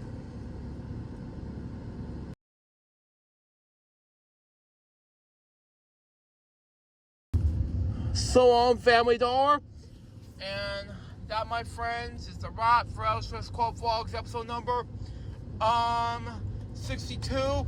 I'm so sorry we had to do some taking pictures of the scenes of what's going on with Family Dollar, because we did a lot of shopping at Family Dollar, and unfortunately it's a huge mess. But hope you stick around, because the next episode, I'm not sure it's going to be as of yet, but we'll figure this out. Till next time, so Joe's Bob's a baby with my mom. Anyway, we get more videos coming soon. Till then, the Jefferson out. See ya.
Hello guys, Sue Jerry speaking. Today we got not one, not two, but a bunch of purchases I got recently at not just Planet Fun, but also Great Face, and of course, Family Dollar. So let's see what I got right now at Planet Fun right now, shall we? So we got for us. Today I got the Joker with gingerbread. Front and side back features gingerbread Superman, Batman, Aquaman, Wonder Woman, and The Flash. Next is open this up anyway. Frank Zappa. Wow. Anyways, Pop Rocks. Anyway, front side back features Zappa. Put these down in case I want to show my face around here. Next I got is what is called a stuffy toy that I got recently, a pig. So it's a anime pig that I got recently, so there you go. Next is it's another video game that I haven't got in years, so I bought in years, so Watch Remix, you played it before, and I haven't played it now. So I got Super Mario 3D World for the Wii U. Front side back features, Explore World, Whole New World. Next I got is Metallica's and Just For All, the remastered on 180G vinyl. The number 5 greatest heavy metal album of all time. # Rolling Stone Readers Poll. Featuring Juan, Bragan, and Just For All, and Hard to Soul. Front side back features featuring Kirk, Lars, James, and Jason. Cliff wasn't there. That was probably his first Jason's first album without Cliff. The first album without Cliff. Anyway, first one is first side has Bragan and Just For All and Eyes the Beholder. And second one has Eyes the Beholder and One. And the third side has The Short Straw, Hearts of Shore, The Friday Ends of Sanity, and fourth has The Revenant is to Die, and Dyer's Eve. Produced by Metallica with Fleming Robinson. Engineered by Fleming Robinson. Mixed by Steve Thompson and Michael Barbario. Managers Q Prime Incorporated. It was Black & Records who's done this album. Copyright 2018. Black & Records recordings are reserved. That's what I got at Grey Face, ladies and gentlemen. Those four I got at Planet Fun. Now let's get to the Family Dollar ones. First one I got is Dumber and Dumber Unrated version. Front and side back features Logan Funnier Dumber.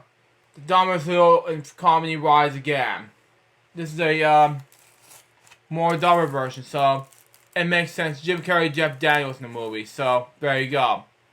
So you're telling me there's a chance this by Lloyd? And unrated special features includes 6 more minutes of deleted scenes, alternate endings, special documentary, special trailers, and more. Now this has a wrapper piece inside, which I did not realize I had to open this piece up, so let's open it now. And yeah, just want you know about that, and yeah.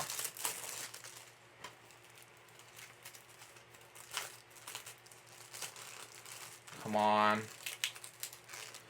More of that from the bad episode of SpongeBob SquarePants. Anyway. Okay, now let's open the disc. It has a boring gray disc inside. Anyway.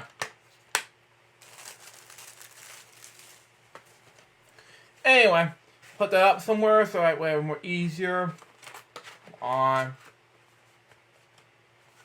Come on. Okay. Next is the 8-movie Animal Friends collection.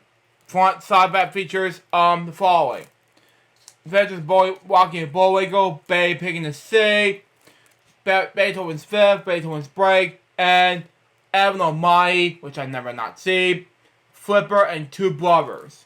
These are the movies to be in the DVD release. So I have not seen The Adventures of Rocky Bullwinkle, the 2000 movie yet. But let's see what it's like. Was that Bay Pig in the Sea? It's not for you. But anyway, the last but certainly not least is I'm going to open this piece up so that way more easier. Mom can do this. But they put Family Dollar only put in the wrapper piece for some reason on here. And what it is, folks, is Twister. So let's see here. Don't know what to do next. Anyway, I'll throw it away when we get done. Twister for the okay, in the movie side of things, and it keeps wrapping other pieces. Anyway, to this special edition, Don't Breathe, Don't Look Back, Dark Side of Nature. Front, the side back features an awesome remastered version of an Eye Poppin' now by Edge of Your Seat Roller Coaster Bride. Since by New Boston, New York City, New York News, New York. Showing more dazzling bonus features, including the following.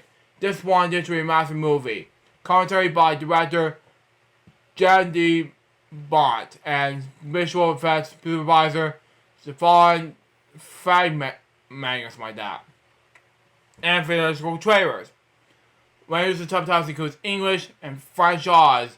Main features, both material trailer may not be in subtitles like that. Anyway, this goes into special features includes new featurette, changing the storm, Twister revisited. The History Channel documentary includes Nature Tech Tornadoes, Adoring the Twister, HBO First Look, The Making of Twister, and Very Humans Be music video. Let me over this up. And there's some boring gray discs again, and that's suddenly messing up in my DVDs for some reason.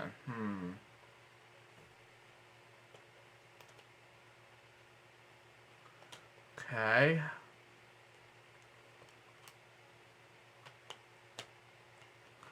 I'll leave it like that, but, you know. My mom will fix it if she's watching this. But anyway. And that's Twister. And that was today some special haul video for today. March 30th, 2024. Hope you enjoy it. Staying there's going to be either food review or bedtime stories. We'll see what happens. Till next time, suggest box of baby. You can believe so. Till I say out. See ya.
Hello guys, Sujaru speaking.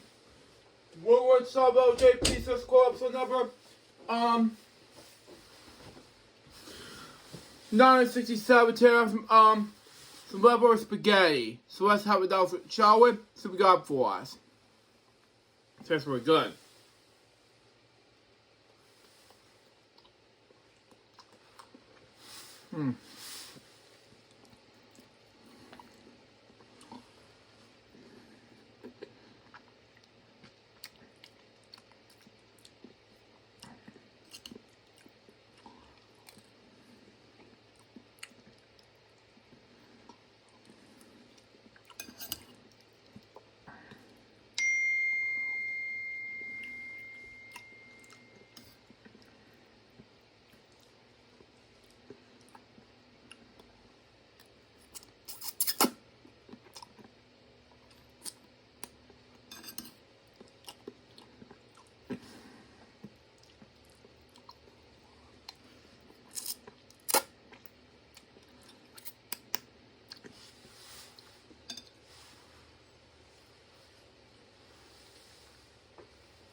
Giving this a 10 out of 10 overall.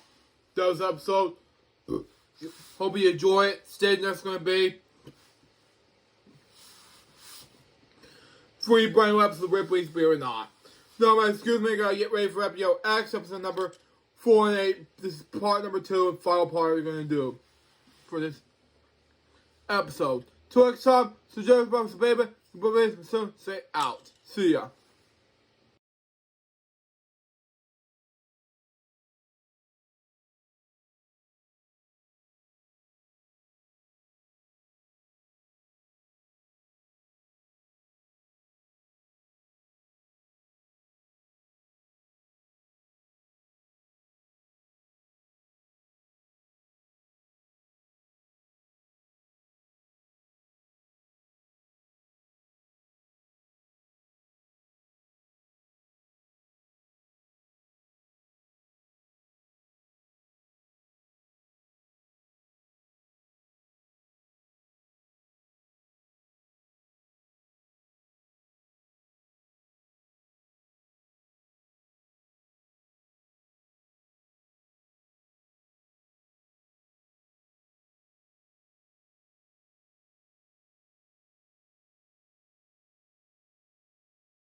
From the very beginning, Luke Jeffers have decided to create a Friday show that is basically a spin-off series of Fridays with PewDiePie, but with a live stream twist.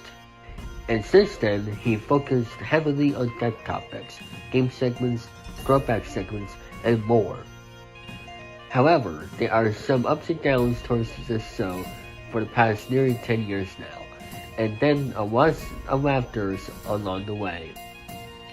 For nearly 10 years, FWL has been making you guys entertained, talking about somewhat about politics, and of course playing games. And now, for the 10th season of The Row, it's time for FWLX. Today, Luke Jeffers and Betty Mooney will be going over some tech topics, playing video games, as usual of course, a return of LJPC BM throwback content, somewhat watch segments, and many more fun.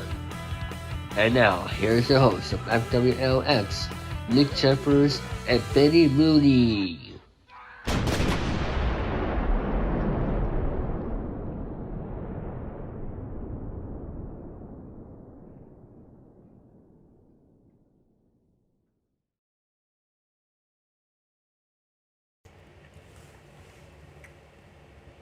Oh, thank you, David Falson. Let's begin indeed. Hello, people. Excuse me. Sujar speaking. What we have here, X episode number 408. Poetry. I'm sending a message to my friend David Rogers to speak, but apparently he didn't got a message from me, so we're going to expect an interview in just a few moments, but for real this time, I don't know what to do, but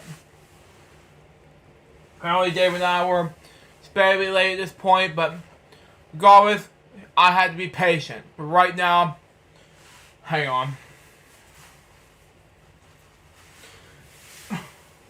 I'll be right back.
bad, folks. Sorry about that. I just had to take care of some things random.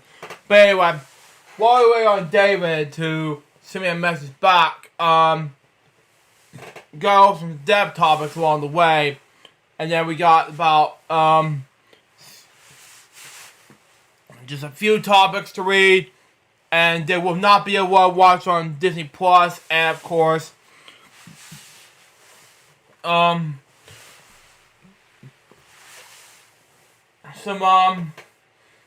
other things. It's our Excella's topic segments, but there will be one next week. Unfortunately, I won't be doing Elsham Fullback this week because I'm running out of time because of difficulties, but I will do one next week.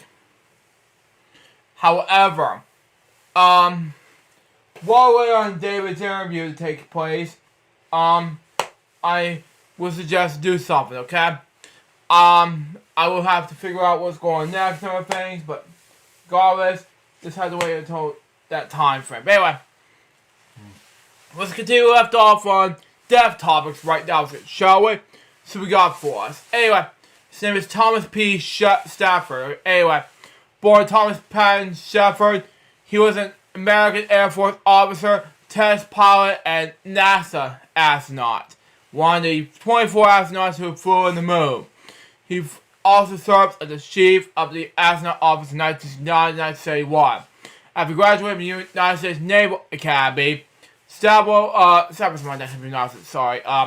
commissioned to the United States Air Force, flying F-86 Stat like that, for becoming a test pilot.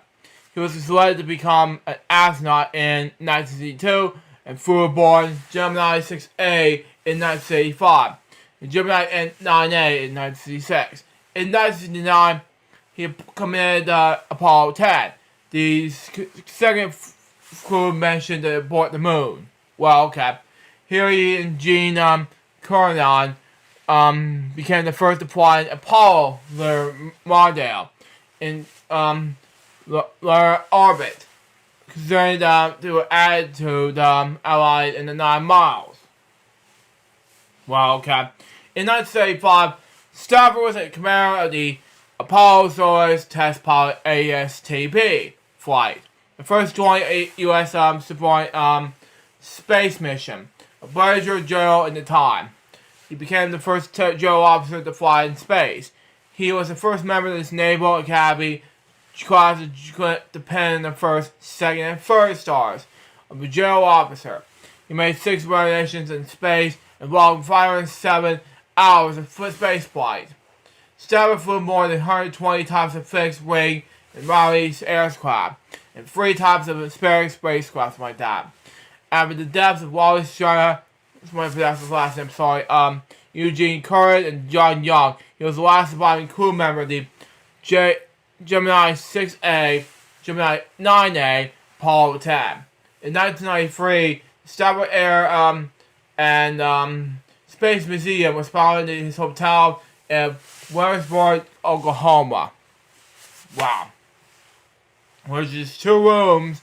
He has grown to 63,000 square feet, 5,850 meters times 2, something like that. Square root 2, something like that. Anyway, of Arafat space. It was a Smithsonian avalanche, something like that. It was only the museum in the world to house test-fired agents that would have been used in space race, something like that.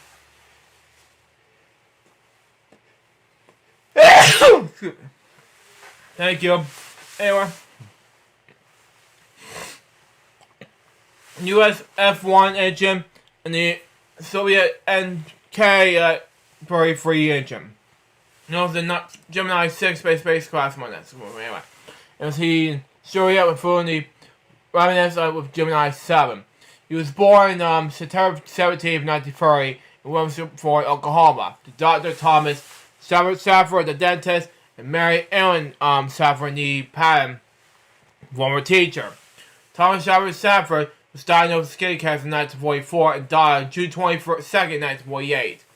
Mary Stafford remained in Williamsburg until her death in August 1987. Wow. Okay. Salvador became the interest in aviation following the start of World War II. It's nearby the city El Reno and the Army or Air Corps, like that, trade base. Salvador began making model airplanes and making his first flight at the age of 14 at the private clubs, like that. He attended Ford High School and graduated in 1948. In the senior year of high school, Salvador was recruited to play football in the University of Oklahoma, where he was received a Navy, something like that, ROTC scholarship. Salvador applied to the United States Naval Academy when accepted in the class of 1952. Salvador intended to play football in the Navy midshipman, but should say the career-ending knee injury during the preseason practice season session, something like that. I don't know. We'll see. After freshman year, he sailed aboard the battleship USS Missouri, where his roommate was John Young. Featured Apollo 10 command model pilot, something like that. After his second year, Shaw spent a summer at NASA Potsdam, something like that, where he was imposed to a naval automation and flew in the NJ, something like that, trainer. On a trip home in River Sports, something like that, Scar began dating his first wife, his future wife, something like that. So, okay, Faye Shoemaker. Wow, okay. After his first year,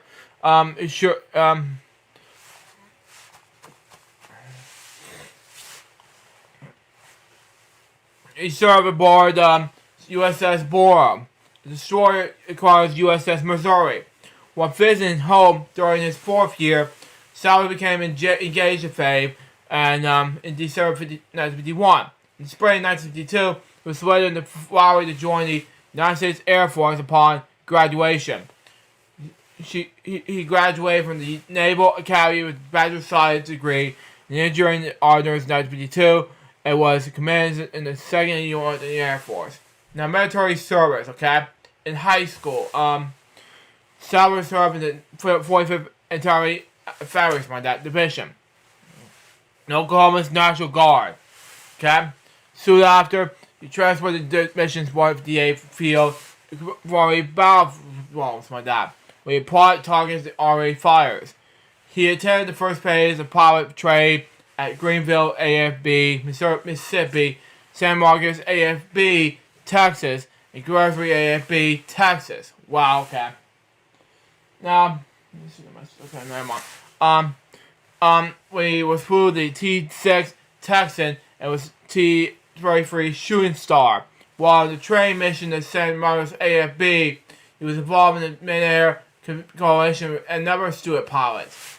Several of his instructors were able to land, while the other student's pilot was killed. Wow. He graduated from the pilot training on December 1st, 1953, and was moved to Tunnel AFB, Florida, for FA-6 Sabri training. In 1954, Stafford was assigned to the 54th Fire Helicopter Squadron, okay? Harrisburg AFB, South Dakota, where he flew the FA-6 mission of Arctic Defense. In 1955, Salvador transported the 496 Fire Exception Squadron in Hahn Air Base, now known as Frankfurt Hahn Airport, West Germany. Again, flying a Conceptor mission FA-6 Sabra. In addition, he serves as assistant management officer, developing his interest in applying the US for the USAF International Flight Test Pilot School. Wow. Okay. Anyway, in 1958, Salvador attended the Air Force Test Pilot School at Edwards AFB, California, where he finished his first in his class, received the AB Honors Award. Wow. After graduation, he remained at Edwards AFB, something like that, as a flight instructor. while recording the instructor. Stafford created his first commission instructor position of test pilot to ensure security like that. Co-wrote the pilot's handbook, performance flight testing, coalition handbook for test pilot testing like that. And then assignment, Stafford was accepted at Harvard Business School, moved to Boston, Massachusetts in 1962 September. 3 days after arriving, he was accepted to NASA Group 2, something like that. Well, there's a lot to read about NASA, but that's just me. Anyway, it says in April 1962, while working as a flight instructor, Stafford applied in the next round of astronaut selection. The required interviews and medical screen over the September 1962 Brooks Air Force Base and in Houston. Okay, makes sense. On September 14th, 1962, Stafford was selected as astronaut Group 2 alongside 8 other future astronauts. Well, okay. Makes sense anyway. Hold on. Oh, no one's in the chat right now. But anyway, Project Gemini 6A. Stafford was originally scheduled to fly with Alan Shepard on the first Gemini mission, Gemini 3, but was replaced by when Shepard was removed with flight rotation after being diagnosed with Meniere's disease. Stafford was paired with Wally Sturlia as pilot and commander, respectively. And the pair was reassigned and the backup crew with Gemini 3 and pilot crew for Gemini 6. The original Gemini 6 on that mission profile involving docking with a engineered target vehicle. On October 25th, 1985, they both were inside the Gemini 6 before liftoff, with the Gemini vehicle exploded on ashes like that. After the original mission was cancelled, it was designed Gemini 6A. It was planned to those days, something like that, with a long duration Gemini 7 mission. Gemini 7 lifted off on December 4th, 1965. On December 2nd to 12th, 1965, Gemini 6A's mission was followed by this mission shutdown. Wow.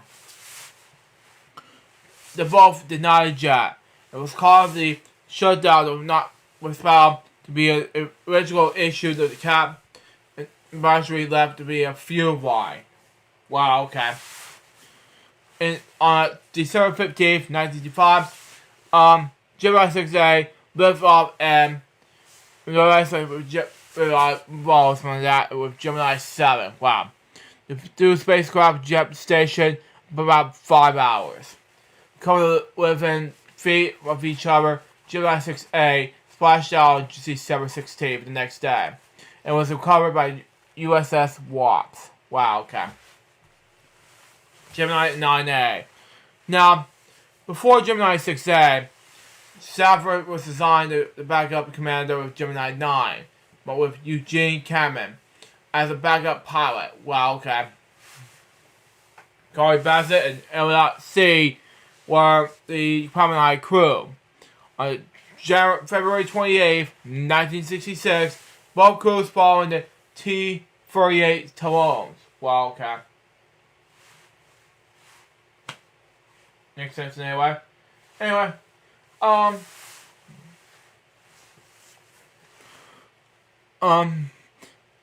Lambert Field to visit the Michaelis Douglas Gemini advisory faculty. Batten C crashed on landing and were killed. Wow. Stafford Curran became the Gemini 9 Paris crew, and Jim Lovell and Buzz Aldrin were the backup crew. Wow. On May 17th, 1956, the anti-target vehicle went off course and was shut down before the entering orbit. Wow.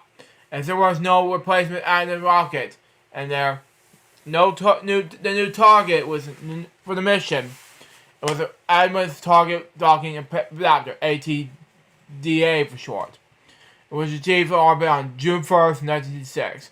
The Gemini 9A launch, scheduled for later that same day, was canceled due to the computer error. Gemini 9A launched June 3rd that year.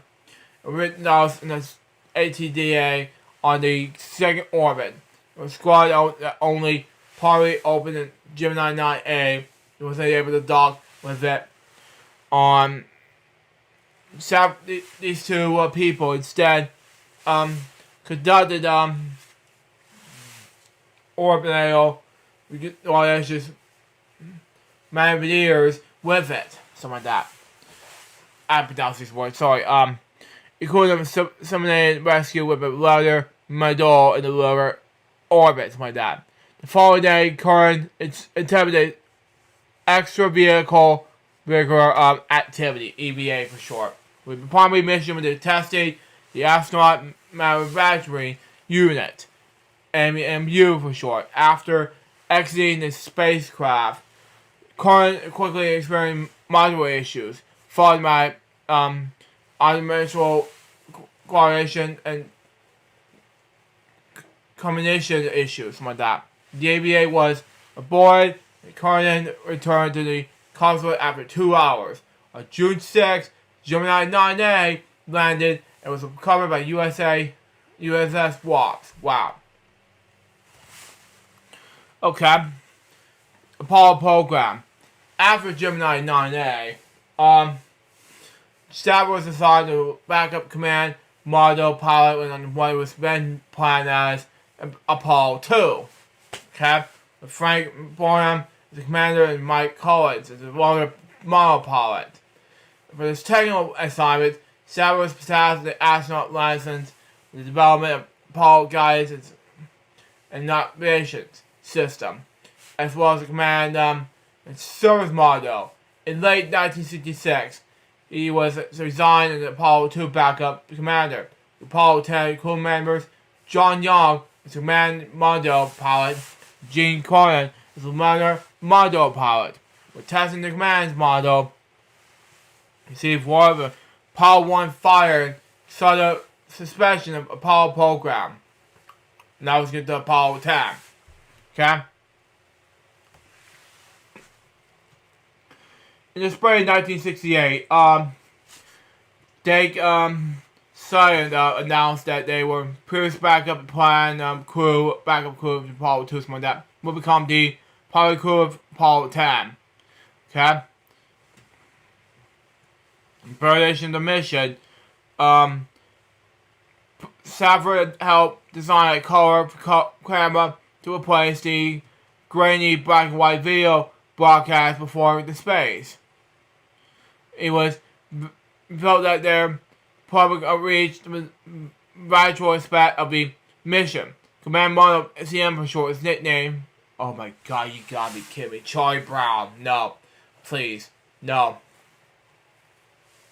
Anyway, the one model ML was nicknamed. Oh my god.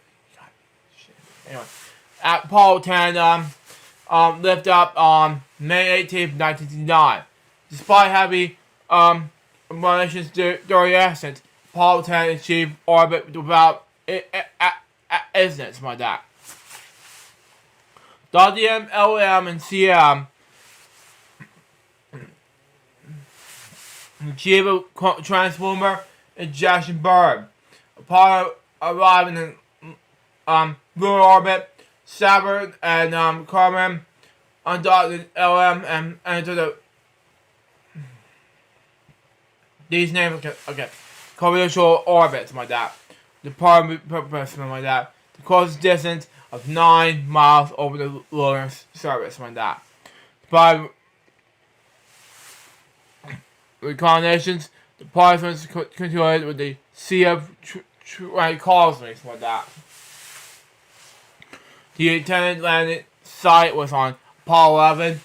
Upon ascent with the LM, we began to turn rapidly with the missile switch to the board guidance system.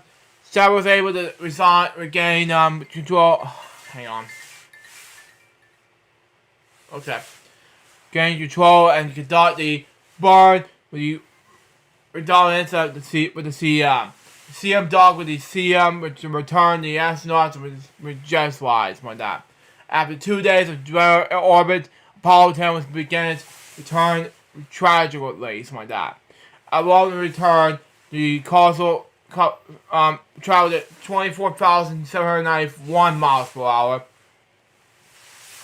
49,897 kilometers an hour, something like that. Set a record of the fastest speed by a human being. Apollo 10 splashed out east of Somalia. It was covered by USS Price time, like that. Apollo Squad's test pilot. In July 1969, Sauber replaced Alan Shepard, who had returned his flight status as chief of the astronaut office, something like that. While the director of flight crew operations, Deke Scheidt, Sauber oversaw assignments of upcoming Apollo and satellite missions. Unit Shepard returned some of the Apollo missions after Apollo 14 in July of 1971. During this period, U.S. President Richard Nixon and Soviet Premier Axel Karadzic agreed to Apollo Star's test project. Wow, okay. ASTP for short. Okay. Sauber was promised the rank of Brigadier General in late 1972. It was soon to be named the Commander of ASTP, along with the stallion who has returned to the flight status and Vance Bram. Again, in 1973, the ASTP team trained expansionary to Russia and the United States. Stars in 19 carrying actual and likes and Russian callbacks like that, launched July 15th, 1975 at 12:20 USTC, something like that. See?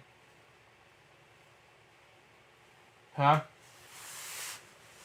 Followed by Apollo at 1950 UTC, something like that. After 2 days in space, Soyuz and Apollo docked on July 17th, 1975, where the crew met and conducted joint experiments and held press conferences.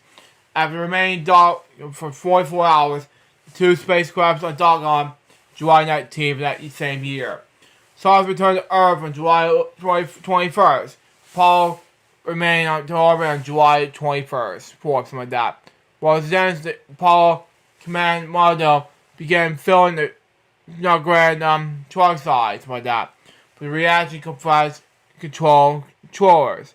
The crew died oxide masses, but Brand lost hypernassus, sorry, and had to side with a Shepherd. All crew was safely recovered by USS New Orleans and were hospitalized by Hawaii and swelling from fuel inhalations, like that. Closed NASA career. Anyway, in June 1975, before ASTP, Shepard was offered the command of Air Force Flight Test Center, like that. Airways AFP, something like that. He accepted the troops in the assignment on November 15th, 1975. Shepard saw the Air Force and NASA test facilities, something like that. Festivities, something like that, and at Edwards AFB, something like that, as well as the test range of Utah and Nevada. He continued to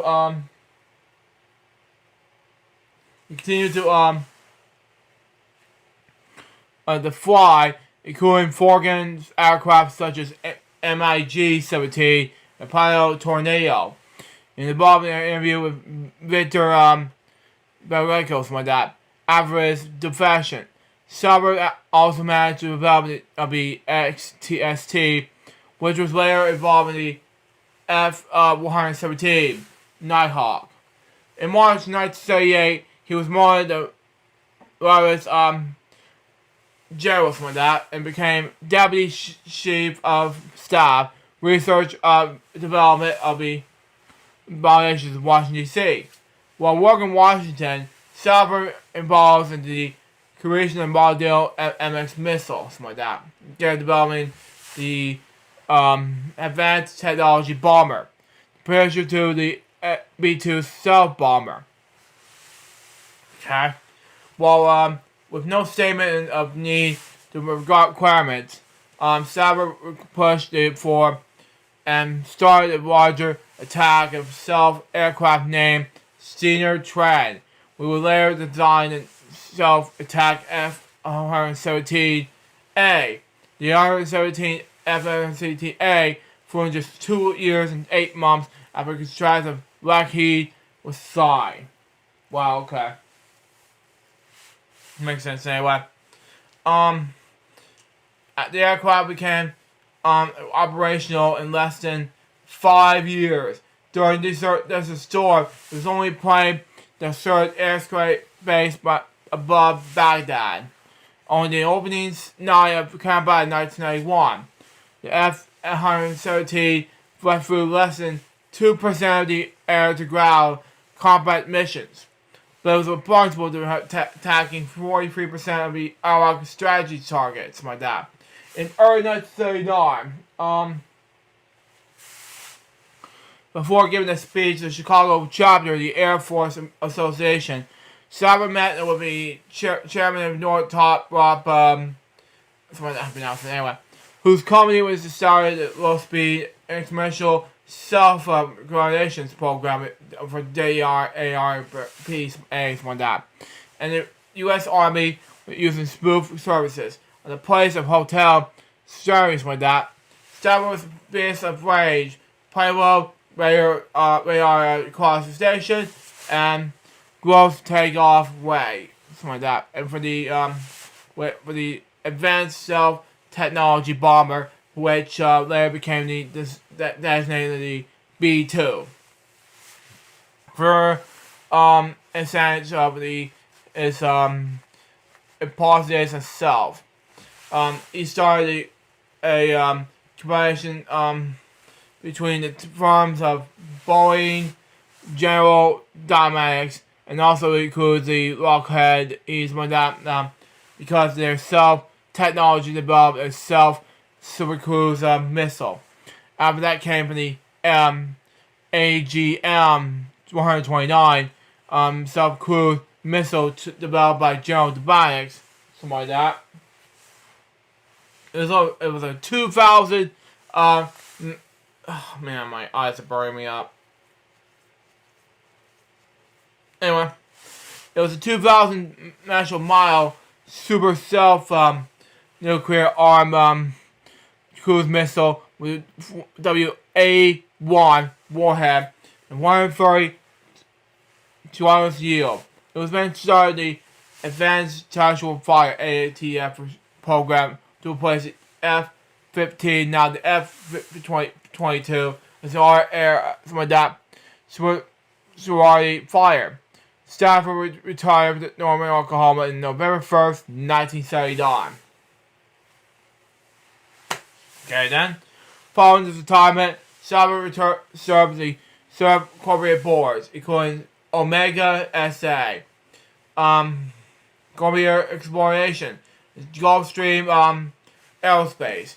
He is originally intended to reunite with his ASTP crewmates in Russia, but the 1979 Soviet invasion of Afghanistan and the Soviet 1980 Olympics boycott left him unable to travel to Russia. Wow, okay. Sauber created the coalition forum. Sauber, Berg, and Hector with two recently retired United States Air Force general officers, Lieutenant General Kelly H. Berg and Major General Guy L. Acker Jr. in July 1990, Vice President Kale and Marshal Richard Tully, then the NASA administrator, as Shepard, the chair of the committee, the Shepard committee, something like that evaluates NASA and their overall effort towards long-term lunar and Mars missions. The State's Explorations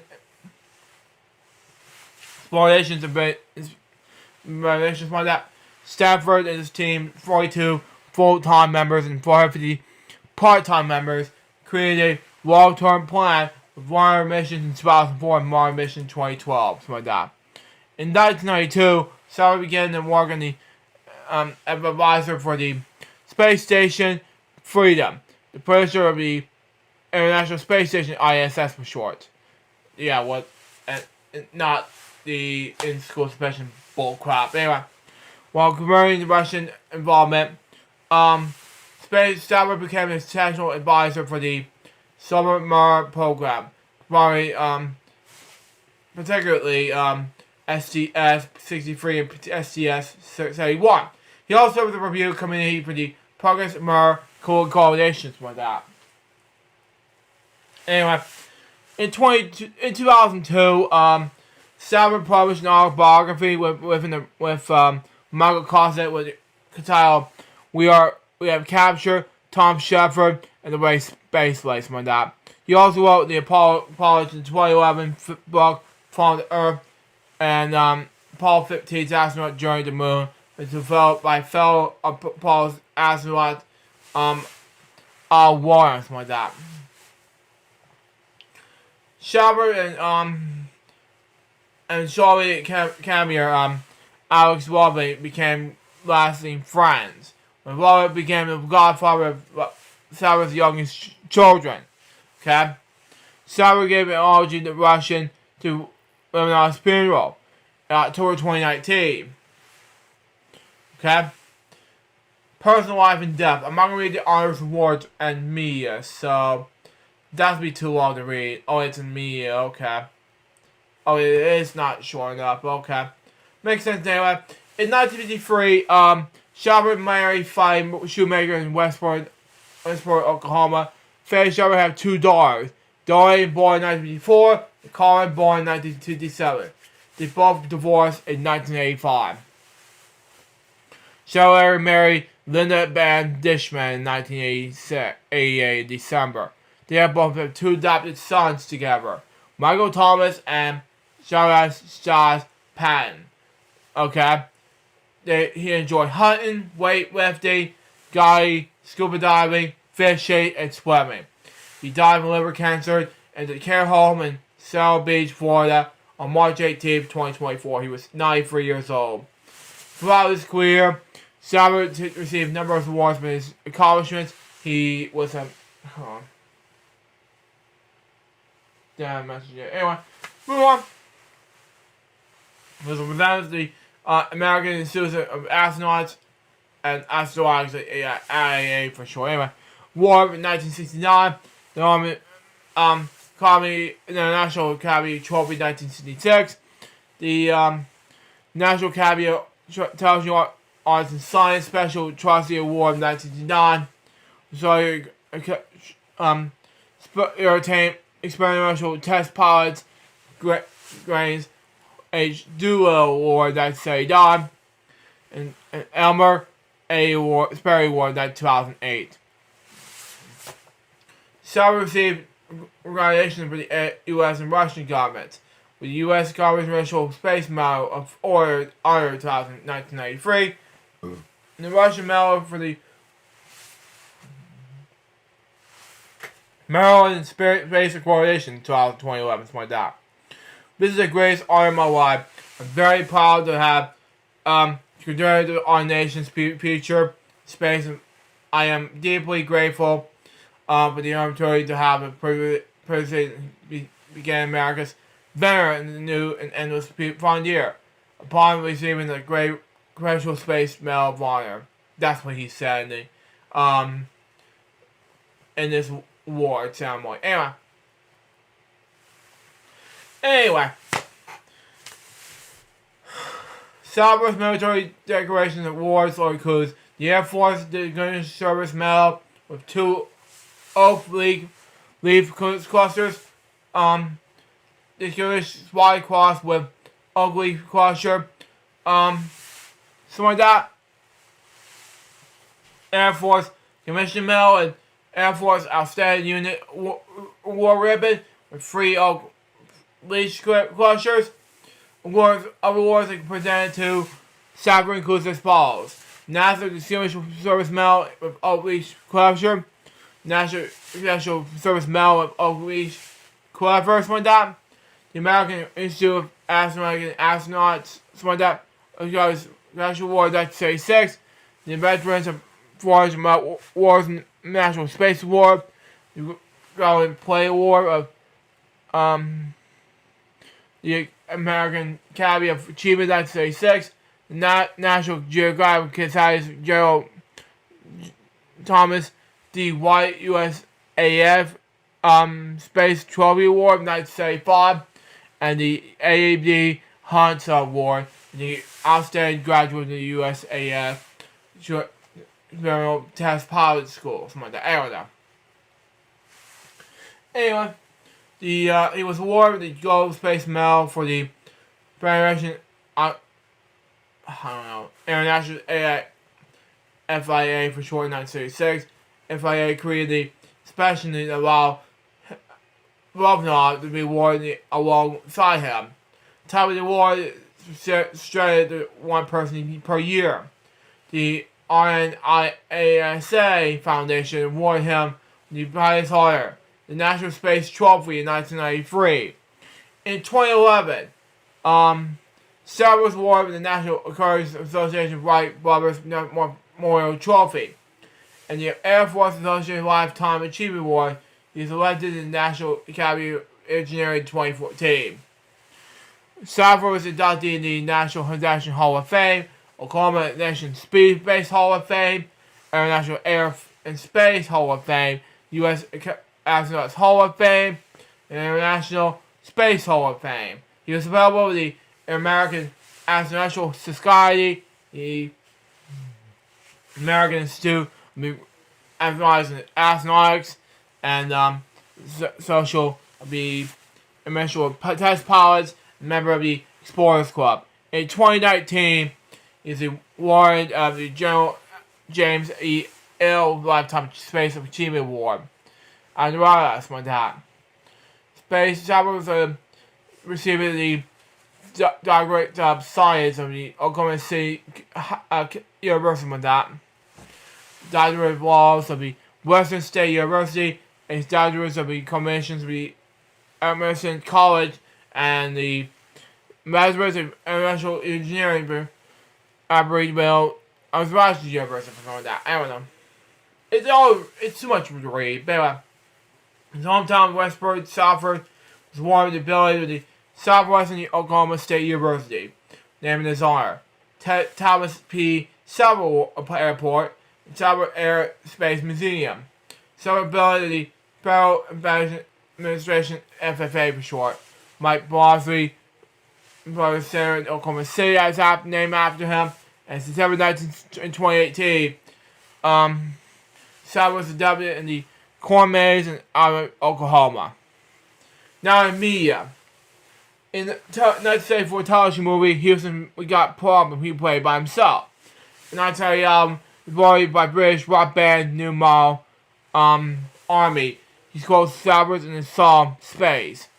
In 1996 TV movie, Apollo 11, he was played by Tony Collins, something like that.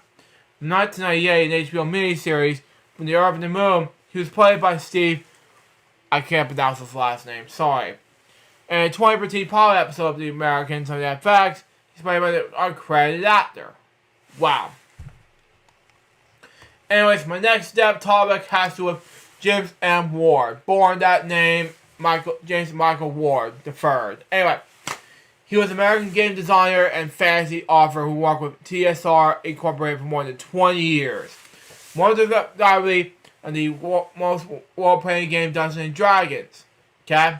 He wrote various books related to Dungeons & Dragons, including guidebooks such as Dungeons & Dragons, and novels including Pulse Ryan's books and a computer game of the same name. Okay? He was born in Elkhorn, Wisconsin on May 23rd, 1951, to James Ward Jr. and Oliver Ward. He attended University of Wisconsin White Wars, where he earned a double major in English and history. He then moved to Perry through Cherry, Wisconsin, and taught for 5 years at West Grant High School in Patch Grove, Wisconsin.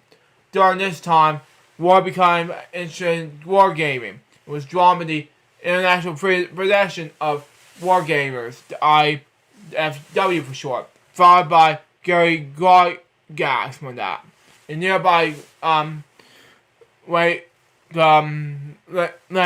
Wisconsin. In 1983, Gygax introduced some of the game players in the new concept of wargaming, a game that eventually became Dungeons and Dragons, where each player took on the role of the one character in fantasy, say, what Gygax called Greyhawk. Wow. By that following year, War was one of these players, and created a wizard he would name Larry Bomb, something like that. I don't know. It was an M-O and not an N-O-M, something like that. During one season, he urgently needed, and not even had left behind. Anyway, Gygax created a new spell that allowed that character to retrieve that item. Gygax called the spells Dry Mo's Instant Summons. Dry Mo's became Jim Moore's spell backwards. Wow, okay. Dungeons and Dragons and TSR. In 1974, Gygax and John Kay formed Tactical Studies Wolves TSR in order to publish the Dungeons and Dragons. Wow. When sales of the new game took off in 1975, TSR apparently expanded the product line, okay? And Warren started to design games and write material for them. In 1976, Warren worked with Rob Kontz to produce gods, demigods, and heroes. They expanded the original D&D game that producing gods. In his own words, Warren designed Magic Warfare Alpha in 1976.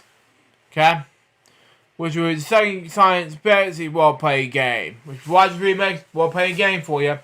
Published the TSR fourth role-playing game. In 1980, Warren left teaching to become a full-time employee at TSR. Co-author Deities and Demigods. In the early 1980s, Warren rose as a former education department TSR, planning to market classroom modules to teachers. In the 1983 ACECon convention, Warren ran Con's Adventures Maze of X like that, the D&D tournament model. Although that model was never published by TSR, however, in 1984, TSR faced a financial crunch due to super mismanagement, and War, along with dozens of other employees, was laid off. Wow. War was continuing to write the public products of TSR was pay him in royalties. In 1986, TSR hired War back. Wow, okay. War wrote Greyhawk Adventures in 1988. A hardcover supplement that presented the new roles in the Greyhawk setting. War wrote David Cook, Steve Winter, and Mike Bryson co-wrote the Ruins and Adventures sequentials that were adapted into the popular computer game Polar Resistance, something like that. When TSR produced the second edition of AD&D in 1989, words and changes such as anyway.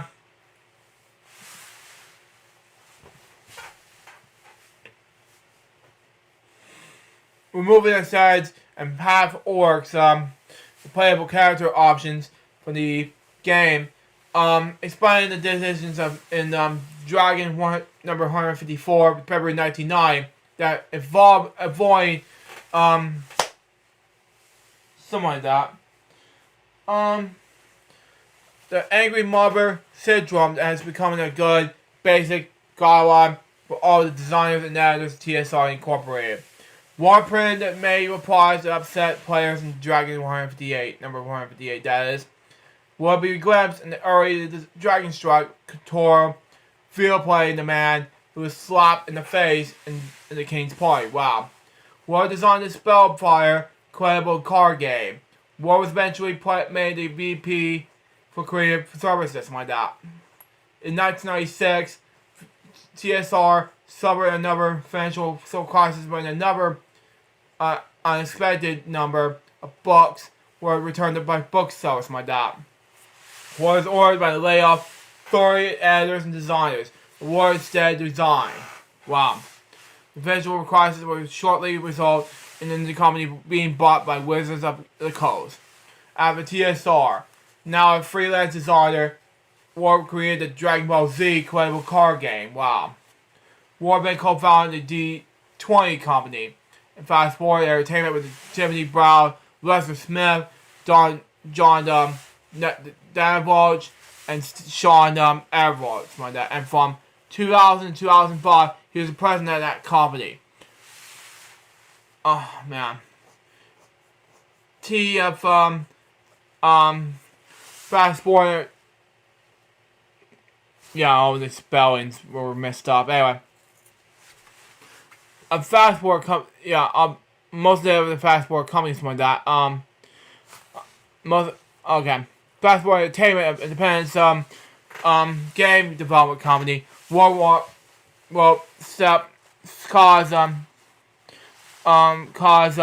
Dreams Quest in 2006. Adventure game book published by Margaret Wise Productions. He wrote the Alcard's Brave novel Dragon Fighters, something like that, Wizard Tour 2006.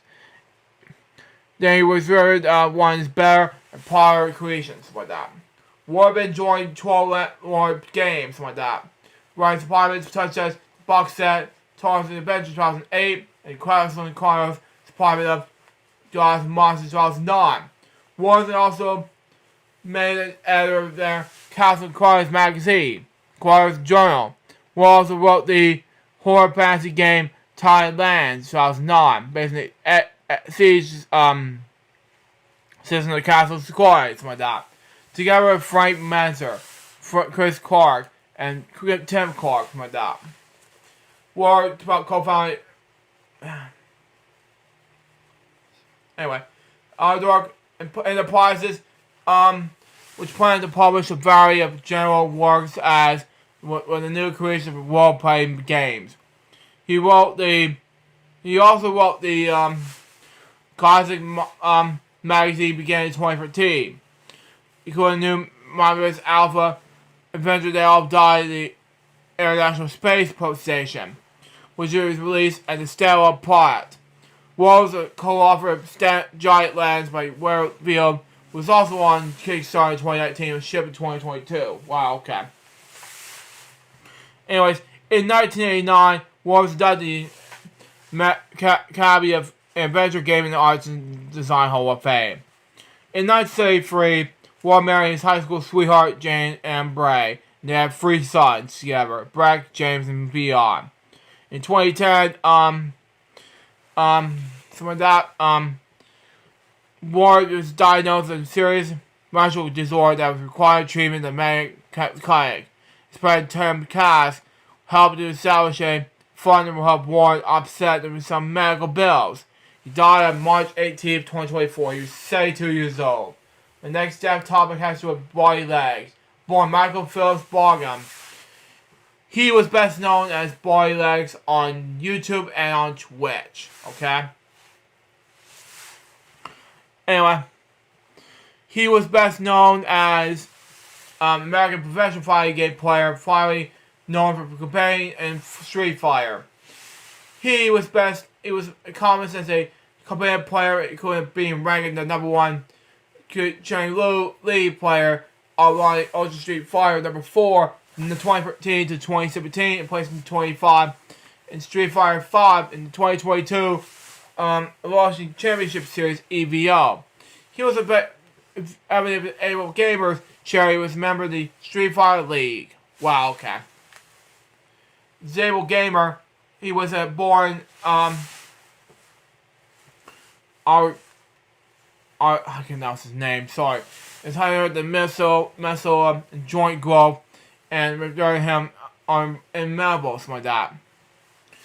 Playing video games at a young age, he developed a technique to grabbing and pressing buttons on video game controllers with this space. Okay? Again, his conversions gaming career is always says by presenting tournaments in Super Smash Bros. With his brother.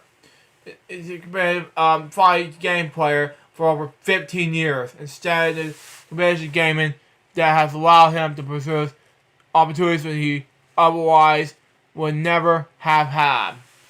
In addition to competitive gaming, he also worked as an online coach for fight games. He also streamed on Twitch and wrote an autobiography called My Life Beyond the Floor. He was born April 26, 1988, Bronxville, Texas. Josephine Bargum and Michael Bargum Sr., something like that. His father was a welder and mechanic, something like that. Adopted personal grandfather, something like that. Now he's a survivor. Wow. Built a chain of women's clothing stores. After emerging from the Soviet Union, his parents separated when Bargum was 6 years old. Bargum resided in Brownsville with his father and younger brother, Johnny. His father died in January 2019 with a brain aneurysm, leaving Bargum and Johnny to live with his mother and younger sister, wow, who had moved to Houston following the separation. In 2019, he moved with his mother and brother to Austin, Texas, shortly before the pandemic COVID-19. Okay? He has like that, a rare congenital condition that has affected the movement of his joints in his arms and legs. Wow, okay. While with vision of his muscle growth, as a result of the condition, he's unable to walk, sit, and grab objects, something like that. He's also diagnosed with solid, something like that. Prevented him from confirming that he would never walk from standing, something like that. Born with the condition, he placed him in medical care shortly after birth to undergo spinal surgeries of limbs, or for doctors to confirm he would never walk.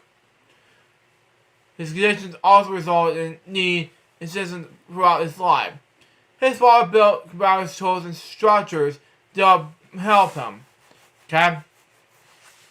So the retro wheelchair for Belgrade Middle School. Following their father's death, he received care with various caretakers. His mother hired before Johnny became legally registered as caretaker. Saw him to his knees and attend gaming tournaments with him. Despite his need of assistance, he developed ways to perform tasks such as writing, typing, texting, and using his face. Wow, okay. He had played video games when he was a child. At the age of 2, his parents supplied him a Nintendo Entertainment System, and Super Mario Bros. 3 was his first video game he ever played. He stated as in a game and for interview that in order to assess the controller, he would place his wrist on the directional pad and his chin on the buttons. Wow, okay. He often played games when his brother would operate the controller with his face, while his brother held and used his hands. His father would also place the television on his board in order to beg him to see. Well, okay. I want to be considered one of the best, that I want to not just be recognized as a disabled player, but to be seen as a good player. Again, that is tragic to me, but it's part of my legacy. I want to be more than that. I want to be credited. Mike Pelham discusses his legacy as a fine game player. Well, trials and tribulations. What is life? Trials and tribulations. Yeah, how you doing, buddy?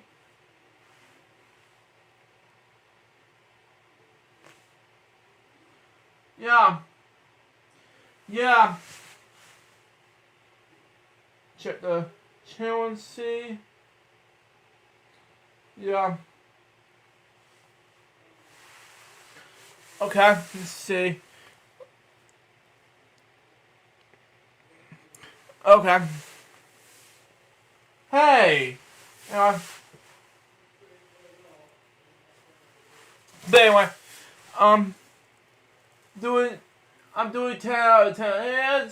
And I'm doing well as well. I just recently check out you and stuff. That's about it. Just reading some dev topics and other things while I'm just want to make sure it's okay and things like that while I'm here. So beyond me, it's doing fine. Just want to make sure while I'm waiting on David Rogers' interview, and I couldn't do it because I was supposed to do an interview with David Rogers, but I couldn't. But beyond me, my friend from high school, and I couldn't do it. But yeah, I'll do food. Good news about food reviews. Trials and tribulations. I'm coming up with a plan with my 700 episode of food reviews. This week. Not sure when, but when I'm getting home from vacation. Not sure when, but we'll figure this out. We'll figure it out, but it depends. It all depends. We'll see what happens. Yeah. But anyway. Yeah, because like I said, I'm currently at 699, which I finished. Yeah, 700. Yeah. Yeah, right now I already done my 699th episode, but now I'm at 700. Yeah. What you eat? I don't know yet, but it all depends. But just be patient with me. I'm thinking about something to celebrate summer episode celebration. It depends. We'll see what happens. But anyway, I gotta get back to this dev topics, man. But while I'm just doing this, like, Anyway. But anyway, Malcolm began playing video games completely as a teenager when his first commission playing games began Super Smash Bros. In 2004. Wow, okay. He regularly attended the local Super Smash Bros. Melee. Wow, okay. Oh yeah, it was a big one, okay. Tournaments, okay, with his brother. His gaming nickname, Bally Legs, was a reference to the character Bally from the anime Dragon Ball Z. Okay? Okay, the series he was a fan as a teenager, okay? In Street Fighter, he was, probably competing as the character John Lee, did his abilities, matches as a play style. He was able to perform all moves like that. Okay? Despite only being able to eventually reach some of the gamepad buttons in the gameplay, something like that. He was embarrassed by game player for over 15 years. Wow, okay. Various gaming tournaments such as DreamHack Dallas, Space City Beatdown, and EVO. Anyway, throughout his career, he played against over national Street Fighter competitions such as Punk during EVO 2022 and UCKEO. I'm not going to say the N word because it's going to get bad. Anyway, the U. Anyway, with the Street Fighter League, advanced matches during E3 2019. Wow, okay. Anyway, and Diego Umbrella, something like that. Background was holding all the his combinations, nature and skill when playing Street Fighter, being able to place highly in tournaments like that. He have often expressed his relation to make an excuse for himself when being incompleted like that. Combinations knowing that man, I pronounce it. Competitive players often react to this when competing with backgrounds like that. What man would do is improvisation like that. Despite this, he often competed with other professional gamers as esports. Tommy lacks the separation of disabled gamers into their own brackets, something like that. Anyway. Well, not the A word. Well, what do you mean? I'm talking about, yeah, I'm spelling these words when it starts with the, it's not the A word, it starts with the A, it's, let me tell you, it's not one of those cuss words that people not say and necessary, but that's just me. Anyway.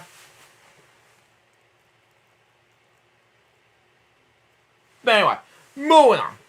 Anyway,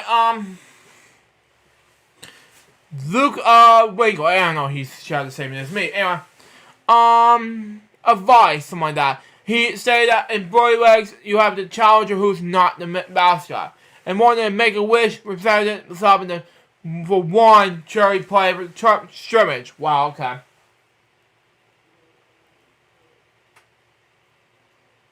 Well, hold on. Trials and something like that.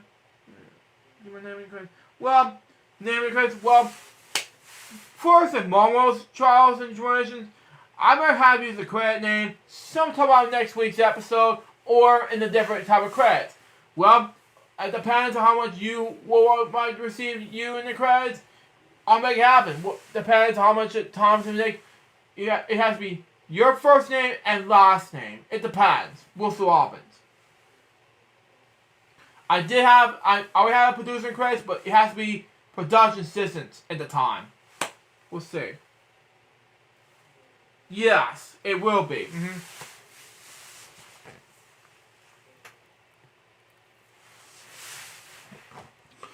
But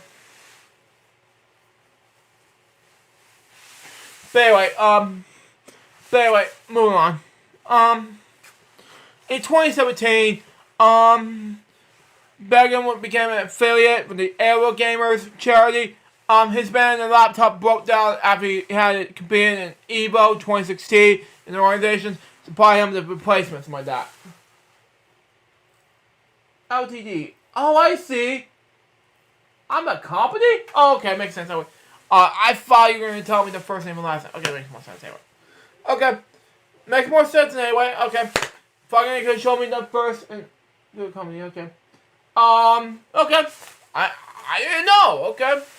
I'll count you as the company name. Okay. I didn't know. So make that as production for next week's episode. Depends. We'll see. Anyway, in all seriousness, I gotta get back in the death topics. Anyway, I gotta get the message real quick. Oh, David, no, David, why don't you get it anyway? Okay.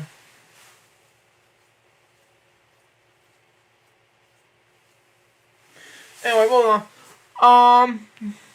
Where was I? Yes, his spinning laptop broke down after he had commissioned an EVO 2016, but the organization supplied him with a replacement. While Buggin was partner with them for tournaments. Buggin was also a member of the Street Fighter League, a tournament for Street Fighter 5. In E3 2019, his part took was the evaluation match of the tournament. In late June that year, he won $10,000 from that league. With that. A commission gamer, Buggin achieved several titles from 2015 to 2017. He was number 1 ranked in Chelu, least one that player worldwide, the Xbox 360 version of the Ultra Street Fighter 4. Wow. In EVO 2022, placed 25 in EVO of the over 1,400 contestants in Street Fighter 5, making this the best result since the first attended the tournament 2011, something like that. All placements in the tournament includes reaching number 9 in Space City Beatdown, something like that, and number 17 DreamHack, something like that. Anyway. He also started, he enjoyed playing community in the disabled gamers, something like that. Anyway. Move on. Where was I? Reflect on how to give him parties in life, such as traveling and accomplishments that he may have never given, something like that. I don't know. In 2016, Capcom produced a documentary of Belgium's life in Street Fighter community player with disabilities. Okay. Anyway, I gotta scroll down. Speaking of which, techniques and views. Okay. Beggar's commissions let him develop a technique for playing video games on controllers not designed for gamers with disabilities, like that. Play video games with his face and mouth. So that's an analog stick with movements, like that. Put his cheek on the left side.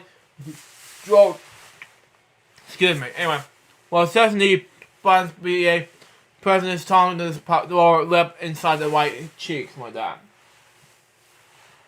He also took advantage of the flexibility of the button, the battery of that Street Fighter, along with other fighting games with often included, like that. Despite his ability to play competitively via his technique, he was also a harder time with his games than required to use the buttons on the shoulders, such as shooting games and Super Smash Bros. Melee, like that. The latter games he also soldier buttons for defense moves, like that.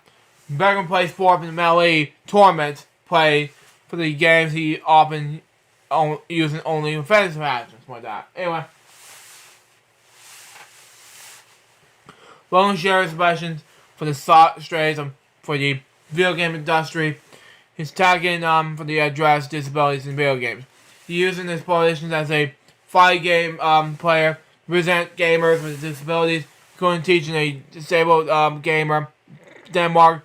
He also advised for custom controls for disability gamers like that, along with universal buttons mapping the video games. Other ventures. He also worked as an online coach with variety games. He received awards with members across counter training and other coach for games such as Street Fighter, Super Smash Bros. And Goji Clear. Something like that. Anyway, one Stewart appeared in OBU 2022, along with Beckham, alongside Beckham, reaching the top 100 in the tournament, something like that. Anyway. He's also streaming on Twitch as a result another source of income. He's also a partnership with the website. He publishes autobiography, My Life Beyond the Four, and how his ability affected his life. On March 19th, 2024, his family announced the death on X. He was 35 years old, no cost was disclosed. Following his announcement of his death, various members of the fighting game community expressed their condolences on social media, including Knuckle Dude and My Man Dude. Something like that. Anyway. My next topic has to do with M. Hammett Walsh. Born Michael Emmett Walsh, okay? He was an American actor who appeared on over 200 films and television series, okay? Including supporting roles as Earl Frank in Straight Time in 1978, The Madman, The Jerk in 1979, Kevin Bryant in Bray Wyatt in 1982, Cruz in 1988, 86 like that, and Wall Skill in Christmas of Craig in 2004. He also starred with the private detective Warren Visser in Blood Simple in 1984, the Coen Brothers in the first film, something like that. Sloppins, which he won the Independent Spirit Award for the Best Male Lead. His other numerous film appearances include Midnight Cowboy in 1969, his first uncredited role. Millman Man in 1970, What's Up Doc in 1972, Surveil in 1973, The Gabber in 1974, Blood with Glory in 1976, Slapshot in 1977, Airport 77 in the same year, Buckaroo Baker in 1980, Operate People in the same year, Ray Radsman in 1981, Silk War in 1983, Flash in 1985, Back to School in 1986, Racing in Arizona in 1987, Romeo and Juliet in 1996, My Best Friend's When in 1997, The Hour Giant in 1999, Cavalry in 2014, Knives Out in 2019. Over 7 decades, as a character actor, he has credited roles in more than 220 films and television shows. He was born in March 22nd, 1945 in Owensburg, New York. The son of Angus Cavalry Nee Sullivan and Harry Morris Walsh Sr. as my dad. It was cousin agent, where his grandfather and brother. He was Irish descent. He was raised in Charlotte, Vermont, where he underwent a massive operation at age 3. He left Walsh deaf in his left ear. Wow, okay. He graduated from Carleton University in 1958, okay? Makes sense anyway? Move on. BA Business Accreditation in 1998, something like that. The Carleton American version presented Walsh the Golden Knight Award. The Carleton, Walsh had also dabbed in the stage productions. As soon as began being encouraged by a factory advisor. He moved to New York City to study the American Academy of Dramatic Arts.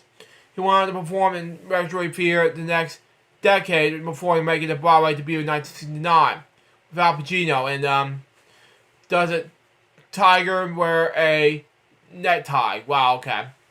According to his manager, Sandy Joseph, something like that.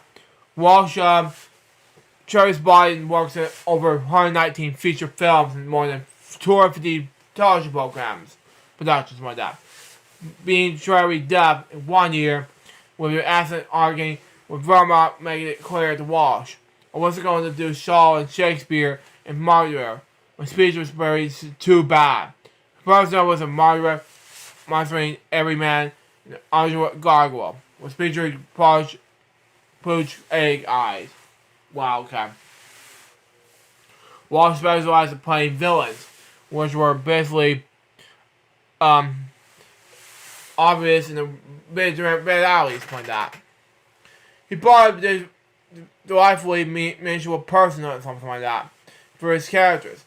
He was a no-nonsense worker bee in the film industry, something like that. Anyway, Walsh characterized himself as approaching this each job thinking it might be my last, so it better be the best work possible.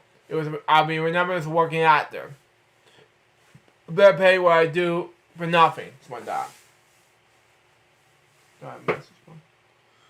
Not yet, anyway. Okay, never mind. Anyway, Walsh spent years arguing his craft in movies, bits, parts, and on stage. After appearance in films Midnight Cowboy in 1969, I was restaurant in the same year. Low Man's Man, Little Big Man in 1970, Escaping the Planet of the Apes in 1971. There May Be Giants in the same year. What's Up Dog in 1972. Scorpion in 1973.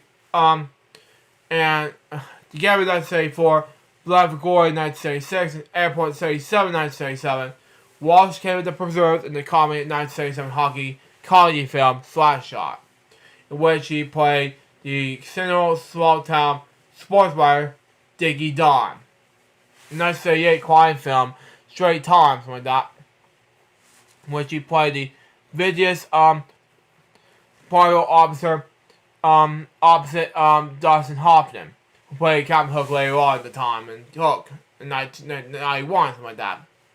USA Today film critic Mike Clark wrote that the film's character, who was a chaseable in the Flores shirt, was copied with Walsh.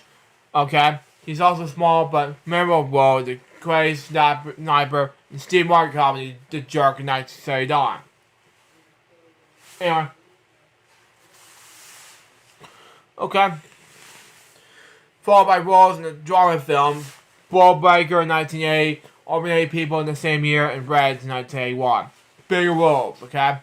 One of his best known roles, Captain Harry Wyatt in Riley Scott's cult film Blade Runner 1982. He characterized Blade Runner as being especially difficult and tiresome to make, given director Riley Scott's intense profession. It's hard been police commander Walsh character being that goes Harris 4 out of retirement cyborg, something like that. Tell Deckard's I Need Your Magic. Walsh allowed that he was completely confused as Blade Runner. It was filmed, did not have any idea where it was going. In 1983, Walsh appeared in Mike Nicholas' biographical film Silkworm. In 1984, get my glasses out of the way. Anyway. He was cast as crooked Texas pilot eye in the book in film noir Blood Simple, which was called Sean Brothers' first film. Like that. It was always Walsh to win the first Independent Spirit Award for Best Male Lead. Pauline Kael, a film critic for Best New Yorker, like that, praised Walsh's portrayal in this film review. Stated it's broad performing helps to grow the picture, like that.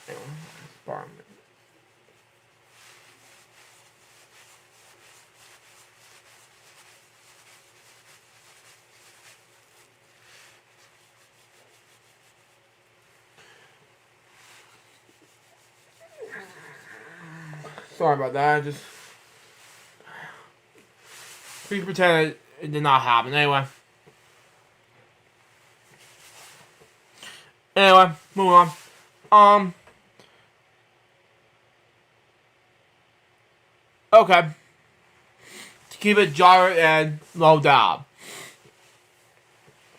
He favored the team with the Coen Brothers for raising the Arizona memorial yakking machine shop workers like that. Other versions of film roles include both examining Doctor in the Chevy Chase film Crash in 1985, college diving coach in the Rodney Dangerfield film Back to School in 1986, police chief in the horror film Clears in 1986, and Ushery in Baz Luhrmann's Romeo and Juliet in 1996 like that. Father the Groom in the romantic comedy My Best Friend's Wedding, 1997. The voice of Earl Strauss in the animated film The Iron Giant. The adventures of film Snow Dogs. The Christmas comedy film Christmas and Cranks in 2004. Where he played one of Craig's neighbors. In 1992, he was appearing the probable U.S. Senator in David Wayne's Killer Image like that. He later appeared in the writer of the Irish comedy drama film Charity in 2014, Scary Car in the mystery film Knives Out in 2019. Television stage. On television, he appears as Alex Landmark, Mosiah Cop, who appointed himself as Sandy Stockman's Charles and protector Sandy Duncan show in 1972, something like that. He appeared in the episode of the NBC drama series Gibbsville in 1986 and Little House on Prairie, 1981.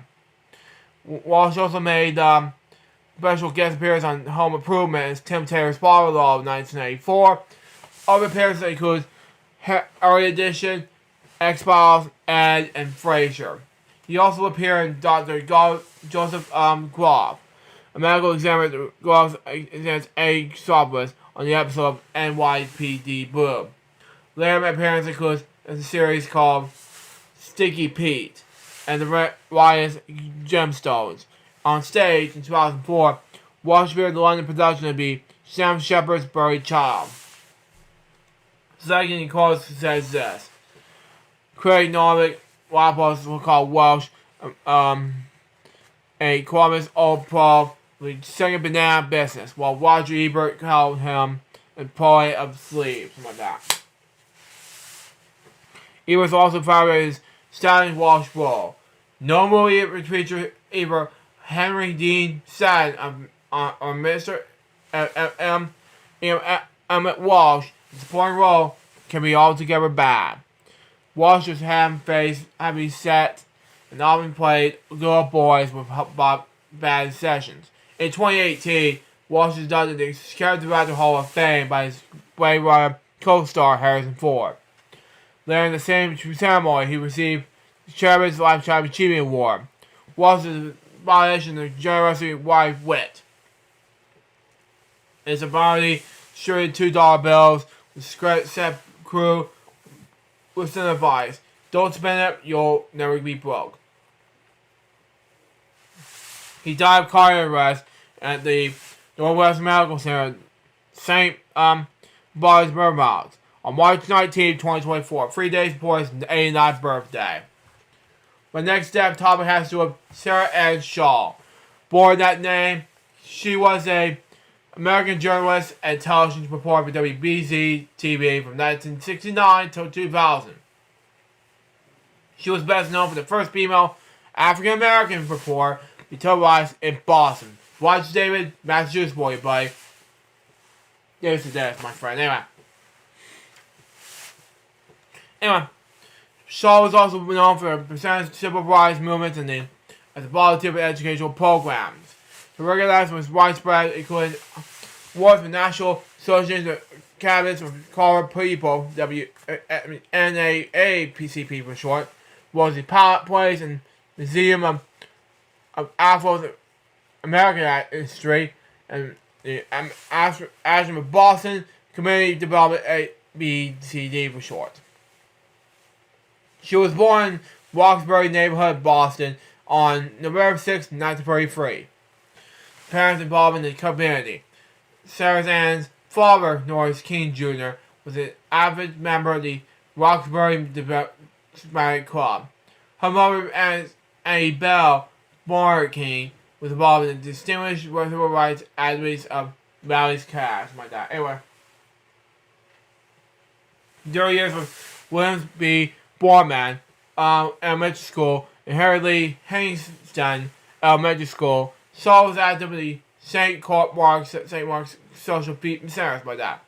She provided her secondary studies at Boston Latin Academy, formerly known as Girls Latin School. My dad.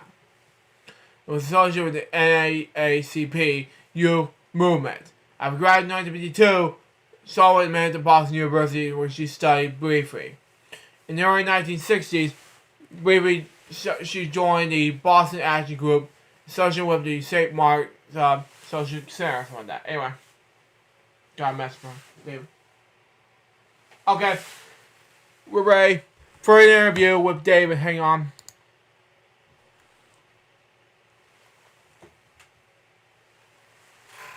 Give me a moment.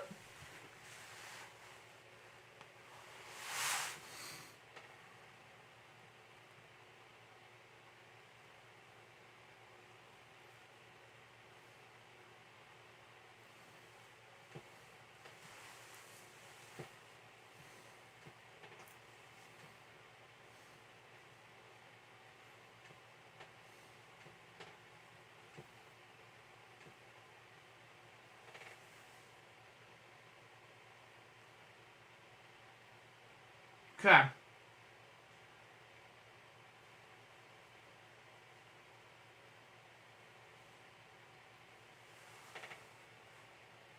Okay. Folks, moment you all been waiting for. I'm going to call David, and we're going to have an interview with David, and just while the pressure, so we're going to ask some questions with David, because we're going to continue this depth topics thing in just a few moments, and then we'll right over there. So if you're ready, I know I wrote the message with David, so be on Discord. Head over to Discord now. David, if you're watching this, to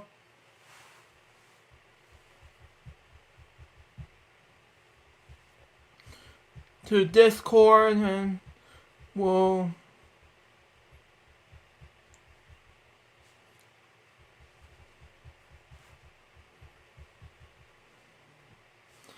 Okay, just stand by for dev topics. We're gonna have an interview with David and for questions and everything. So, just gonna take some time, and I know it's the longest thing to read dev topics. So, wherever David's ready, and I'm ready. So, I'm gonna have to take back some difficulties into dev topics for now.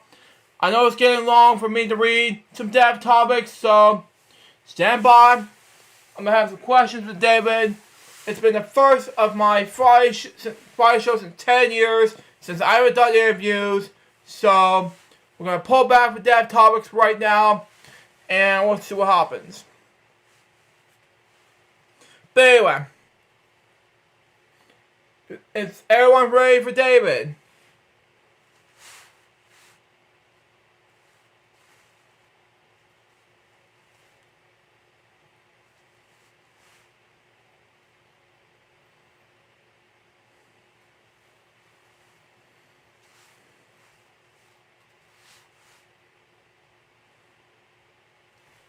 Let me send the link to. Can we call him right now?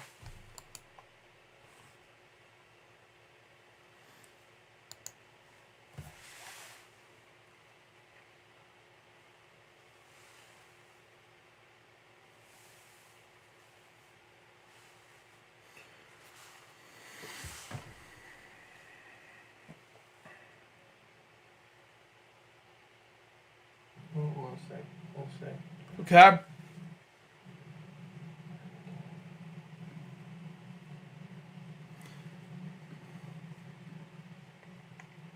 There he is, folks, but it's going to take him a while. But, regardless, it's... Well, he's ready. The YouTube chat says ready for David, so... So it's going to take him a while to call some calls. I'm got to give him some time anyway, so... Let's see. Can you use my laptop camera for this? Huh? Can we use my laptop camera for this? Yeah.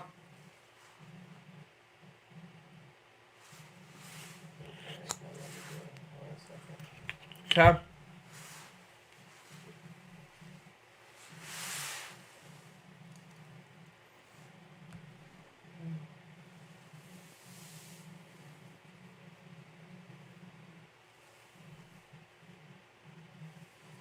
For some reason, it's not letting me turn on my camera.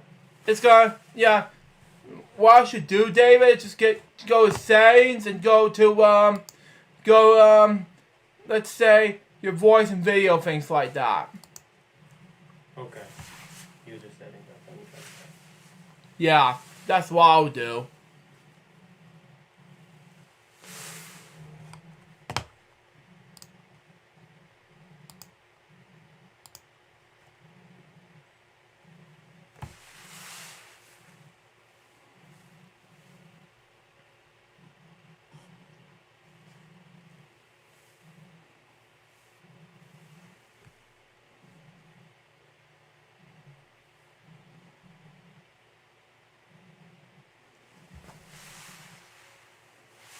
And Charles and Tremendous, thank you. It's just my new computer glass, if you're wondering. And no, it's not David 5000. It's another friend of my high school named David 5000, if you're wondering.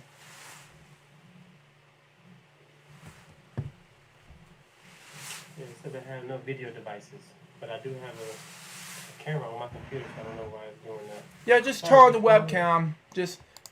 You should be able to turn on the webcam like... Press turn on web camera. That'll make you help it.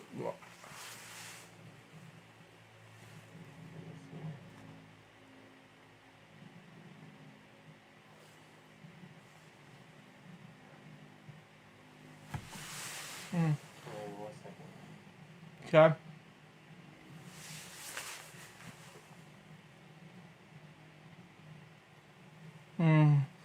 And actually, there's another David, Charles and Tremors. Yeah, that makes more sense. So, yeah, it should be, yeah. Yeah, it was a while, if you're wondering. So, yeah.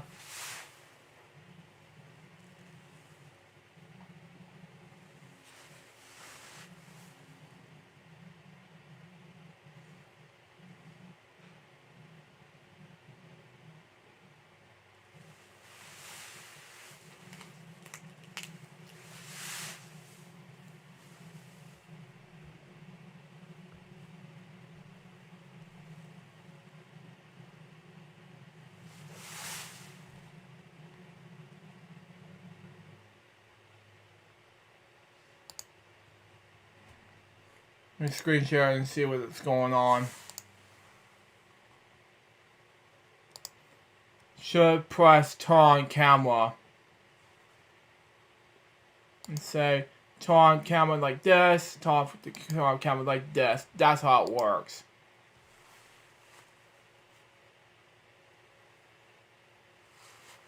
Get that? What was that? Yeah, you should Yeah, turn off. Yeah, if you do this, that'll be the difficult part. Turn on camera. You do. Yeah, that'll work just fine.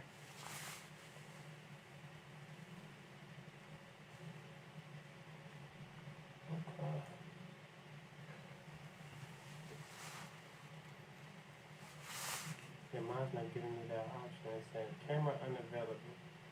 Camera's unavailable. Oh wow. Well. This is weird. I thought I could just like accept the call like I do on Zoom or something and just get going. Get going. Yeah. Oh man. Yeah. Try. I'm sorry about that. Yeah. Fix it with this voice. Try. Yeah. It's hard to explain. Yeah. We're sorry, guys. It's just difficulties in his end, but well. Yeah. It's gonna take some time to fix this camera. I tried Zoom and he doesn't. I don't use Zoom that much, so I'm gonna ask some questions regarding to his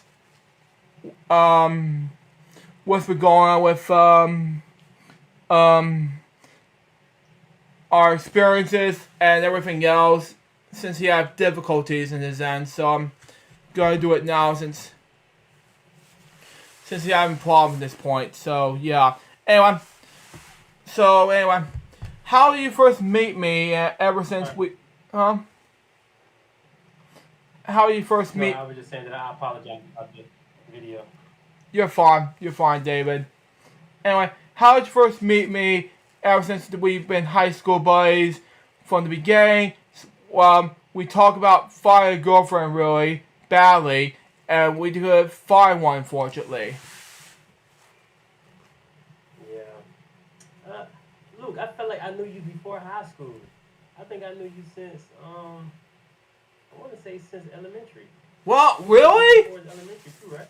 Wow. Yeah, you went to Windsor Forest Elementary. Elementary? Yeah. What school did you go to?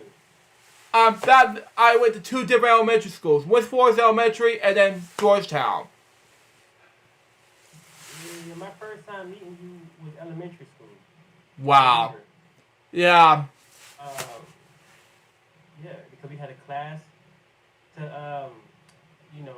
I was in like my main classes, but then I would have to go take my other classes as a secondary because I had a speech impediment, and that's when we met. So I actually knew you since elementary school, Luke, and then you went to Southwest Middle. Yeah. I knew you there. Yep, and then Windsor. So I knew you all my life, man. Wow, it's very exciting. Anyway, and that's point to my second question here. Anyway, since finishing high school, we both high school graduates, but then we realized you found my stuff on the web from 2013 through the present. Why is that?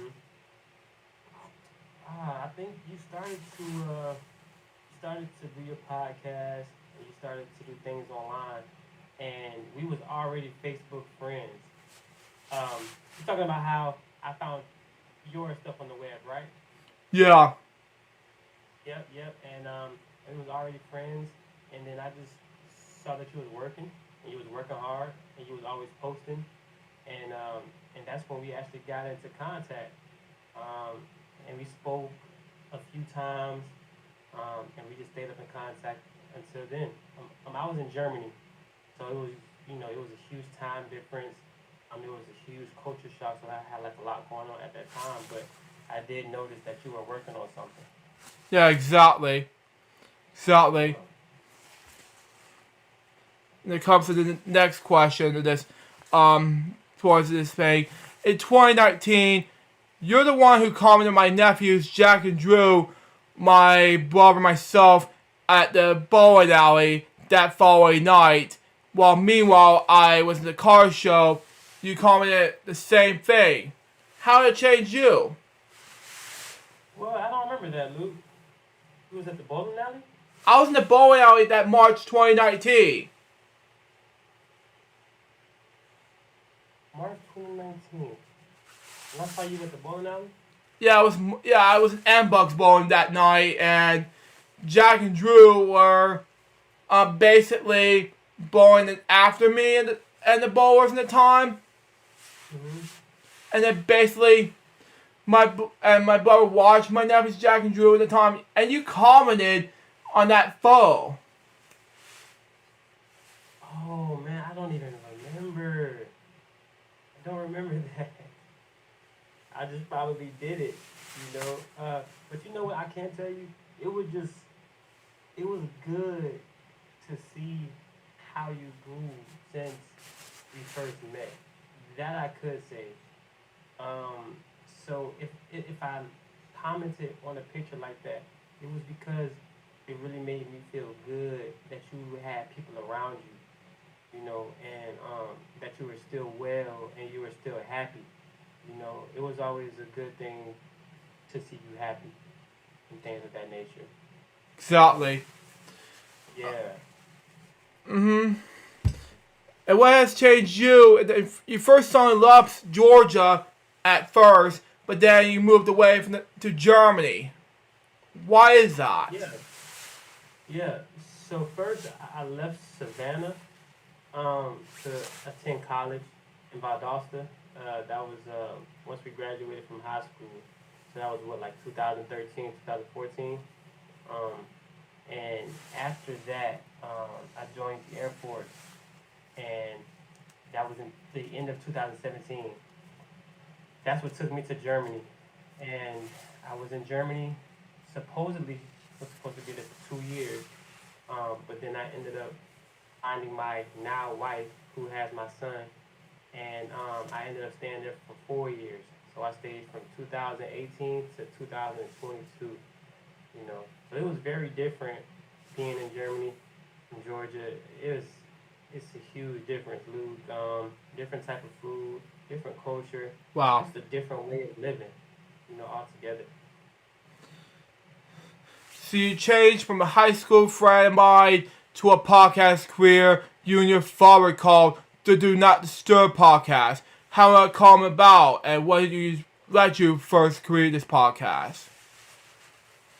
That's a great question. How that came about was me and my dad have a great relationship, you know, and even though he's 8 hours, we're on an 8-hour difference when it comes to time. We still talk nearly almost every day, and we have deep conversations, and it's, you know, we understand each other. And one day, he was like, "Son, you know, we be having some awesome conversations, man, and it's very funny, it's cool, it's deep, it's intellectual. We should start a podcast." And then my dad does not do the internet at all. He doesn't do social media, you know. He just made a Facebook like last year, you know. So it was actually his idea, but he had to push me to do it because I did not think he would actually want to do it. But he was serious, and we started, and I think now we have 4 videos up now. Just a few last time I checked. What was that? It's a few last time I checked. Yeah, and we have about 700 plus views with all videos combined, obviously. So we're just having some fun, you know, just doing something different.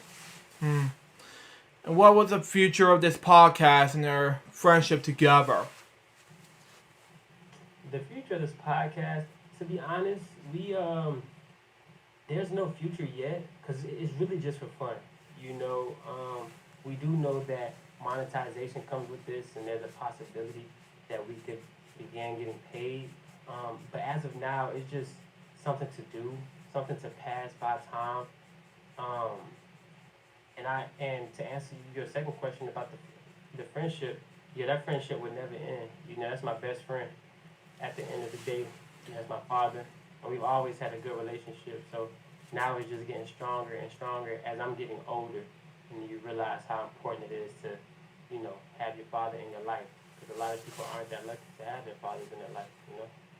Well, It's great having you here. David Rogers, thank you very much. And see you on the flip side via Discord. Alright. Anyway, okay. Now with that said, I don't have any questions about David, so any more questions about David, so let's continue where we left off, shall we? About dev topics. Okay. I think that's pretty much all around me about Discord, so this interview for right now. So at this time for it, that's my first guest I have in the books for nearly 10 years. Anyway, let's talk about it. Let's continue on to dev topics right now, shall we? See what we got for us. Anyway, okay. In the early 1960s, Shaw joined the Boston Hedgehog Corp. and the association with the St. Mark's Social Center before being received to serve as director of the Boston Northern Sovereign Student Movement, like that. She leads various projects concerned of the rural education and organizations like that. In addition to supporting welfare programs in housing rights and additionally she oversaw Boston's action primary programs like that. Neighborhood operations for ABCD, something like that, as well as the community health education program at the Agricultural Center, something like that. In 1968, that Shaw made for her television appearance in The Shea Brother, now known as Basic Black. I don't know what that was in the time, but that's just me. A public affairs podcast by Ray Richardson, something like that. After numerous appearances in the show, she was hired by the WBC, something like that, TV, as Boston's first female African American before 1969. Anyway, Shaw was cited in oath by permanent racial several times, something like that, by featuring special reports by that embrace discriminations made by minorities in Massachusetts. She was married to one child, with one child, two grandchildren, and a great-grandchild. Her daughter, Claire E. Shaw, is leader of the funding community for her commissions with nonprofits in the commercial communities like that. It began as executive director of the Boston Globe Foundation in 1999. She died on March 21st, 2024. She was 9 years old. The next step topic has with Gay Bengal, Boston like that. Born that name, she was a British broadcasting executive for the BBC channel CBC, something like that, from 2010 to 2017. She was born in Shopford, in 1961, November, anyway. She studied technology at St. Joe's College, Oxford, getting her degree in 1980, something like that. She joined the BBC in 1984. BBC's Children's, she began working at BBC's Children's in 1988. She moved to BBC's in 2002. CBC's launched in February 2002. During this time, she also spent 2 years outside the BBC at Telltale's Productions until 2000. She began the first second controller of CBC's in May 2010. In October 2014, Ben Ball became acting director of BBC's Children's following the resignation of Joe Goldwyn's my dad, until the appointment of Alec Webb in February 2015. Under Ben Ball's control, I don't know what that noise over there. Under Ben Ball's control, BBC TV's won the BFTFA Children's Award for Channels of the Year 2010, 2012, and 2011, something like that, 2013 to 2016. And during 2015, she was awarded the honorary degree for University of Sheffield in Solidarity for Achievements, and industrial for commitment in research informed understanding of young children's engagement with television. In July 2017, it's announced that the post control of CBC's which closed when Benfold left the BBC at the end of the year. She says that she would leave the pride, know that CBC's is in great shape, loved by the audience, would go with the strength and the strength, something like that.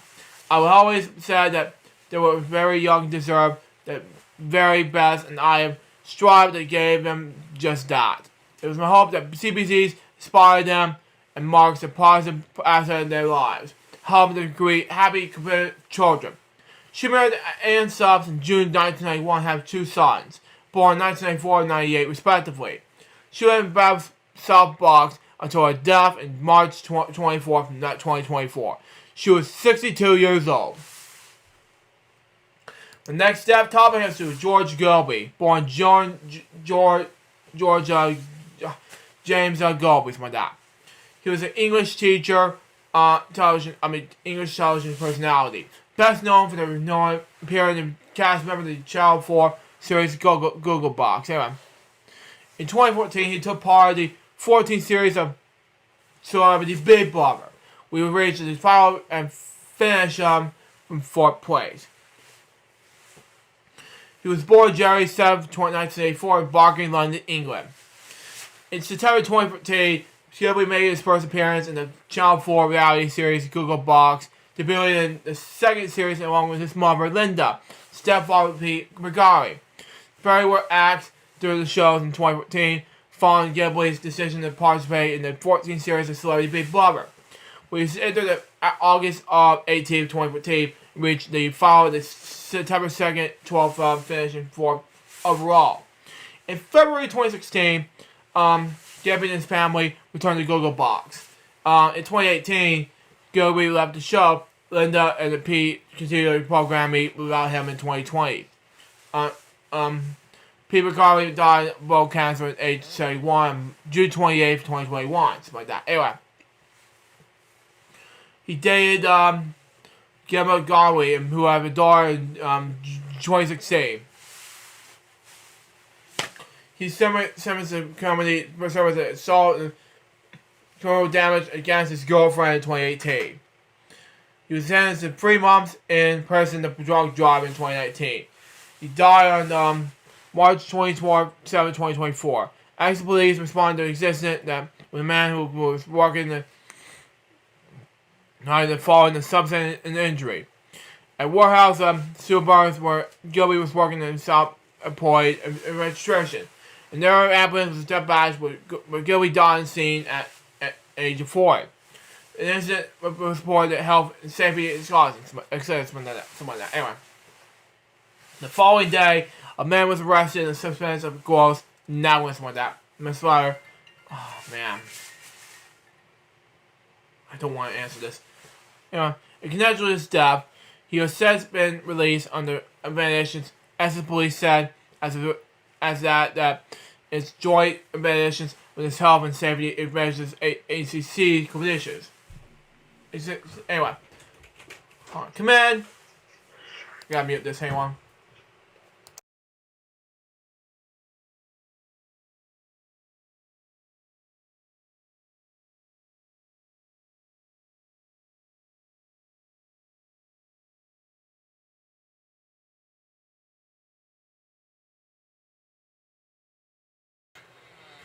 Popo! Are you gonna say hello? Hey! Hey, buddy.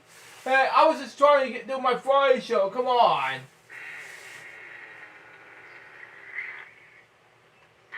I was just streaming. Alright, leave Donkey. I will continue to mess with Donkey if I want to. Ah! When is your Friday show? It's now! Oh. Okay, sorry. It's fine.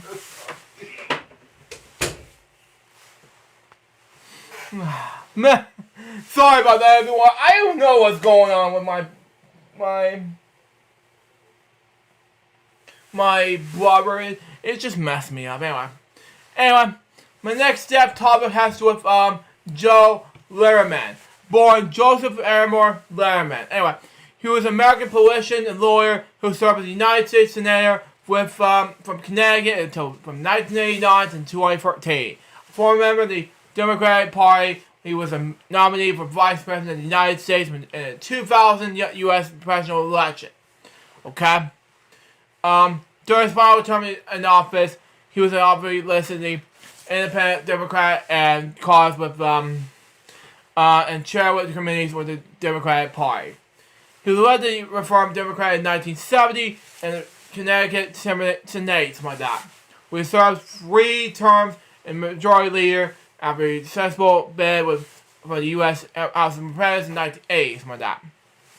He served as a Connecticut majority general from 1983 to 1989. He now defended the Republican Party immigrant law record in 1988 to win an election in the United States Senate. It was elected in 1994, 2000, and 2006, respectively. He was a Democratic Party nominee for Vice President in 2000 president election, running for President and nominee for Vice President Al Gore. Wow. President for the first Jewish candidate in the U.S. major party presidential ticket. Wow, okay.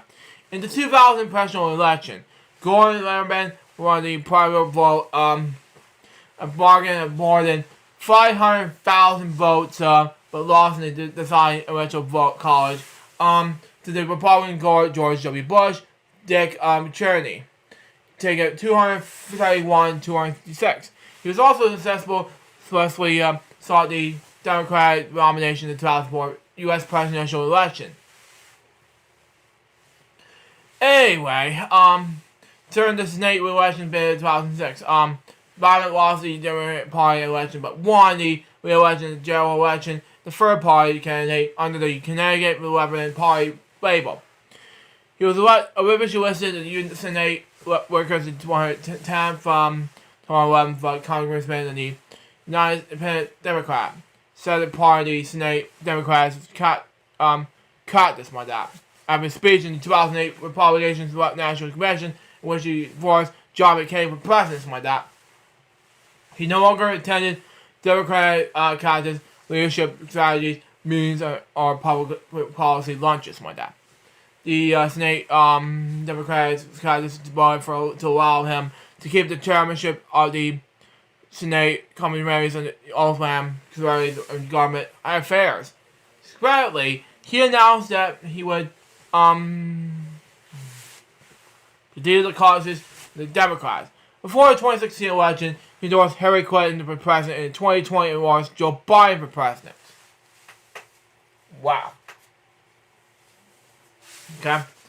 As Senator, Lyman introduced the champion, the Don't Tell repeal at the 2010.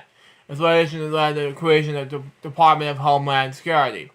During the debate of Affordable Care Act, ACA for short, is according to 60th vote needed to pass the election. He opposed the public health, abortion, something like that. Which was the removal of the resort bill signed by President Barack Obama.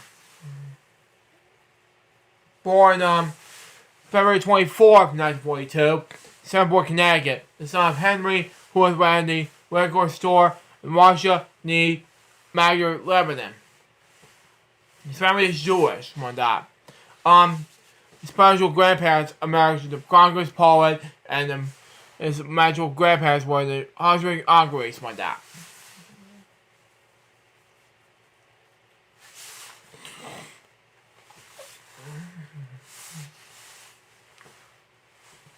In 1963, Letterman traveled to Mississippi to work and support the civil rights movement. He received a Bachelor of Arts in both political science and economics from Yale University in 1964.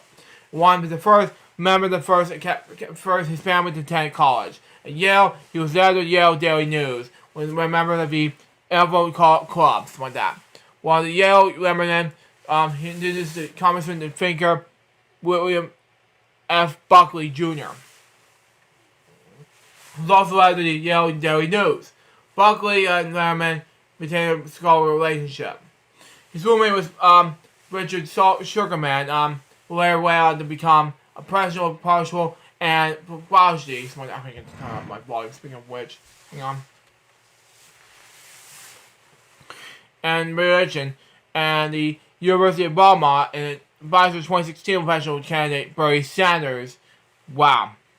Letterman later attended Yale Law School, raising his Bachelor of Laws until 1967. After graduating from law school, Letterman worked as a lawyer for New Haven-based law firm Wigan and Dana LLP. Anyway, he received the educational department from the Roger Law Drive when he was an undergraduate law student from 1960 to 1967.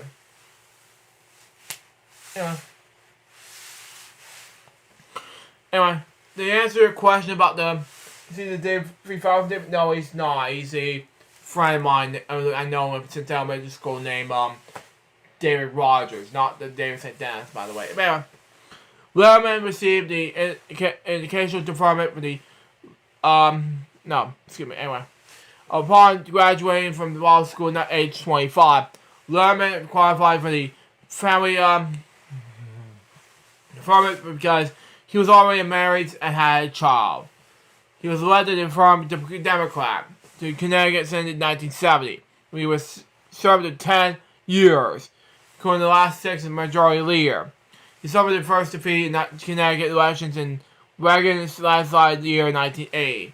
He was in a race in the 3rd District Congressman seat, the Republican boys Joseph DeGoris. So then Martin Hammond, something like that, who he had worked closely with Martin runs effort from that. Anyway. In 1981, he worked with a Barney biography of longtime Connecticut and national Democratic leader John Moran Bailey. Reviewing is also in the books with the previous 50 years of Connecticut public history. From 1983 to 1989, Letterman served at Connecticut Roger General. I don't know what's happened. He argued one of the cases before the United States Supreme Court.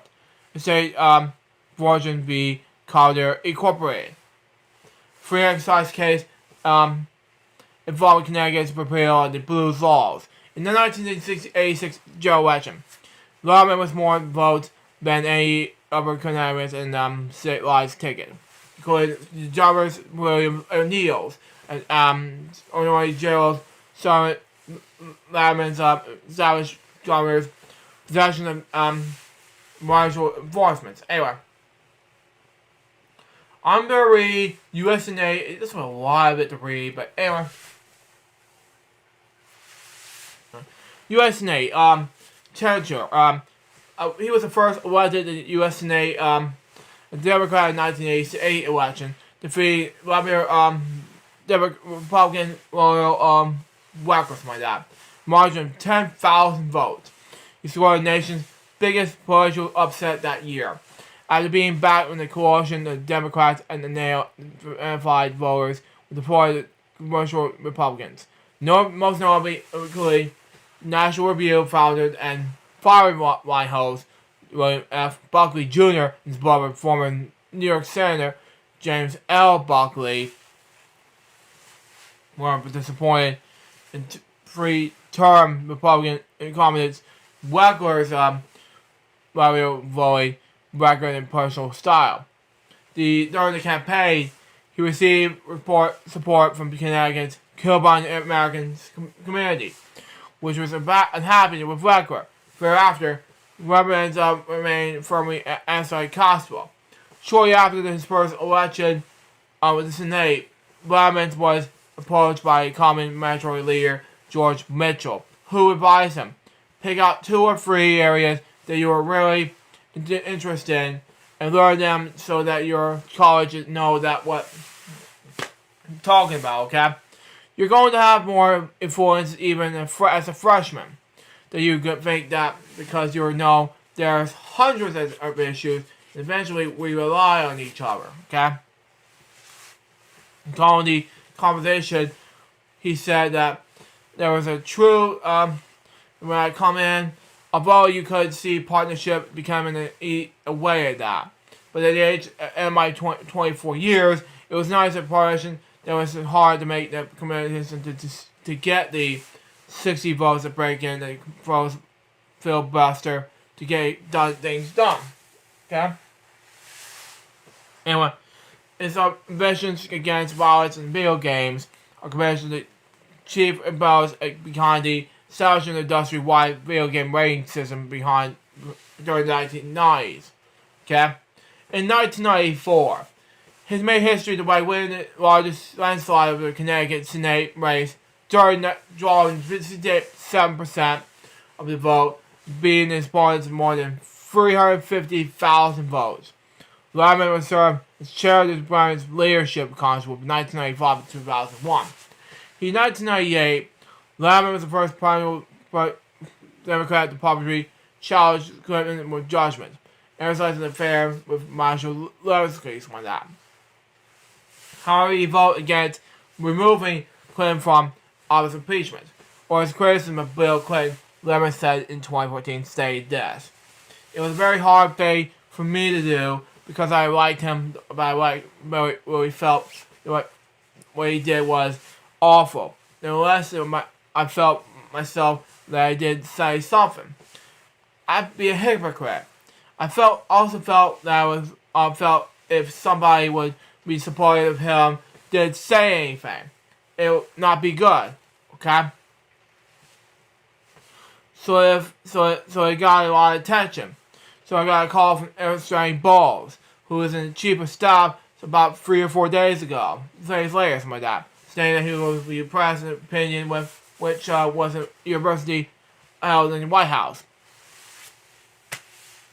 Something like that. Anyway, he followed up the president by bursting the border. There was a memo he used. The following Sunday morning, I'm at home and the press phone rings. It's the White House. It was now about a week and a couple of days since I made the speech. The president said it was the president, so I just want to know that there was nothing that you said that was a speech that I didn't agree with. And I want you to know that I'm working on it. When you talk about it for 45 minutes, it was amazing. In 2000, Lerman was elected the first Senate term, defeating the Republican candidate Philip Gloria. Vice Presidential Campaign. Lerman's 2000 Senate campaign was converted to the year's presidential election. In August 2000, Vice President Al Gore announced that he had elected Lerman as his vice presidential running mate. Wow. Lerman became the first President Jewel to run a national second highest office.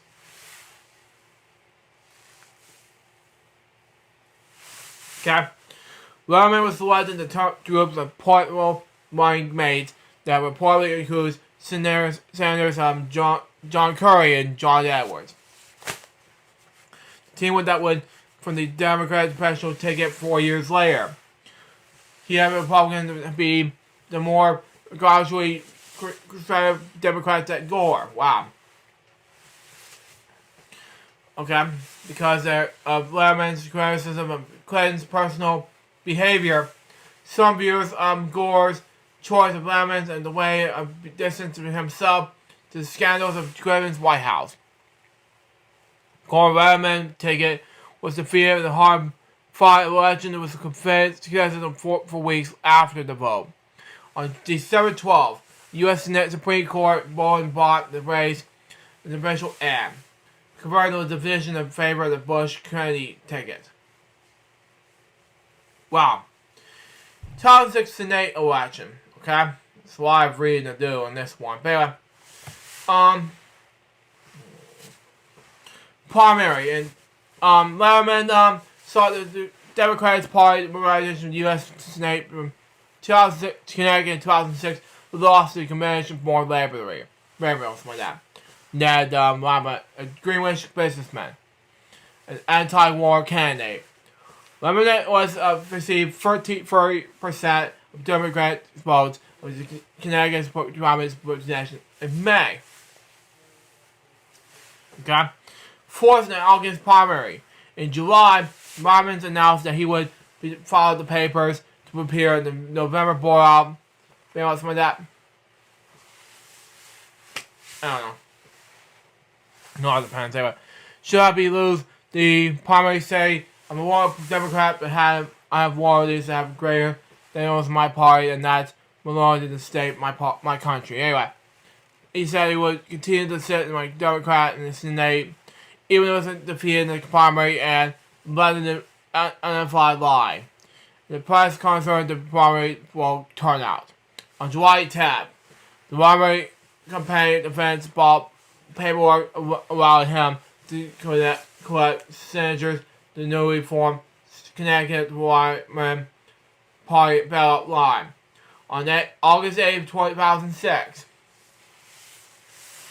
Lyman conducted the Democratic Party primary election. The new Ned Mama saying this: "For time's sake, the sake of the state, our country, and my party, I cannot wait and will not let the result stand." And announced that he would run for the 2006 November election. And the candidate won the Connecticut for Lemon ticket against both Lemon and the Republican candidate, Alan Suggers, like that. Okay, there's a lot of it going here. Anyway, general election, okay? And, now, there's been a lot of reading to do. Anyway. Polls after the primary showed the Lyman lead by Larry Migrants. Alan Shire on that. Very recent support. And his campaign has run into problems based on the unrated gambling debts. Something like that. Anyway, according to columnist Steve Kowalski, something like that, Lemons was therefore able to run the general elections as the de facto Republican candidate. Every major Republican office holder in the candidate space involves him. Departments that GOP base with strong performance independence. In August 9, 2006, Hillary Clinton, the junior U.S. Senator from New York, for her pledge to support the primary winner, says this. Anyway. Voters of Connecticut have made a decision, and I think that the decision will be respected. And Howard D. called the environment to quit the race. Okay? Saying that he'd be disrespectful of the Democrats and disrespectful of the Democratic Party. Wow. August 10th, it was the first campaign appearance since losing to the Democratic primary, something like that, referring to the 2006 transatlantic aircraft plot. Rather than criticize Ron Pot stating this, if it were just picked up the Ned Lobot, something like that, was to get out of Iraq by the date certain, something like that. It would be taking the German victory by the same people who wanted to blow up these planes in the plot hatched in England. It was straight by them, and they would strike again. Lemon's position was similar to George W. Bush and Dick Kennedy's position. Lemon said this.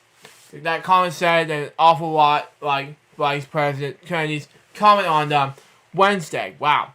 Both of them would believe in our emissions of Iraq was having to do with 9/11. Wow. That's a false premise.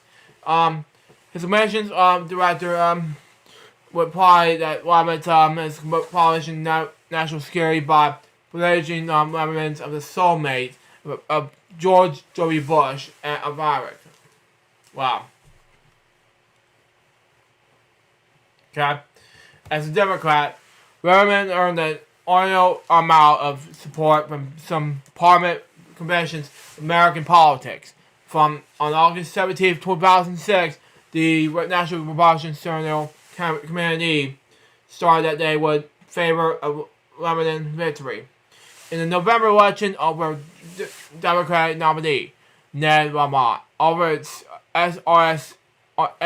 NRSC stated that they were not going so far they would actually support Lyman. Former New York Mayor Ruby Gary praised Lyman and the South Carolina campaign stopped on August 18th, saying he would be a very special senator. Anyway, 5 Democratic senators maintained their support for Lyman, and Lyman also received the strong support of former Senators Democratic Bob Kerry, something like that. Who offered to stump for him, something like that. Democratic minority leader Harry Reid, while endorsing Lamont promised Letterman, who would be retained his company politicians and Surrey if he prevails in the general election. August 28th, Letterman campaigned in the same motorcycle rally as Republican Congressman Christopher Shays. Anyway, Shays told the crowd of motorcycle endorsements, "We have a national treasure in Joe Letterman. Mel Summers, my dad, a former Republican National Committee Finance chairman, helped organize a profession that raised a couple $100,000. Wow, for Letterman, who was personally in attendance. Several of the Republicans who chaired I. Louis Schooler's Libby's legal Destin Spine. Okay, New York Mayor Michael Bloomberg held a fundraiser for Letterman in his home in November, caused by former Mayor Ed Koch. Anyway, and former Senator Florida D.C.'s M. DeBio. Koch called Letterman one of the greatest senators who we have ever had in the Senate. Wow. Anyway, despite being so comparing himself as a Democrat, he was also endorsed by numerous Republicans who was actively spoke out in favor of the candidacy. He was also famous for focus on websites such as careersforletterman06.com. Anyway, moving on. On November 7th, Letterman was also won re-election for 50% of the vote. Then Vermont gathered 40% of the bailouts. Catherine Allen Weisers won 10% school vote. Anyway, Letterman received support 33% of Democrats, 54% of Independents, and 70% of the Republicans. Anyway, creation of the Department of Homeland Security, DHS for short. Anyway, with control of the Senate search from Republicans to Democrats in 2001 June, Letterman became chairman of the Government Affairs Committees by that. Anyway,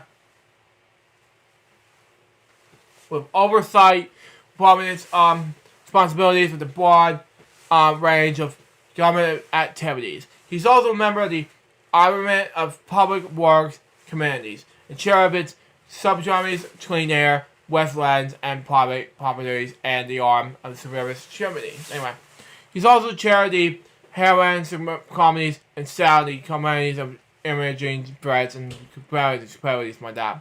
And the Small Business Committees. With public gains control of the Senate in January 2003, Letterman resumed his role as ranking minority member of the committees he had once chaired. He was also early supported the creations of the Department of Homeland Security. Anyway, as the chairman of the Senate General Affairs Committee, Poverty Organizations FEMA, the U.S. Customs Service, the U.S. Port Patrol, the U.S. Coast Guard, and other entities under the new department. This patrol was eventually repealed of the Homeland Security Act of 2002. In 2006, Senator Lyman and colleagues drafted regulations that reshape the federal emergency management and energy into an energy that would more effectively prepare for the response to the catastrophes. I don't know. Depends. We'll see. Oh man. Including natural disasters, and terrorist attacks. The regulation involves FEMAs and special service within the Department of Homeland Security. Much as the Coast Guard and design FEMAs had to be presently appointed person during the emergency. The bill also called the reformation of FEMAs for regulations and functions, given the responsibility of all phases of emergency management. In addition, the measure spreads FEMA's regional offices. Anyway, creation of this dedicated interagencies like that strikes teams. I don't know what's the office. Anyway, to provide the initial federal response to disaster regions like that. The regulations passed Congress in September 2006, and the 2007 hurricane season approached. He allowed this oversight hearing the regulations of FEMA reforms on May 22nd, 2007. He urged the FEMA to repeal the reforms at a quicker pace. Anyway, he involved in controversial oversight in response to the H1N1 in Virginia swine flu pandemic, and held 4 hearings on the subject in 2009, including one in Connecticut. At the hearings, he pressed the United States Department of Health of Human Services, anyway, to distribute vaccines and antiviral medicines in the quicker phase and to streamline the process. In the 110th Congress, Wellman was chairman of the Homeland Security and Government Affairs Committees, like that, which is responsible for occurring the federal government's equality and vaccinations, like that. He's also a member of the Financial and Public Works Committee, Senate's Armed Services Committee, when he was chairman of the Commercial and the Armed Forces, Senate Committee, and Armory Press and Committees, like that, and the Small Business Committee. Fundraising. From 1989 onward, he received more than $31.4 million in campaign donations to special industries and sectors. As large donors spared spiritual investors of $3.7 million, legal $3.6 million, real estate $3.1 million, and health professional $1.1 million in industries. Anyway, Commissioner sides were as follows. Committee of Armed Services, Airline Chairman, Ministry of Personal, Ministry of Sea Power. Anyway, Ministry of Homeland Security of Government Affairs Chairman, Commissioner of Small Business and Partnership, Ministry of Commercial and Public Works, Ministry of Private Sector and Consumer Solution of Global Warming, Chairman. And Cactus memberships as follows. Senate Cactus Global Treatment, experience with that. Commercial Fire Services Cactus Co-Chair, Commercial Public Service Cactus Co-Chair, and the International Corporation Cactus, like that. Personal involvement. There's as follows. There's really a lot to read to do, and oh boy, I'll be right back for this right after these commercial breaks. Stay tuned.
Welcome back to FDOX, episode number 408. I just came back from getting water and things like that, and thank you for all of your patience.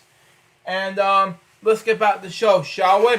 See what we got for us. Anyway, presidential involvement, 2000 to 2020. Anyway, and hang on your bumpy ride, so buckle your seatbelt. It's gonna be a huge ride. But anyway, in August 2000, where he was selected the nominee for Vice President for the President of the United States by Al Gore, okay? The Democratic Party nominee for President. Among the most rival candidates were United States Senators Bob Graham. Excuse me. John Kerry and John Edwards. The nomination committee was headed by Warren Christopher. He was also the first Jewish candidate in the major parliamentary party ticket. The very progress. He was also related to the convention in which Christopher told him the background checks like that would be like a medical profession without a addition from that. Gore ticket won the party with the partial votes, over 500,000 more votes than the Russian ticket that George W. Bush and Dick Kennedy from that. But they defeated by an electoral coverage by a vote of 271 to 266. At the eventual political battle, commission the outcome that confused countries C. Bush v. Gore, which I'm not going to read. Too much for me. But anyway, I'll do that in the future else from such quote content, not in this party show. But anyway, the U.S.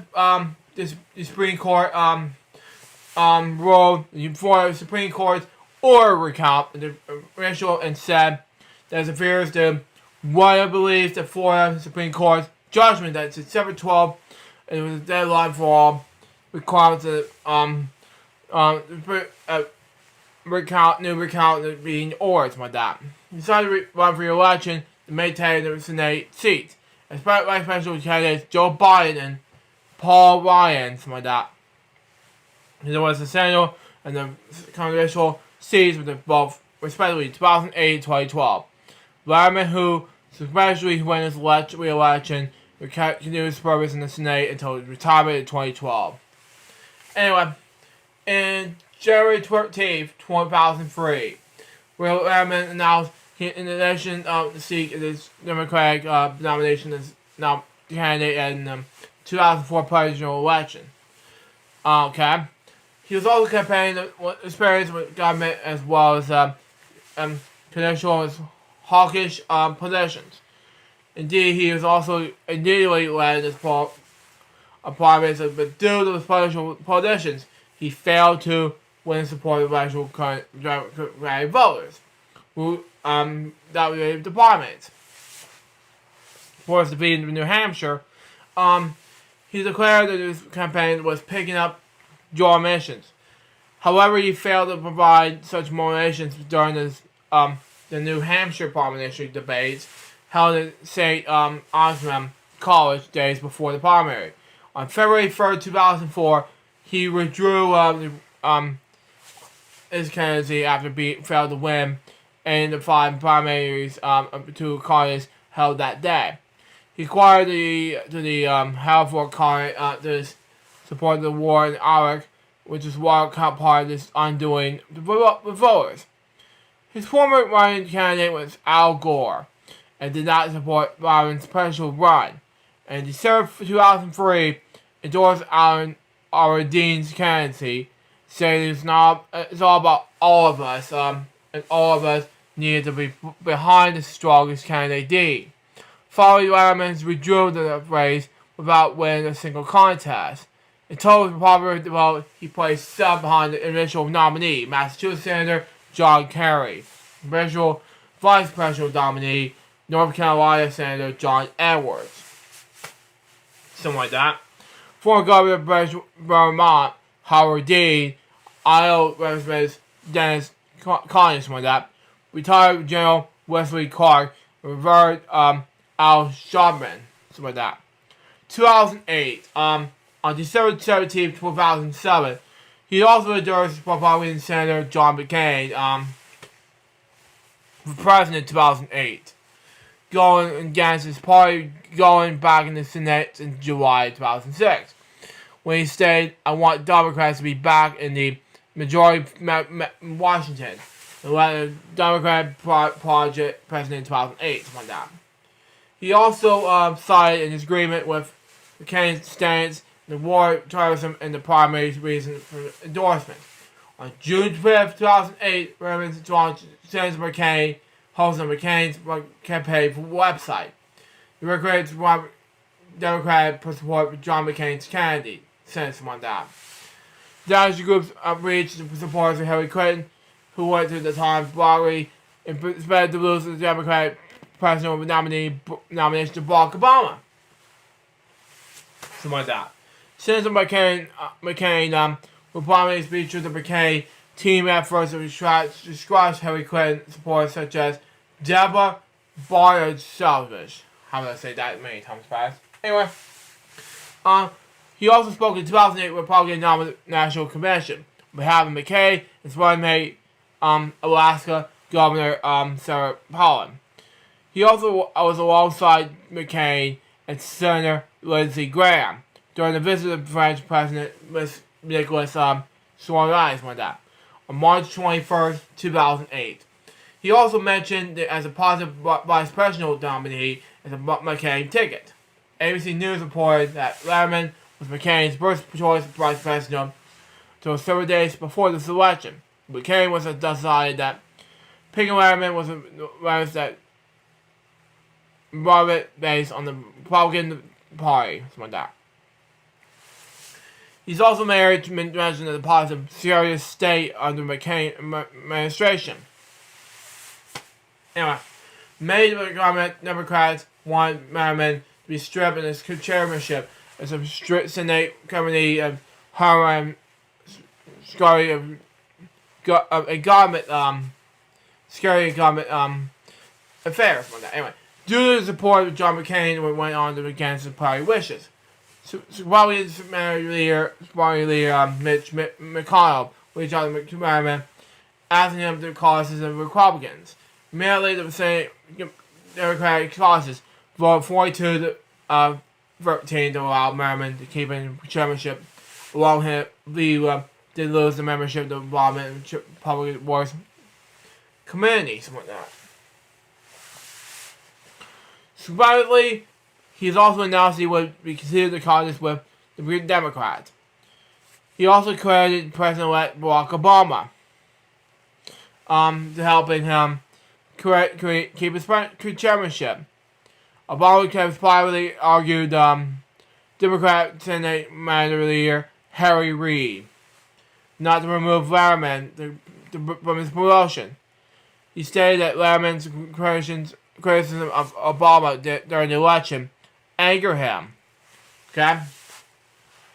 But it was that we took the problems that we faced in the nation every time that we walk out here and said, boy, we did it, we even we get even, something like that. Senator Tom Carper of Delaware also credited the Democrats' position of Letterman's to Obama support, stating that if Barack can move on, so can we.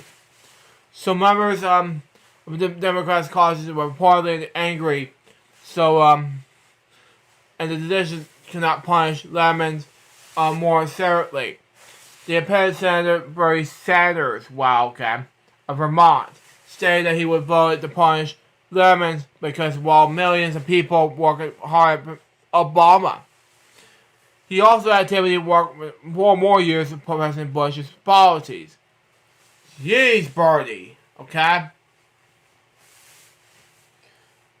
I'm moving on. He also embraced certain corporate policies and the partial advancement of John McCain. Some of that has been cited in the factors in his highest approval raised among Republicans in Connecticut, and 66% of Republicans have proven of him, along with 52% of opinions also proven in his job performance. He's also cited his MasterCard approval raise from Democrats, something like that. 44% approving and 6.6% disapproving. In September 2008 to 2018, Rahman gave an eulogy to the funeral of John McCain, in which he stated that he had turned down a request to serve McCain's 2008 running mate. Wow. 2012, 2016, 2020. In April 2012, he also announced he would not make a public endorsements in 2012 presidential elections between President Obama and former Massachusetts Governor Mitt Romney, which is stupid. Mitt Romney's not going to be voted. Thank God Obama wins. In August 2016, he also endorsed Democratic candidate Hillary Clinton, which is a good idea in 2016 presidential election. In September 2020, he also endorsed Democratic candidate Joe Biden. Good idea. In the 2020 election. Anyway. Now, the criticism. Anyway. Iraq War support. Which is stupid. I know. Iraq War is it's a sad time. But you don't have to support an idea like this. Anyway. He was a supporter of the Iraq War and Iran's action against Iran. In July 2008, he spoke at the annual Congress in Tristan Knife Iowa, CUFI for short. Oh, that makes sense now. Anyway, in July 2009, he accepted CUFI's Defenders of Israel's award for John Hage.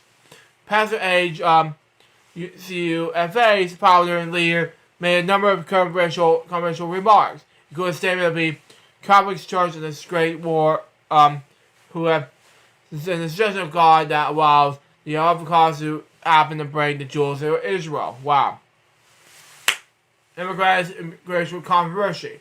In April 2010, he also blasted Barack Obama to stripping down terms of current relations for the key national security document, calling the move dishonest, wrong-headed, and disrespectful to the moral of Muslims who are not terrorists.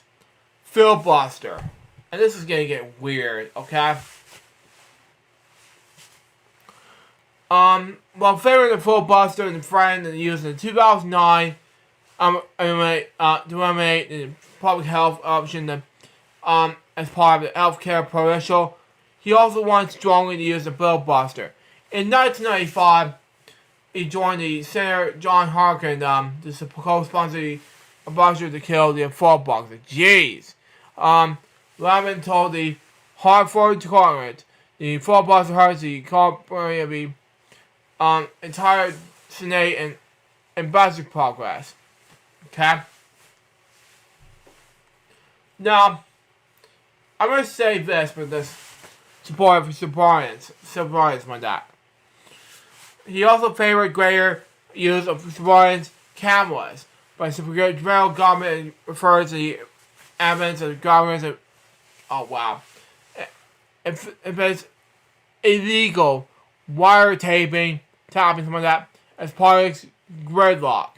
On June 19, 2010, he also introduced a bill called Protecting Cyberspace as a National Asset Act of 2010, which he co-wrote with Senator Susan Collins, RME for short, and Senator Thomas McCarver, DE for short. Moving on, and it's signed into the law. The controversial bill, which the American media dubbed the Internet kill switch. Wow. Which granted the Presidential Emergencies power over the Internet. However, all three co-authors of the bill that issued the statement claiming that instead, the bill now insisted upon Presidential Emergency to take over communications networks. I don't know. American computer security specialist and Oliver Bruce Steiners on that. Objected the kill switch. I don't know what I'm doing. Next. Anyway, proposal. On the basis of it was arrested as special body violations and it was 2 cars and a hammer. However, Consider also co-wrote defending the proposals for that. Senator Robinson pointed out that China has been a conspiracy. Wow. It was debated whether or not it all actually does, but it has to be prohibition of conspiracy because the country cares less about the conventions. Wow. Here in the U.S., however, it is both wrong and dangerous to give the president the power and ability to commit internet suicide. Wow. And terrorize Americans in this way. I agree. I don't know what happened here. But anyway. Okay. Suppressing whistleblowing. I don't know what happened, but that's our next. It's the last part of the controversy. But anyway, Lemon was a major opponent of the whistleblowing website WikiLeaks. His staff made inquiries at Amazon.com, which I used back then, but I use it back instead of using it now. But anyway, a number of internet companies such as PayPal, Visa, and MasterCard resulted in the spending services WikiLeaks. Wow. I don't know what to do. But anyway, journalist Glenn Greenwald called Lehrman's actions one of the most progressive acts in the U.S. Senator in quite some time. It was Lehrman of embalming Chinese designers from that. And by emboldening his position as a Homeland Security chairman to focusedly to say the private companies which websites should not host. And more importantly, what you cannot read on the internet. Exactly. Okay. Yeah, great wall. I don't know. Anyway, Lemon also suggested the New York Times, also news organizations published in the U.S. Battery cables was released by WikiLeaks could be investigated by breaking U.S. privacy laws. Wow. I don't know what else to say, but it's too much. Anyway, welcome to Senators John Erickson Sign and Scott Brown. Okay? He introduced a bill to amend the Partition Act in order to finish the production of folks like WikiLeaks.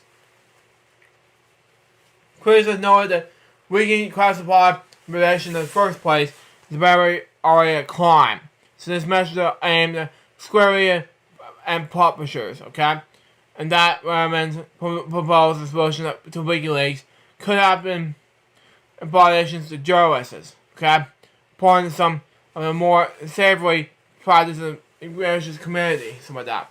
We got this Benjamin Wade, something like that. Called the proposed legalization the worst of both worlds. Wow, saying that this. At least in the third World War I area, in both at positions, 18 USC 793E, in quotes, something like that. Along with the main problems, and then that takes a certainly well-drawn law and depends on its scope to the point that there is a cover of law, live more than most records of media, etc. Something like that. But good journalism can be acquired under the predictions like that. After all, notably worldly publishing material concerning the human economic activities in the United States and a foreign government. It's no small part of what a good newspaper does. End quote. Anyway, as a result of these statements and actions, he also received an apartment of internet free speech and became the largest anonymous attacks under obligation payback. Wow. Anyway, it's a lot of hard work to read, and it's a lot of there's a couple more left to read, and then we're gonna a few more left to read. That's just hard. But anyway, potential petitions. Anyway, he's also a strong advocate in the War of Iraq. He's also a strong supporter of the U.S.-Israel relationship. And during issues, he also free trade and comments will also be valued for pro-trade union regulations. It's part of Brigade of 14, something like that. He's also opposed filibustering Republican general appointments, something like that. Appointments, anyway. How to pronounce it? Sorry. Anyway. Rahman was a supporter of the abortion rights. Anyway, it was the rights of gays and lesbians. Wow. to be debated with her hate crime lesbians to serve openly in the military. Wow. He also won the Senate's lead ultimate of violence and video games on television, which I'm a huge film and TV fan. But anyway, Lemon described himself as being fiercely and independent, saying I'm against Green more and wanted not to be Democrats and Democrats' policy. I agree more often than what's not to, but with foreign defense policy.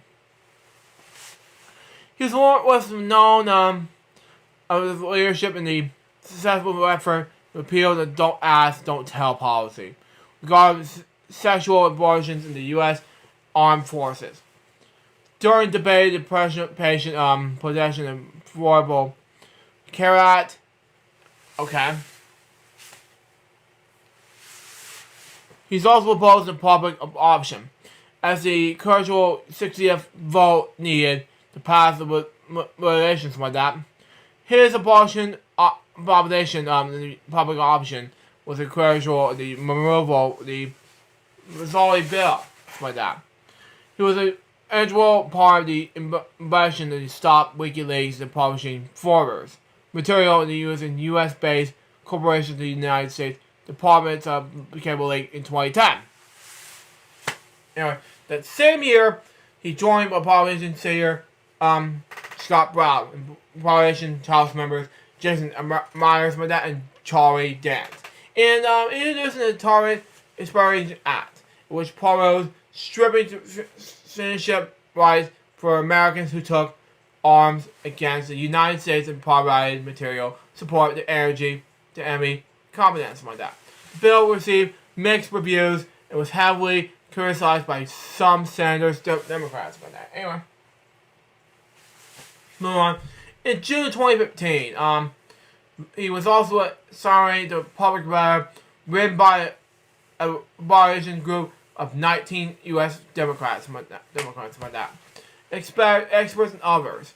And then went pending violations of the agreement between Iran and world powers over Iran's nuclear program.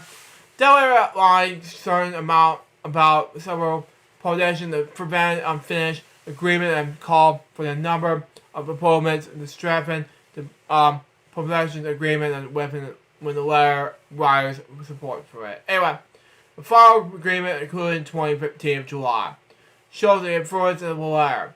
In May 2011, he also expressed the support for Israel with the Israel-Palestinian conflict and phrased the quiet and enforcement boundaries of Joe Biden, President of the United States. Anyway, who have not drawn by the last left of the Democratic Party and eventually taking a stand against Israel. But anyway, posting Senate career. In February of October 2010, showed that he was of Republican rating of 41% of just 21.4% of Connecticut voters. He was straight re-election. Remember announced in January 19, 2011, he would retire from the Senate at the end of the fourth term. Wow. He gave his farewell address on December 12, 2012. He was succeeded by Democratic Representative Chris Murphy. Wow. Following his time in the Senate, he moved to Riverdale, Bronx, New York. If it's New... Let me check if it's New York or not. Anyway. Riverdale, Bronx. Yeah, New York. Anyway, New York City. Anyway. Registered to vote in New York as a Democrat. Anyway. He became senior counsel in the white-collar criminal defense and investigations practices in Collinsworth, Benson, Torres, and Freeman. Anyway. At fielded about New York City, whose notable clients includes former future President Donald Trump in 2016. Anyway. In March 2013, it was announced that Letterman will be joining the Conservative American Enterprise Institute think tank and the co-chairman of the American Institution Project, alongside former Republican Senator John Kyle, something like that. In February 2014, he was also named Chancellor of the National Bureau of Asian Research. Okay. Initially, he served as the Letterman chair of public and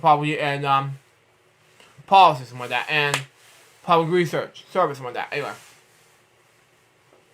and the actual university, we thought that undergraduate course in social science. Okay.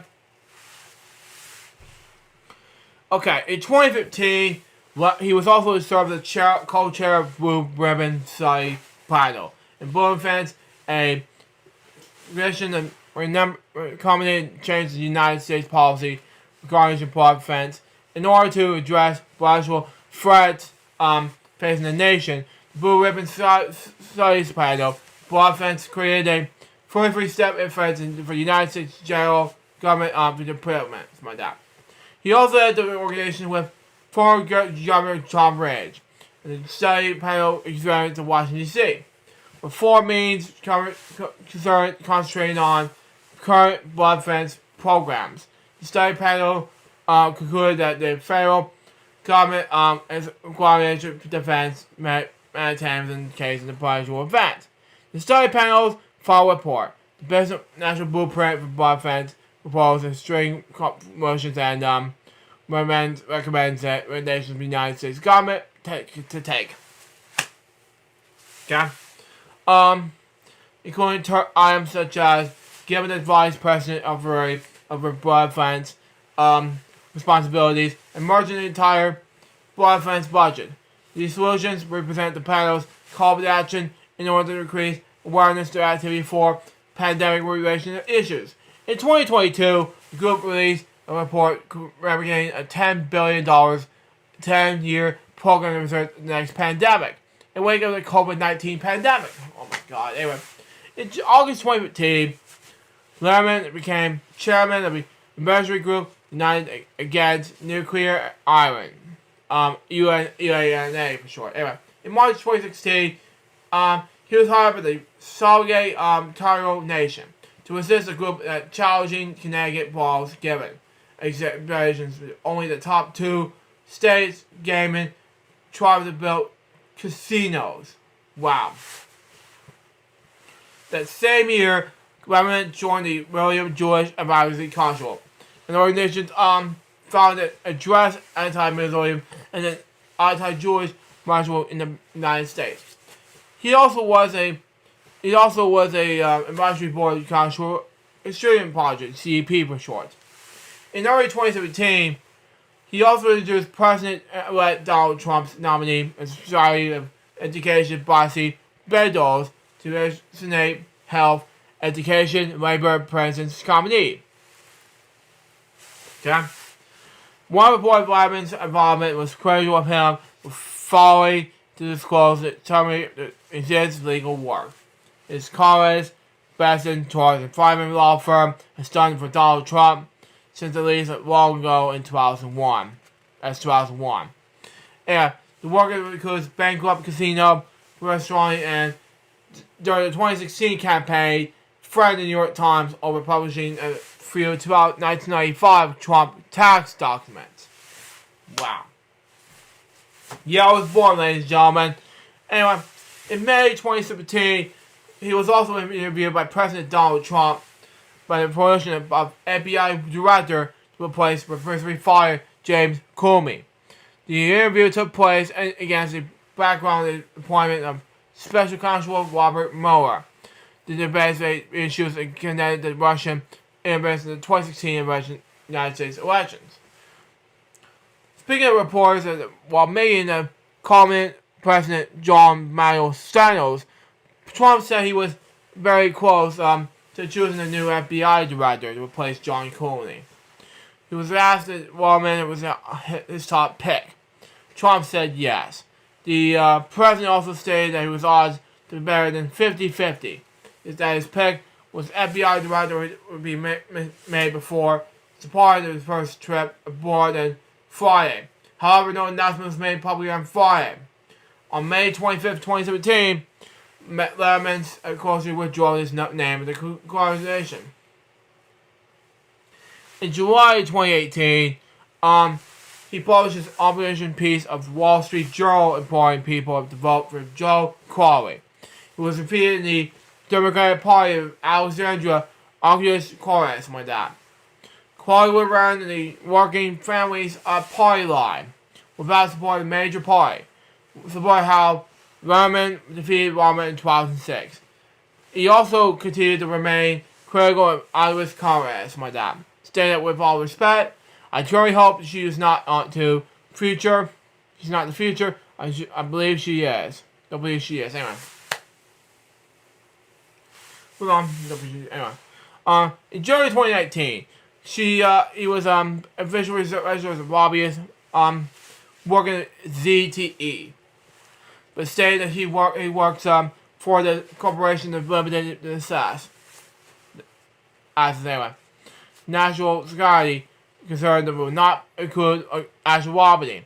In July 2022, he became one of the founding members of the group of U.S. business and policy leaders who share the goal of education society with China and both in U.S.-China relations. I'll get to his personal life and death in a few moments, but right now, awards and publishing awards. But right now, in 2008, Lerman received a U.S. Senator John Aids Award for greatest publishing service in the elected or appointed official. Award given out injury by Jefferson Awards. Wow, this is my last name. Anyway, Jefferson. Without the O-N. Anyway, in 2011, the National Defense University Foundation Award honored Senators Lerman and John McCain. The American Patriot Awards for the lifetime of personal public service. They were recognized for the outstanding record of contributions of Americans' national security, armed forces, and veterans that throughout their improvement careers and government. In 2011, he was also awarded for St. George Order, a patriot by President Georgia Mikhail Saakashvili for his support of Georgia following their 2008 war with Russia. Wow. Okay. Published works. He offered at least 10 books, including Power Broker in 1966, biography of the late Democratic Party Chairman John M. Kit Bailey, Scorpion the Target in 1970, a study of efforts to control nuclear populations. In 1971, he published The Legacy, the History of Connecticut, Policies from 1930 to 1980, The Charles Board of America, partial advice with an illustrated collective and fair statement in 1986, a guidebook on members of the creates a collection of child support to the small percent now. The phrase of public life in 2000 and Mason venture to Joe and Hannah's person knows from the 2000 campaign 2003. Excuse me, anyway. Led the 2000 Vice Special Run. The Gift of Rest, discovering the Beautiness of Sabah in 2011, written with David Klinhofer. With Liberty and Justice, the 50-day government jury of Egypt and Sinai in 2018 on a trip with Robbie R.E.D. Khan. And the centrist solution. How we get to more government work on, can we make it work again in 2021? In his book, Taking the Time Bomb, Counterterrorism Lessons from the United States Government Failures to Protect the Fort Hood Attack in the same year, 2011, that is, he described Australian Muslim preacher Faiz Malian, American Yabish Ahmed Nowalski, lots of car something like that, also ill fathers, and Boston American Smart Khan, as well as supervised skywers, something like that, who will be internet to offer religious German flies for malicious terrorism. Now for personal life and death, okay? He met his first wife, Betty Hayes, in the consular office in the Senators on Abraham Bible Club, something like that, D. Connecticut. Okay, where they worked with summer student interns. They married in 1965 while Joe was in law school. They have 2 children, Matt and Rebecca. Betty was also Jewish. Later, worked as a social worker in 1981. The couple divorced. When asked about the divorce in an interview with New York Times Magazine, Lerman said, "Once the difference we have the levels and racial evidence and a converse was only the difference. We were gotten divorced." In 1982, he was married his second wife, Hajra Fracture Tucker, where he was running for Honorary Governor General of Connecticut. Hajra Tucker's parents were Hajra survivors. Okay? According to Washington Jewish Week, he called her for a date, and because the PFI was interesting to go out to someone named Hajra. Okay? Hajra is the name of a woman's Zionist Organizations of America. From March 2005, Hajra Lerman worked for Hill and Rollins for that. Ryan farm in New York City, and senior controller in his health and political practice. She had senior politicians at the Hospital of St. Raphael in New Haven, the American Companies and Sarah Medical Center. Sorry for that. Association of Public Safety, Public Commissions, Official International, APCO for short. Anyway. Sizer, National Research Council, Harmon Lodge, and Revon Brothers. Joe Lerman had a daughter, Hannah, in 2018. She may had Aja to raise her with her family. She also made a stepson from Aja's previous marriage with George and Tucker. Evan Tucker, Lerman's son, Matt, graduated from Yale University and went to Yale Law School. He was the former head of School of Great Farm Hebrew Academy in Atlanta. Wow. He's an unsuccessful candidate in 2020 United States Senate special election in Georgia, my home state. Wow. Rebecca Lerman's daughter graduated from Griffith College in 1991. And from the University of Pennsylvania's Law School in 1997, Lerman's stepson, Elfin, graduated from Harvard College in 1997. He received a organization from the chief Rabbinate in Israel. He described himself as a Amiel Jewel. His first wife, Betty Hayes, was Rabbinate Jewel. After the death of his grandmother, he died his residence in 1967. Found renewed interest in religious observance from that. His second wife, Hasidah, also Jewel's Martha Jewel. She called herself my right wing, said Lerman. In Lerman's 1987 upset of Republican Party, immigrant Senator Royal welcomes from that. Anyway. His religious was mostly viewed in the post in terms of official campaigns in the Jewish Sabbath, something like that. This changed with Al Gore, what chose Lerman as running mate. A Lerman police officer who spoke in John Obamsley said he refers to himself as the Orthodox one that because he doesn't follow the sort of Orthodox code. It doesn't want to be offend the Orthodox, and his wife feels the same way. The Lermans kept the culture home and endorsed the Sabbath. The one that's notable Noah insight, then Senator Lebanon walked in the Capitol after Sabbath served as a Republican filibuster.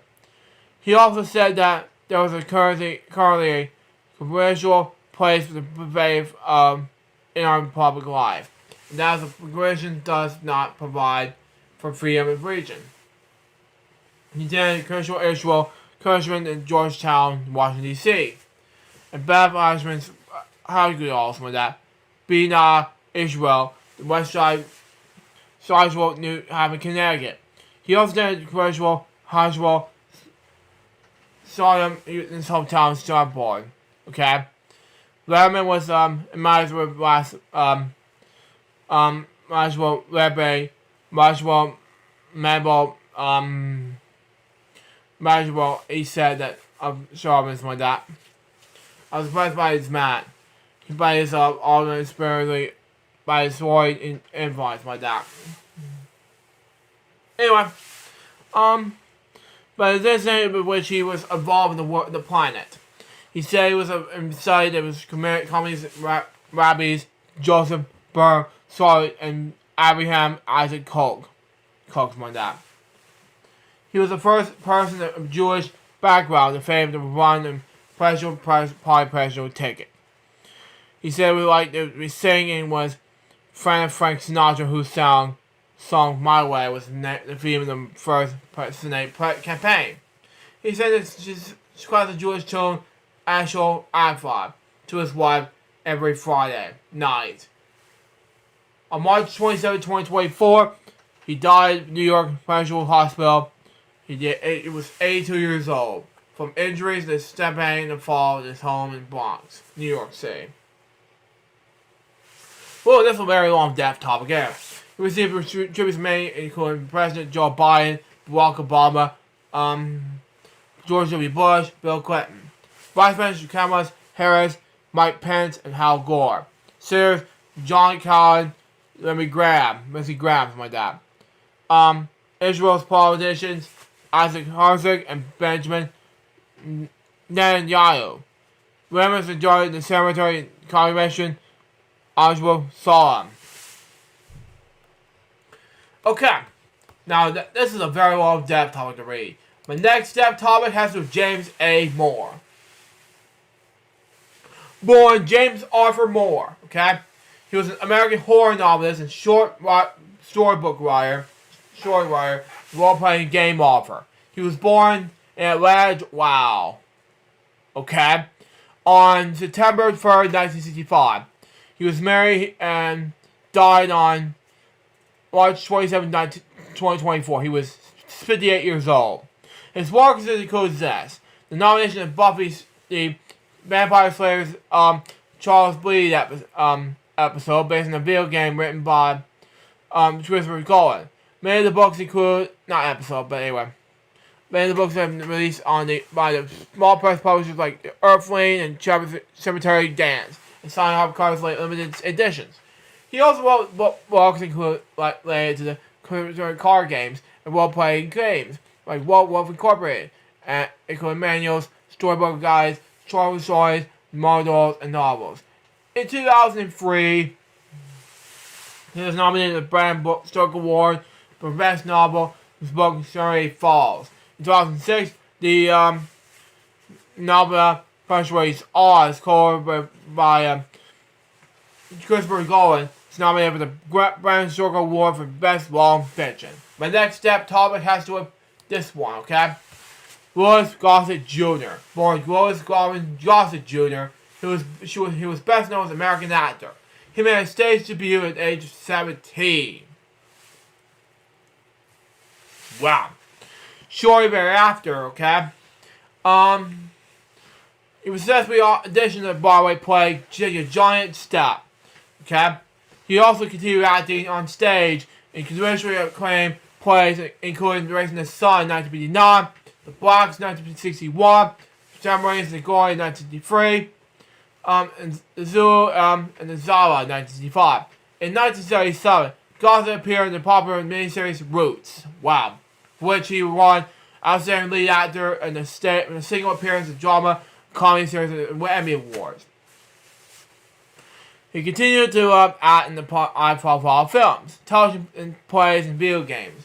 In 1982, for his role as Gunnery Sergeant Emmy Foley, an officer of The Gentleman, he won an Academy Award for Best Supporting Actor, and becoming the first African-American actor that was winning the category. And the Academy Awards, Gossett continued to receive recognition. The nomination includes for Siri Collection presents Ben Warden in His Roots in 1978, something like that. Backstairs in the White House in 1979. Palmerston, USA, 1981. Today, 1983. A Gathering of Old Man, 1987. Touched by an Angel, 1997. Watchmen, 2019. The one was nominated for the upper cemeteries, including Golden Globe Awards, Back Real Awards, and a CP Image Awards. I don't know. And Gaza was also best known for his roles as Carnival Cap Chappie St. Clair, Iron Eagle film series in 1986, and Told the Year I Was Born, 95. Anyway, some of the film appearances include Hale Ashby's Land Award in 1970. Paul Gilgo's Skin Game in 1971. Courage Gregor's Trials of My Aunt in 1972. Stuart Grunberg's The Laughing Policeman in 1974. Philip Kaufman, The White Dawn in 1974. Pierre Yates, The Deep in 1977. Wolfgang Pearson's Amity Mine in 1985. Christopher Kane, The Principal in 1987. Mark Garbide's The Punisher in 1989. And Daniel Fury's Total Soldiers in 1991. Such appearances include these: Bonanza, 1971, Jones in 1975, something like that. American Playhouse, 1990, Stars SG-1, 2005, Boardwalk Empire, 2015, The Book of Negros in the same year, 2015, something like that. Anyway, he was born in Coney Island, Brooklyn, New York City, to Helen, a nurse, and Morris Johnson Sr., a parlor, May 24, 1946. Anyway. He was an alumnus of Mark Twain International School 239 and Abraham Lincoln High School, and he continued to follow during his youth. Wow, okay. His stage debut came in at age 17. School production of You Can't Take It With You. When the sports injury was followed the decision of taking an acting class. Wow, okay.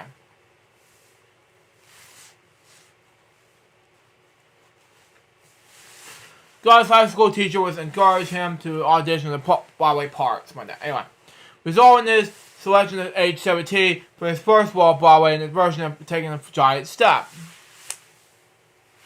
Okay, in 1953.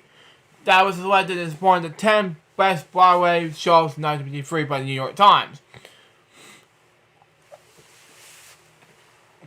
His performance was well received. He won the Donaldson Award for the Best Newcomer of the Year. After graduating from Abraham Lincoln High School in 1954, he attended New York City, University, from that. Declined after scholarship by Stanford. 6 foot 1 inch high, tall, something like that. 1.885 meters tall, something like that. He was charged to play with the New York Knicks, something like that. K-I-A-C-K-S, something like that. He turned down the offer instead of accepting the role of raising his son. Anyway, 1953 to 1977 career. Anyway, in 1953, Gosselaar in the Broadway play Take a Giant Step. Anyway, he plays Bill Gunn as Bill Scott, Spencer Scott. Anyway, the play was selected by New York Times to genre critics as one of the 10 best shows of the year. On October 24th, 1955, the Broadway play The Death Set started its run. With Gosselaar and something like that, show had 297 performances and closed on July 7, 1956. It's comment about office workers, okay? On his 200 performances, John and White closed the morning call review, raised the entire cast. Wow. In 1959, continued the Broadway career, okay? His Broadway career, anyway. Gosselaar played the role of George Marston in Raising the Son. The story tells a black family affairs in South of Chicago as they attempt to improve their financial careers or something like that. The characters of Marston represents the fully brushless black man who denies his African origins with a smart and bold attitude. The play received rave reviews. In Boyd Martin's review of Cultural Journal, he said that the play is magically played by the entire cast. It won Best Play at the New York Drama Critics Award, circle, something like that. Okay. Hard to deal with, but this is going to be a lot of reading to do. Anyway. During the 1960s, okay, Gaza was considered to be a talented folk musician, which he was most known to perform, okay? His singing career was helping alongside with his appearance in Joe's Folk City in New York, okay?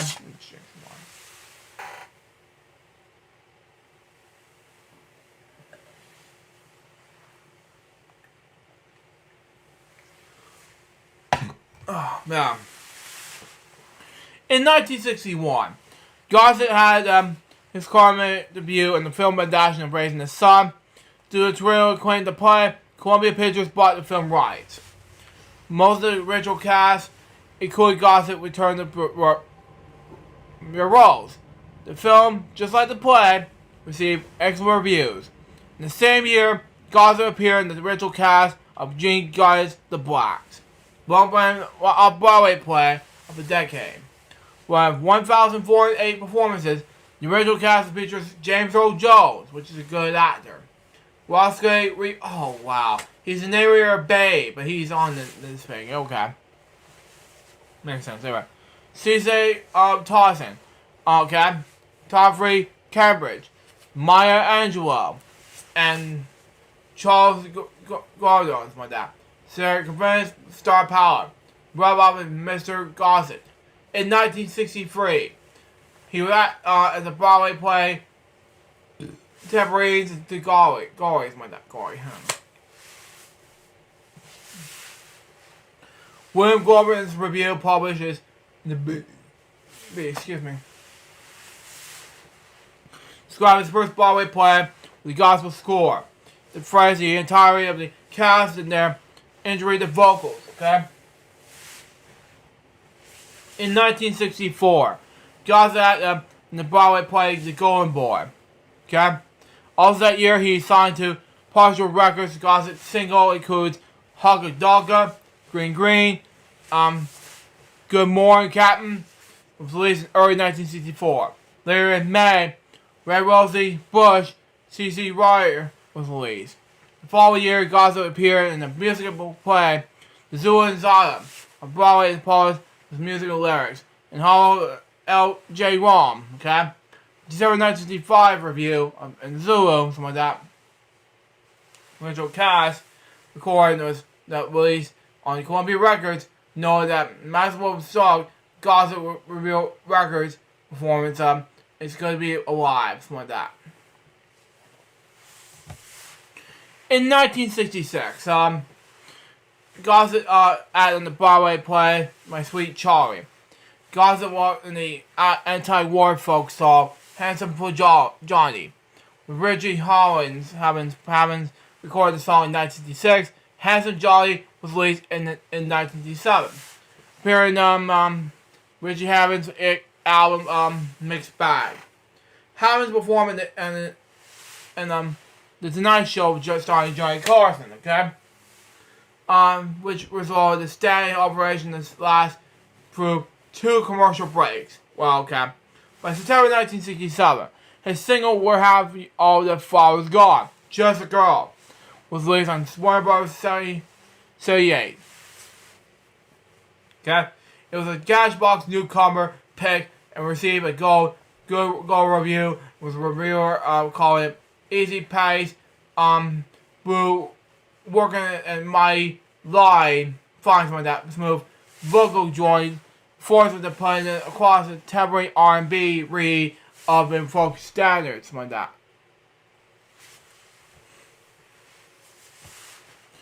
In 1966, no, I'm not gonna read that again, but in 1968, Gossett is acting in the play carried me back to Morningside Heights. In the spring of 1969, however, Gossett was stripped and among the actors who could not be determined on credit in Stuart Weinberg's RUSA. the USA.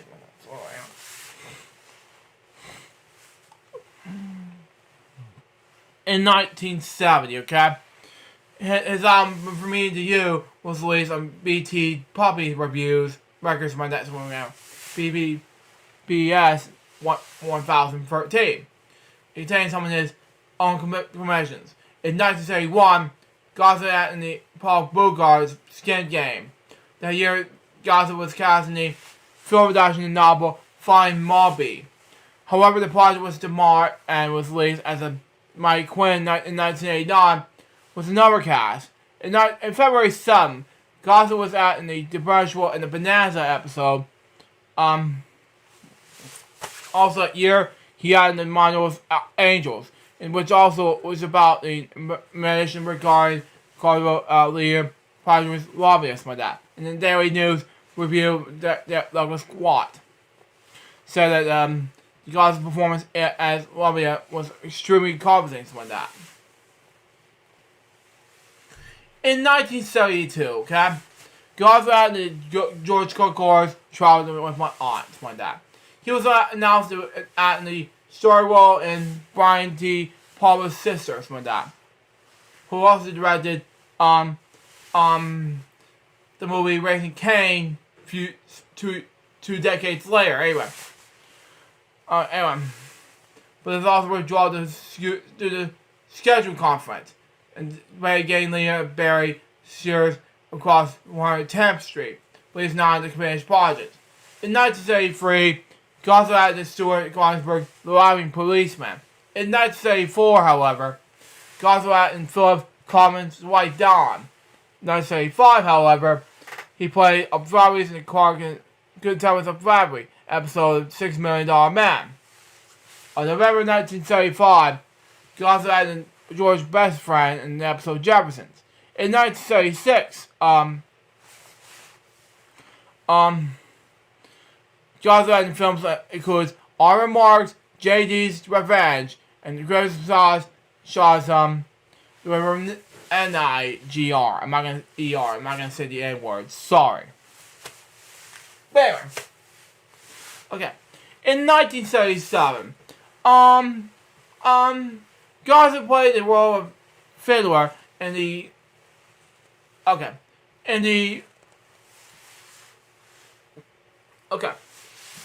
television miniseries Roots, based on Alex Abbey's book Roots, okay? Started an American family.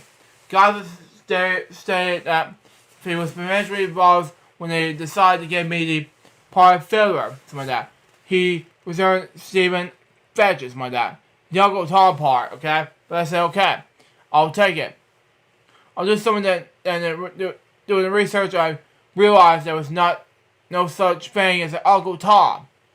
Well, and I wanted to do Fiddler, something like that. We would be America.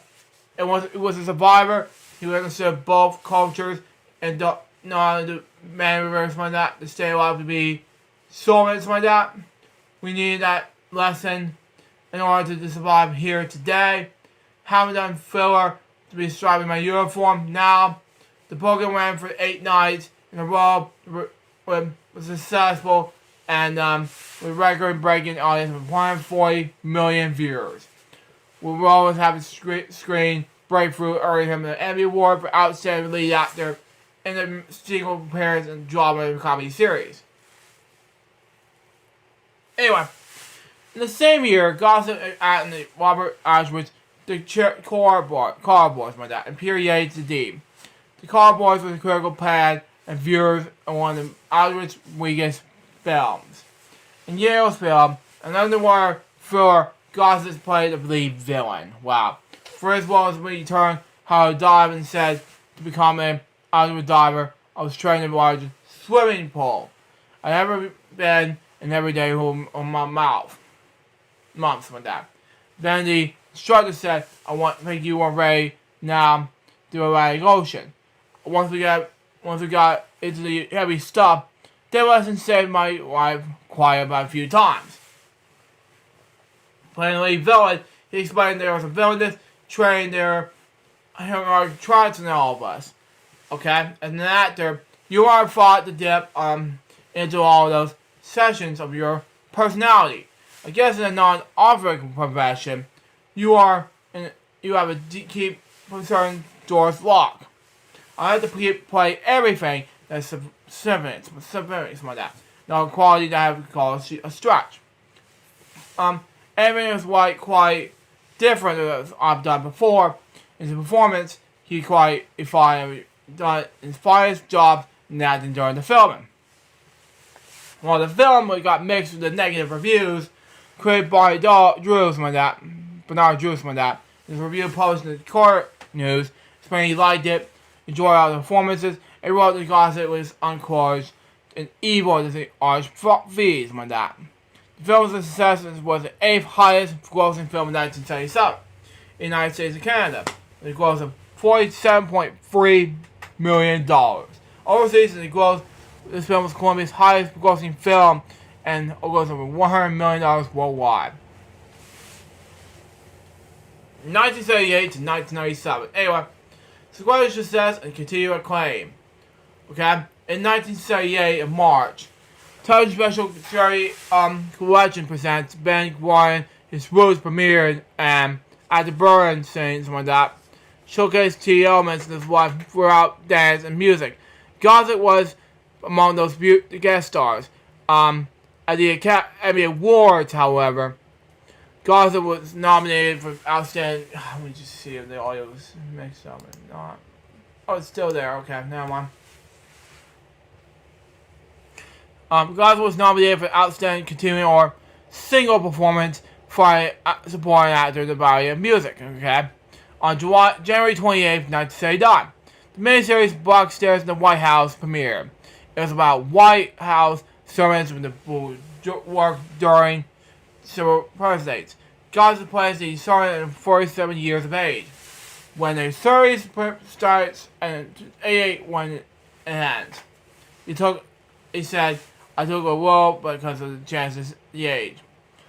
But the Emmy Awards, Gossett was nominated for the Outstanding Lead Actor in Limited Series and Special Award. Okay? And in 1981, Gossett was a guest star in the episode of the television series Palmerstown, USA. For his performance, Gossett was nominated for Emmy Awards for Outstanding Lead Actor in the Drama Series. Okay? In 1982, okay? His roles as drill instructor Gunnery Sergeant Emily Floyd in Terrence Hackfield's something like that. Also, the gentleman won him an Emmy Award for Best Supporting Actor, okay? He was the first African American actor to win an Oscar for a supporting role and second African American to win him acting after Sidney Poitier, which I talked about that talks one time on my Friday show. But anyway, initially, Gossett was won the Golden Globe Award for Best Supporting Actor at the Golden Globe Awards, and an NAACP Image Award for Outstanding Actor in the Motion Picture of the NAACP Image Awards. Okay. Okay. Okay. Also that year, Gossett was starring in the science fiction series Powers of Mars Star, which lasted until 1983. Same year, 1983, he played the title of Sandas, one that. Two-part miniseries, which recorded the life of assassination of Egypt President Anwar Sadat. Something like that. For his performance, Gossett was nominated for the Emmy Awards for Outstanding Lead Actor in Drama Series, and nominated for Golden Globe Award for Best Actor in Miniseries and Television Film. That same year, in 1983, Gossett was acting Joel Alby's Jaws 3D. The following year, Gossett was acting Richard Lesser's Fire Keepers. In 1985, Gossett was co-star with Dennis Quaid, Wolfgang Peters' Sin's Ebony Mine. In 1986, he starred Sidney J. Curry's Iron Eagle, which made $24,159,852 at the U.S. box office. Wow, okay. In 1987, he acted in Volker's Sorrow Dogs, A Government of All Men, which is straight in the UN Sir Ray Jaws, my dad, section, the 1987 Kenny's Films Awards. Festivals, my dad, Super Rare. It was released on television film in the United States for its performance. He also was nominated for the Emmy Award for Outstanding Lead Actor in the miniseries specials, my dad. Also that year, he and his Christopher changed the principals, my dad. In 1988, Gossett reunited with director Cindy L. J. Forrest and Eagle 2. It made $10,497,324 in the U.S. box office. In 1989, Gossett co-starred in the Marvel's comics adaptation to The Punisher, with Dolph Lundgren in the entire role. The film was directed by Mark Goldblatt, and screenplay by Boz Yakin. The Punisher was filmed in Sydney, Australia. It was also featured Jerome Grabby, Kim Uroris, and Barry Yotto. On Valentine's Day 1990, Gossett acted in Zero Is My Name, an episode of American Playhouse. In 1991, he also acted in Manny Carlos Cover Up and Daniel Barry's Toy Soldiers. On March 16th, HBO premiered the television film The George Baker Story. For his acting, he was won the Golden Globe Award for Best Performing Actor. In 1992, he provided original narration for Billy Miles, my dad, and Nina Rosenbaum's documentary film, The Rivals Fight 2 Front in World War II, my dad. He turned the role of Chopley's in Ace's Iron Eagle 3, directed by John Glenn, and acted Michael Ritchie's Digstown.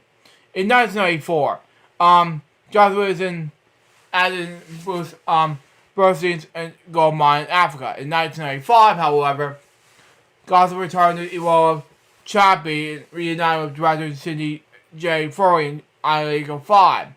In 1996, Gossett had the Broadway play Chicago. That year he acted in Arthur Penn's film Inside, which was screened at Kenny's before releasing the film. Television film, anyway. Which has also served as the executive producer. For his effort, Gossett received a Cable A's Award with nomination for Best Actor in a Movie or Screen Series. In 1997, Gossett has a guest role in the Touched by an Angel episode Amazing Grace Part 1. For his performance, he was nominated for the Emmy Award for Outstanding Guest Actor in the Drama Series. In the same year, his narrations with Disney's Candlelight Professionals tells this narrative story was recorded and released by Walt Disney Records, okay? 1998 to 2024, okay? In 1998, Gossett at Bram Stoker's Legend of Mummies, my dad. And in 2003, he got in Gasburg, Texas. In 2004, he voiced the Vagrant in the video game Half-Life 2. Okay, 2005, film Let Beyond War, he played the role of U.S. President. The year he was on television, he played Free Gaba Lear Greg in several episodes of Season 9 of sci-fi television series Stargate SG-1. Rebecca Rios award in 2000 for Outstanding Director in the television movie, a limited series for the made-for-television film series Long Songs in 1999. Then in 2007, he had Tyler Perry's Daddy for Little Girls. That year, he provided the voice of Wilbur Fox in the Batman animated series, which is a great idea. But in 2008, he filmed the Keep It Real series with commercials for the Namian Iger Winehawks, like that. In 2009, Gossett also let his voice talent from the Thomas Nelson audio Bible production known as The Word Promise. In the German audio, Gossett played the character of the John the Opposite, my dad. The project also features a large emphasis of well-known Hollywood actors including these: Jim Goswitz, my dad. John Wise Davies, my dad. Last name I cannot pronounce, sorry. Jerry Zentz, Jerry Alexander, Christopher McDonald, Gorno, and John Schleicher. In 2011, he acted in the film Grace Chard. In 2013, he starred in the commercial drama Bowie Pot. Just like that. It's based on the true events of racism and of course the college campuses across the United States during the 2018-2008 presidential election. Like that. The film was directed by Ashley Brothers under Ashley Films. Also stars Danielle Fisher, something like that. Keith David, the late Emma Walsh, we talked about that topic earlier in the episode. Anyway, and John Hurd. Cosby plays a detective at M72, Derbyshire the murder case in the field by racism. All which, while putting aside with the policies for that. Born published released in 2014, he narrated an audiobook based on the 12 years of Save. Something like that. He also at an RFD grave, something like that. And an episode of HBO drama series Boardwalk Empire in 2013.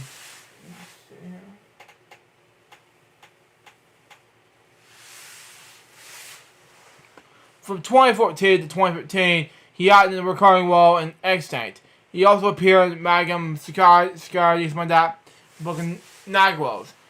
He also returned to CBS television in the CBS Oasis series Good Fight. Guest starred in a family partner show called Red Dog, Diane Rockhart's new film. In 2019, Gosling acted in the new series Watchmen. For his performance, he was nominated for Primetime Emmy Award Outstanding Achievement Supporting Award or actor in the Grammy series and movie. In the Black Wheel Awards, he received his nomination for Outstanding Supporting Actor for TV or Movie Limited Series, like that.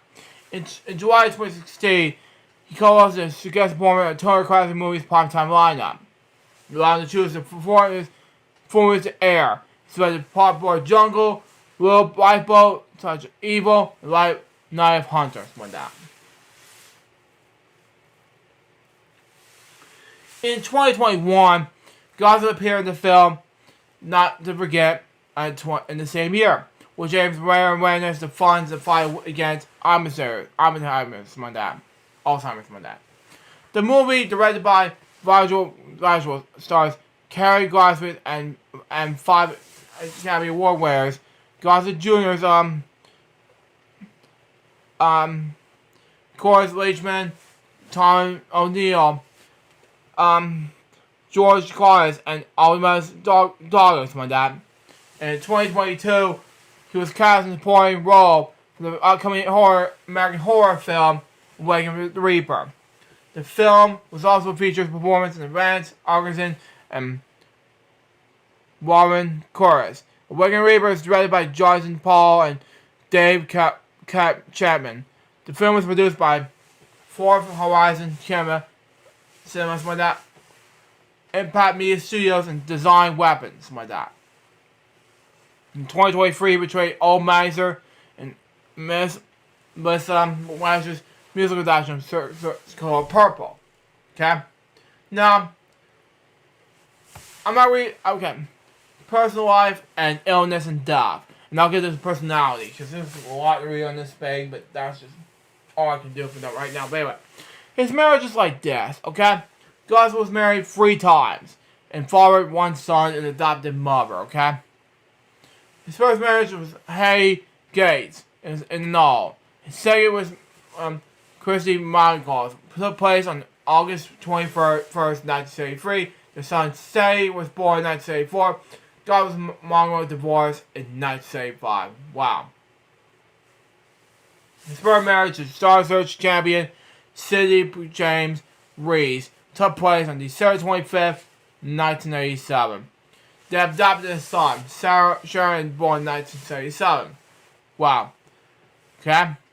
Gosling and James Reese divorced in 1992. Rose was the first cousin actor Walter Robert Gossett was sorry TNT's The Closer, something like that. He said in 1966 he was handcuffed in the tree for 3 hours by police in Beverly Hills. His illness and death goes like this. He struggled with a different illness during the 1990s and early 2000s. Wow. Okay. Anyway, having been given a promise of 6 months to live, the doctor at one stage. In 2001, he learned much of his illness while doing the toxic mold in his Miami home. In February 2010, Gossett announced he was having prostate cancer. He had a disease that caused in early stages. He had spent the month making a full recovery. In late December 2020, Gossett was hospitalized in Georgia, my home state, with COVID. He died with Eisenhower in San Monica, California. On March 29, 2024, he was 87 years old. No cause of death was given. My next death topic has to do with Barbara Bolivan. Born that name, she was American television film actress. Born on October 18th, 1938. Anyway, she was mainly performed in dramatic roles. In the late 1960s, she played a small recurring part of Star Trek and as Angela Barnes in season 1 episodes Balance of Terror and Short Leave. Anyway, she appeared in the series finale talking about Intruder as Regiment Lisa, which commands officer and court reporter. In season 1 episode out of 12, Baldwin played Betty Wells, wife of Officer Ed Wells, Carrie Crosby. In the season 2 episode, she played Sally Fisher, a nurse and girlfriend of Pete Melly, Martin Miller. In the 70s, she was a regular cast member of Medical Center, and Nurse Hobley. In 1971, she appeared in season 5 episode Maddox. Save a Dead Man as Miss Kilgore, something like that. She went on to become a casting assistant and then casting director to Robert John M.D. In Dynasty in September 2010, she's shown as a member of the Foxy Don Wells film at this boot camp. She was married to Joseph D. Gardis, who she met when she would appear on the original Star Trek series, where he was a casting director. She died on a congestion heart failure in the home, Manhattan Beach, California, March 31st, 2024. She was 85 years old. The next death topic is the shortest one, but whatever it was. Anyway, his name is Joe Frary. Born that name, Joseph O. Frary. Anyway, he was an American actor, writer, and comedian. He was best known for his work in the Canadian sketch comedy SCTV from 1976 until 1984, on which he has also served as a writer. His role as Arnold Weir on Freaks and Geeks, which stars Donald D. Heckler and Happy Gilmore. He was born on June 21st, 1941, in Pittsburgh, Pennsylvania. The youngest of 7 children. His father was a production clerk in Westinghouse Electric, a Bowers Hydrick, and his mother was an Italian descent. Served as the United States Air Force for 4 years before becoming involved in dramatic theater. Okay? He moved on to Chicago where he was started his comedy career in 1969 with the Second City Theater.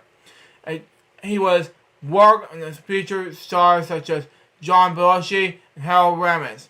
He dropped the O in the birth name where he was Albert Joe Frary, registered actors equality, along with several other Second City performers. He began appearing in the National Lampoon Radio Hour from 1973 to 1974. After 7 years in Chicago, he moved to Toronto to help establish the Toronto Second City Theatre 12. During those years, he was one of the original writer performers at STTV, where he spent 8 years on the show, creating such characters as Big John, Big Jim, something like that, Big Jim, Big Bob, of the Farm Film Report fame. Count Floyd Robinson, and stage origin manager John Guy Caballo, who's going around in a wheelchair only for respect under Steve Symphony. SCBDC production 1984. Same year, Fowey played Count Floyd. The short film was shown in concerts by rock band Rush before they saw The Weapon. The tour that supported Grace Under Pressure. It can be seen in the home video Grace Under Pressure tour. I have 2 more depth topics after this. Anyway. He appeared in a number of cult favorite films, including appearances of the Western Union, Postal Worker, Who Delivers, Dot Bomb, 7-year-old letter to Barney McFly, Back to the Future 2, in 1989. As well as the case, fan yelling Jackass, so he's working in Marshall Shooter, McGavin, and Happy Gilmore. In season 8 in Family Guy, he also once again played the Western Union man in something Dark Side, the Star Wars parody. But anyway, he likewise started as the Back to the Future Part 2 character in The Big Bang Theory. This time he's playing the Belgian worker whose role is eventually that it was Western Union character.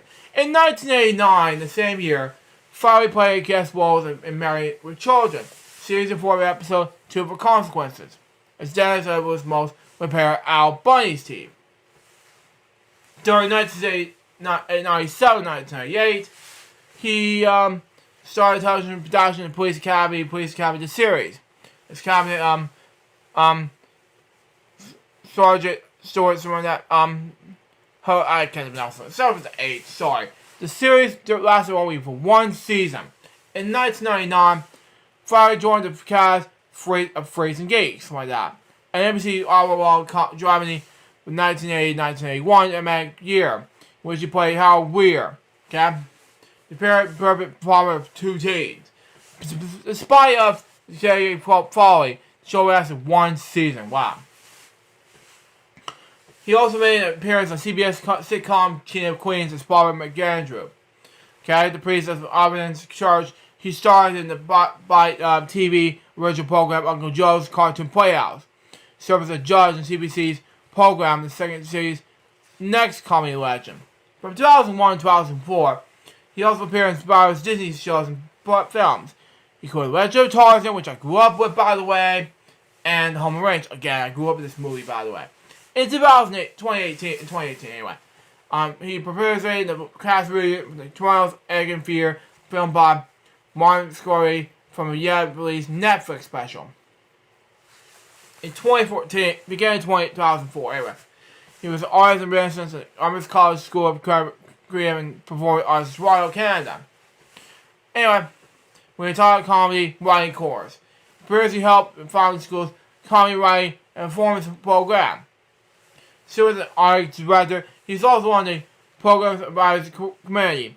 He's married to Julia Daugherty for 22 years, okay? Until the divorce in 1996. They have 2 children, Garvin, who is also an actress and writer, and Gabriel, whose brothers, Paul and Gabe, were also comedy writers. Very impressive numbers of celebrities, including Kurt Douglas, Richard Nixon, Jerry Peck, Alan Andrew, and Elvis Presley. He also appeared a cameo in the lead scene with Anchorman and the boss of Quincy Applegate, from that. Anyway, who played Victoria Cornerstone, one of the members of the news station. He also matched with Royal Canadian Mountain Police, something like that. Officer in the Canadian Road Trip episode of That 70s Show, alongside fellow MC TV member Dave Thomas. In the first episode of Freak the Geeks, Tricks or Treats, he's dressed up as a vampire, referencing the episode Count Floyd. Okay? He died on April 1st, 2024, after a short illness. He was 82 years old. My next step topic has to do with Jerry Abbott, okay? Born Jerry Bob Abbott. He was American country music songwriter and record producer. He was the father of the late heavy metal musicians Vinnie Paul and Don Bandero, born of Pantera and Damage Plan. He was born in Abilene, Texas on April 8th, 1942, okay? I began anyway, I played piano at age 8 and took up guitar at age 15. He took a local band at age 18 and spent a few years touring Texas. Ben began working as a member of the resident bands in numerous nightclubs. During this time, he attended college and obtained a business degree. In 1973, Abbott was hired as a sound engineer by the owner of a local recording studio. He was married to Norma Cara Abbott, the architect, something like that. From 1962 until his divorce in 1979. The marriage produced 2 sons, V. Paul, 1964 until 2018, and Daryl Lads Abbott, in 1966 until his assassination in 2004. His sons co-founded the heavy metal band Pantera in 1981. The Abbott was the band's first manager. Okay? He also produced the Goose Hurry music albums. Metal Magic in 1983, Paws in the Jungle in 1984, I Am the Night in 1985, and Power Metal in 1988, featuring the singer Phyllis Salmio in the time. These 3 features Terry Glaze, and before replaced by Phil Anselmo, but anyway. And his record studio, Pagayo Sal. All these albums were released by Metal Blade Magic Records. A label Abbott created under the name alias Jerry Elwood, and possibly D. Abbott Pantera agreed to a major label deal with Actual Records in 1989. Abbott as well as band's producer for Cowboys from Hell in 1990 and Vulture Display in 1992 were both recorded at Pago Sal. In Texas, Abbott served as a producer of Tyler Texas Blue artist Bugs Henderson. Wow. He's also then moved to Nashville to become a country songwriter and founded a new studio, Abrex Recording. Fall Behind Driven in 1994 was recorded with Abrex. Okay? He also was successful as a songwriter and received songwriting credits for songs recorded by artists as Amplefu Harris and Freddie Frender. His former wife Caroline died of lung cancer in 1999. His younger son Daryl was murdered in 2004, and eldest son Vinnie Paul died from a heart attack in 2018. All 3 were buried in Memorial Gardens in Cemetery in Arlington, Texas. He died from Carrick County in Denton, Texas on April 2nd, 2024. He was 81 years old. And my last step topic for this 2-part episode of Episode X, get back on the live stream thing, is this. Okay? Lynn Reed Banks. Born that name, she was a British author of books for children and adults. She wrote 48 books, including the best-selling children's novel, The Idiot in the Cupboard, okay? Which was have sold over 15 million copies and has been successfully acclaimed to film. Her first novel, The L-Shaped Room, published in 1960, was saying the lasting bestseller. It was later made the movie of the same name, and led to 2 sequels.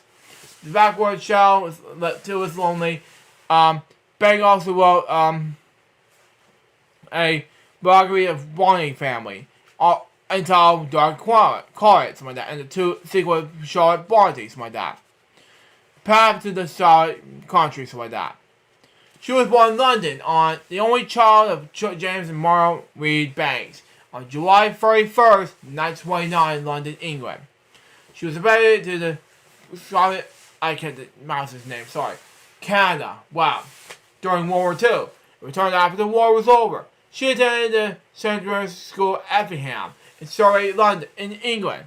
She became a writer. Before she became a writer, Banks was an actress and also worked as a television journalist in Britain, and was the first woman to do so. In 1962, Banks emerged to Israel, where she taught for 8 years as a kibbutz Yazor. In 1965, she married Colin Sabian in 1926-2016, a sculptor who whom she had 3 sons. She in Sabian, UK, evolved the family returned to England in 1971. The influence of her time in Israel can be seen in some of her books. including one more deliver, and its sequel, Broken Bridge. Now books such as An End of the Running Children and The Gate, which are set partly to make Cosmosium. In October 2013, Braun Wakes won a J.M. Barrie Award for Outstanding Commission for Children's Arts. She died from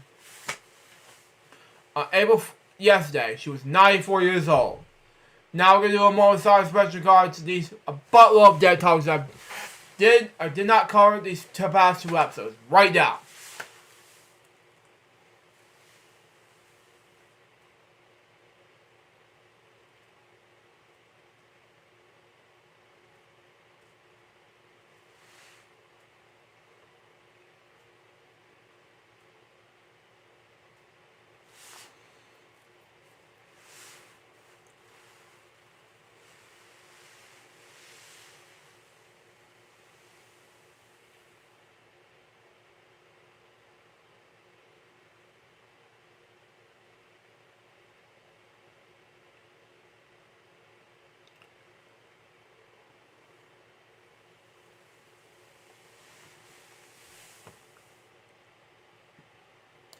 Thank you. Rest in peace to everyone that I have read during the 2-part session with episode X. I'm sorry that it caused me too long, like 6 hours plus an interview with David Rogers. I wasn't supposed to be doing a David Rogers interview last week, but I decided to do it this week because I have some difficulties on my end, but regardless, it's all good. But anyway, I'm going to click allow because I have to do this next topic. It's called Slayer Officially Reunite. Analysis first shows. Anyway, this is not a drill. Slayer Officially Reunite announced their first shows, which will take place later that year at Riot Fest Louder Than Live Festival. They played a final show, The Forum, in Orangeburg, California on November 30th, 2019, something like that. But they're officially back with Tom Bear, Kerry King, Paul Thompson, like that, Gary Hope, make up their lineup. Live Fest will take place in Chicago, Illinois, September 20th through the 22nd, something like that. And will make Slayer's return to the stage after nearly 5 years. Okay? Trash Legends also have one of the 4 headliners, 7 performing Louder Than Live. Wow. And which will take place over the next 4 days, September 26th to the 29th. Highland Festival grounds at the Kentucky Nations Leader Center, Louisville, Kentucky. Slipknot, Mighty Glue, and Korn on the other 3 headliners in the event. See the full lineup and find out how you get tickets there. Okay? So far, there are only Slayer performances that have been announced. It's unclear whether who gets the tour and at least new music again. The last album Runners came out in 2015. Kingdom officially announced his new solo album and first band. New solo band. And shared that he hadn't spoken to Area since the final show in 2018. However, seems to have changed. Nothing compares to 90 minutes when we're on stage performing live.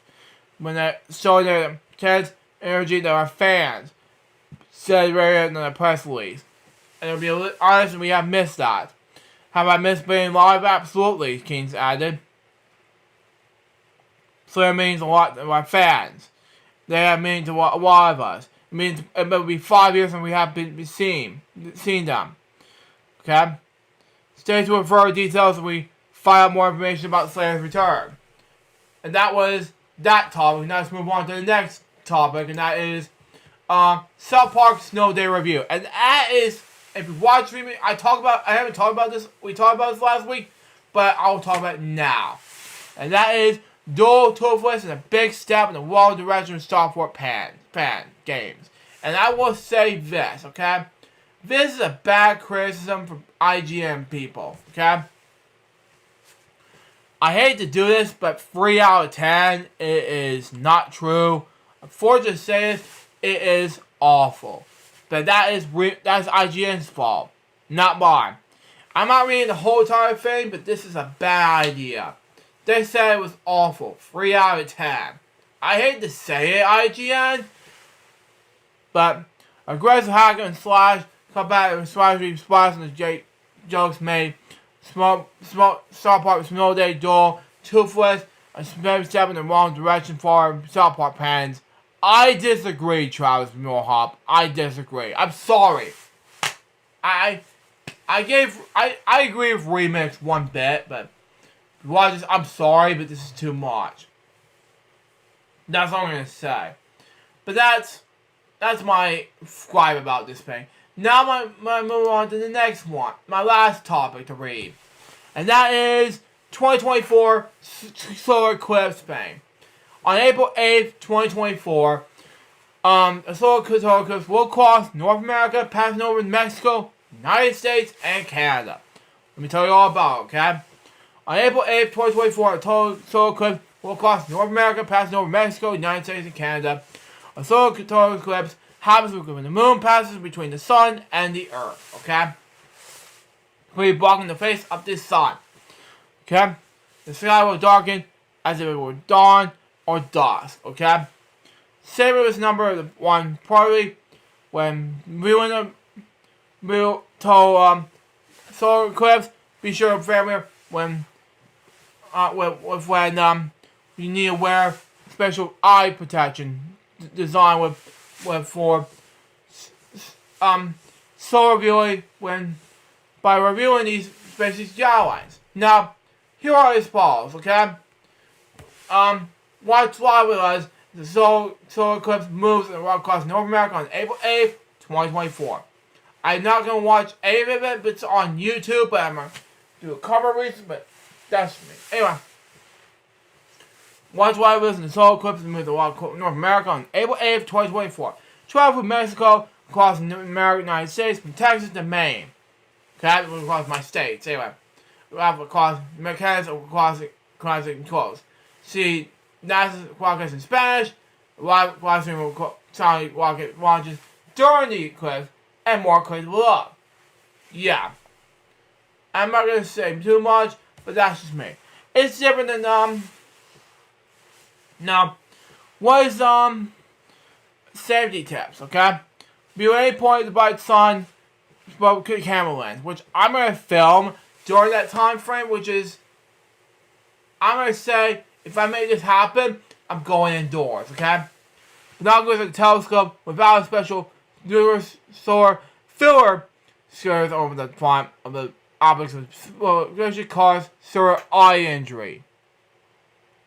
Now, unfortunately, I'm going to go indoors while I'm taping this, okay?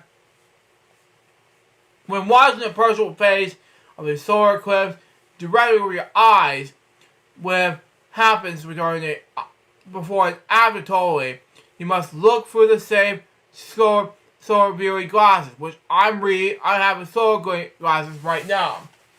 I don't have any, it's pretty deep group, I don't know. We'll see. But anyway, you must, anyway, eclipse glasses, anyway. Or say handheld solar viewer of all times.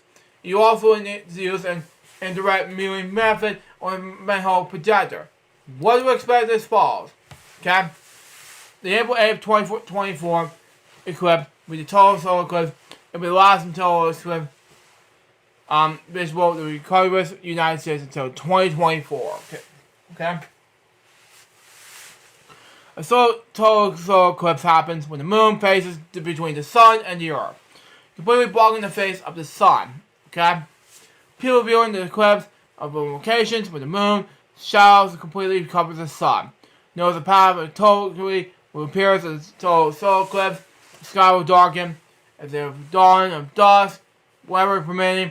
People along the path of totally will see the sun's corner, or atmosphere, which is totally usually emerges with the bright space of the sun. Now, where or when it's going to happen? Okay? And that's the question. Okay? Where remaining the first location of commercial North America will experience totally Mexico's Pacific coast at around 11:07 a.m. Pacific Daylight Time. Okay? The path of eclipse continues from Mexico airing from the United States and Texas, and traveling around through Oklahoma, Arkansas, Missouri, Illinois, Kentucky, Indiana, Ohio, Pennsylvania, New York, Vermont, New Hampshire, and Maine. The eclipse will enter Canada in South Ontario and continue throughout Quebec, New Brunswick, Prince Edward Island, and Nova Scotia.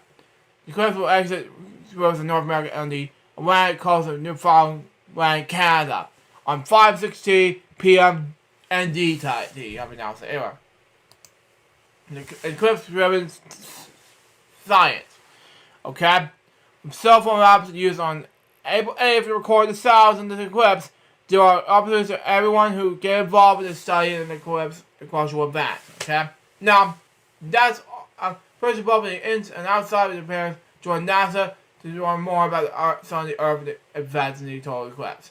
Now, here's the difference, okay, from what does it look like since the 2017 eclipse, okay? It happened where it rains outside, okay? Now, that's what happened. I'm going to read that story to you, why it's different, okay? For the August 21st, 2017 eclipse, okay? What it is, folks, really, 215 million U.S. adults, 28% of U.S. adults, viewed the solar eclipse either directly or indirectly.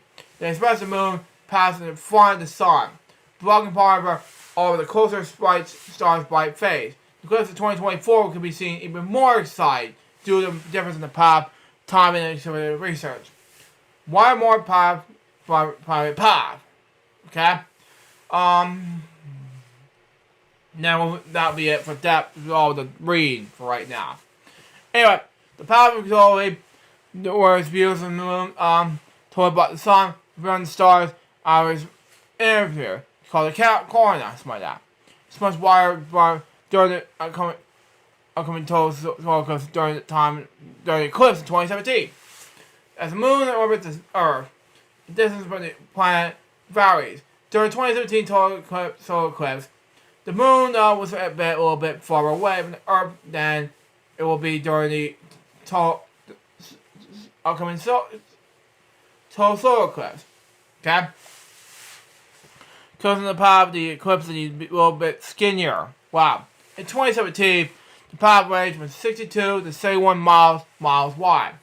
During the April eclipse, the path over the North American range will range up to between 108 to 122 miles wide, meaning that at any given moment, the eclipse will cover more ground. The 24 eclipse path will also grab over more cities and destiny polarized areas than the 2017 path did. This will make it easier for more people to see totally, and eventually 34.6 million people live in the path totally this year, compared to 12 million people in 2017. Initial 150 million people live in the 1,200 miles in the path totally.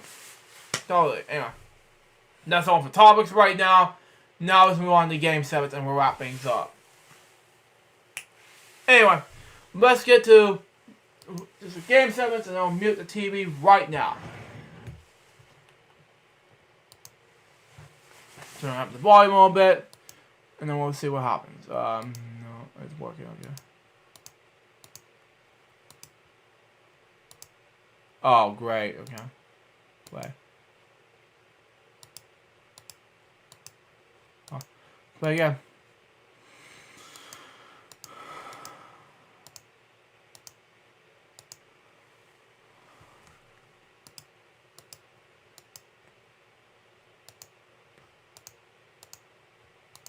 Wow.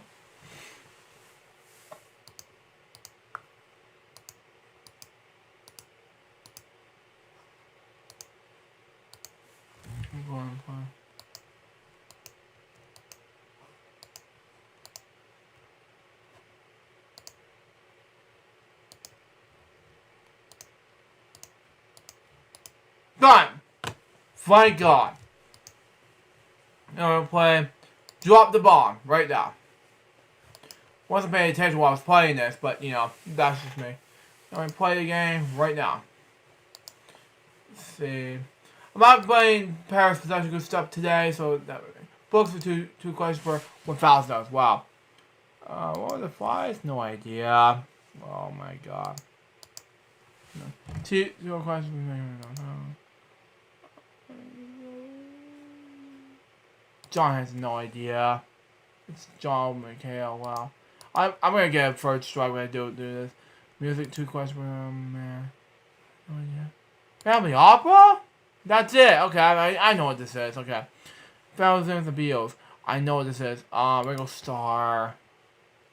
That was it. Okay. Another question. Movies 1 question. What? Oh, bomb. Okay. Man, what is it? Did I say? No idea. It was Path of the Cries. Wow. I got $800. That's okay. That's okay. I guess I'm out in this game. Got Life Me 2 to deal with. Turn it down a little bit. We're going to hear it. Play.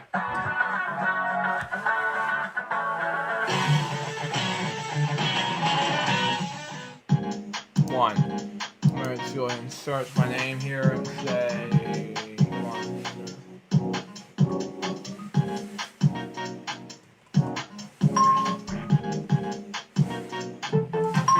Got it. Wow. Wow.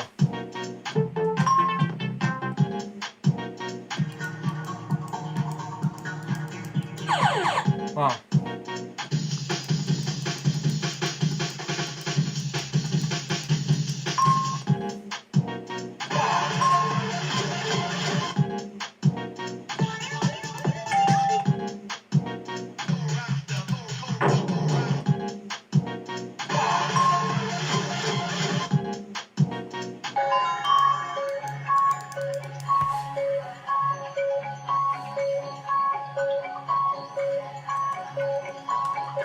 Got it.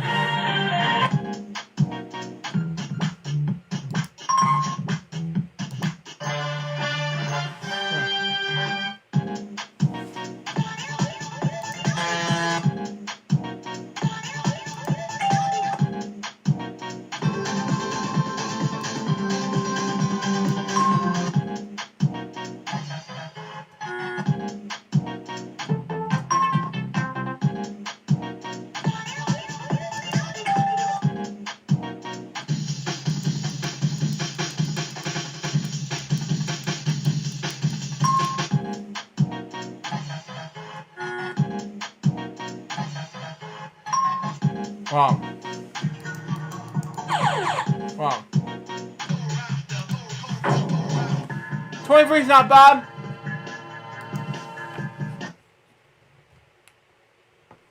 Got about some more, so you take your pick if we want them. We don't have much time to take your pick anyway. Anyway. One, no, that doesn't belong.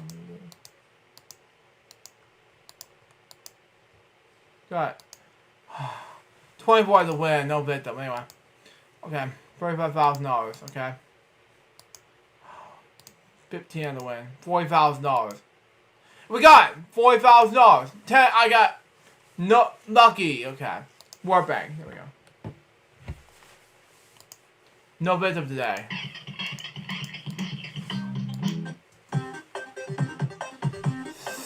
Stop and no. And stop. Wow, and wow. There we go, folks. Go on the bridge.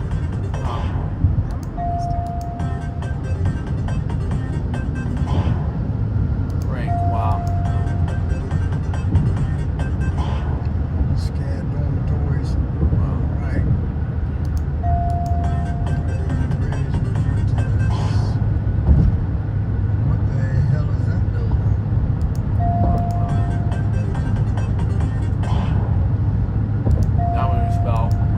Spell 9. worse. That's worse.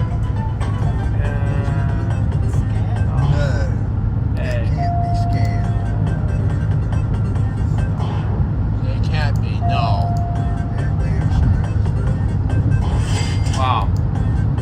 Wow.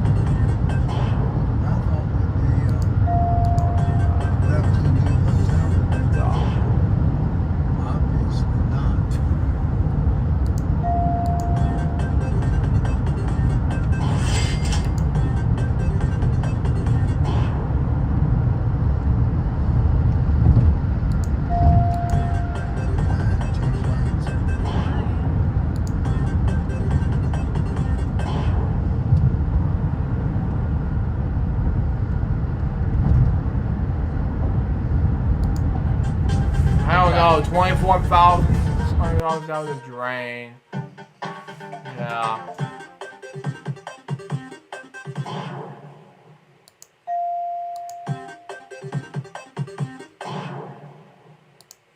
Might be a good bad idea.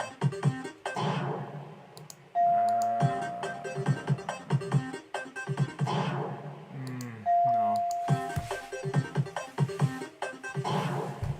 Hey, no.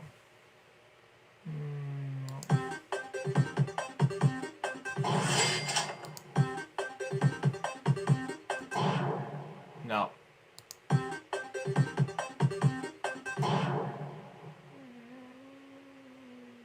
No. Maze. Without Z. Come on. Stop. Mammy.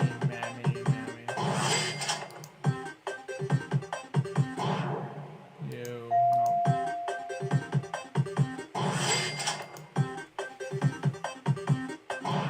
E. No.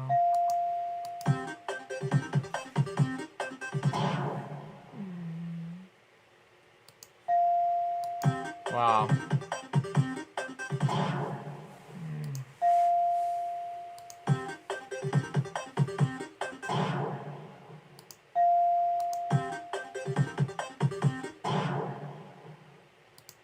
Tommy, what?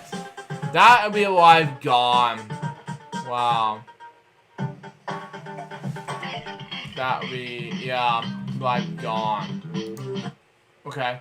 Cool map games. We're gonna do Hangman if we want. Where is it? There is it. Okay, there we go. And then we'll do, because we don't have time to push a lot today. Because I almost have ran out of time, and fortunately, things are gonna get much more safer in this one, but that's just me. Anyway, I'll play a deal, no deal after this, and then we'll wrap the show. We'll see what happens.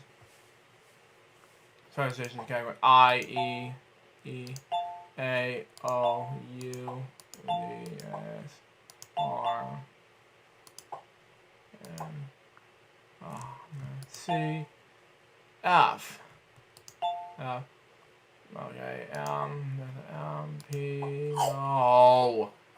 Hovercraft. Oh well. Okay, I, E, A.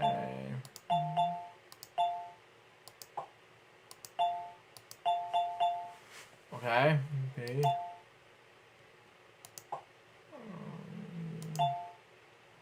On something opinion, I don't know. H. C. M. I don't know. G. Face opinion. I don't know. On Bally's opinion. I don't know. Let's try it again. B. I. O. U. M. E. O. 7.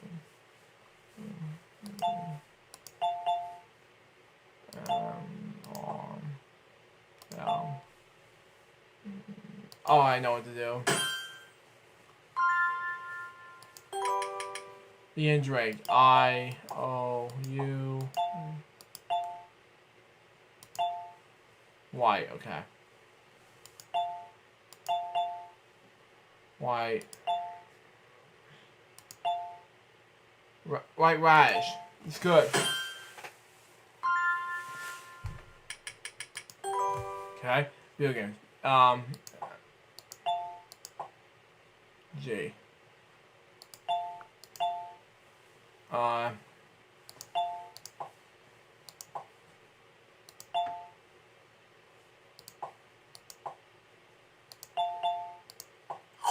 Legend of Zelda. Yeah, everybody's gonna get me for this. Anyway, non-balloons. That's good. Let's do deal. No, they'll wrap up the show.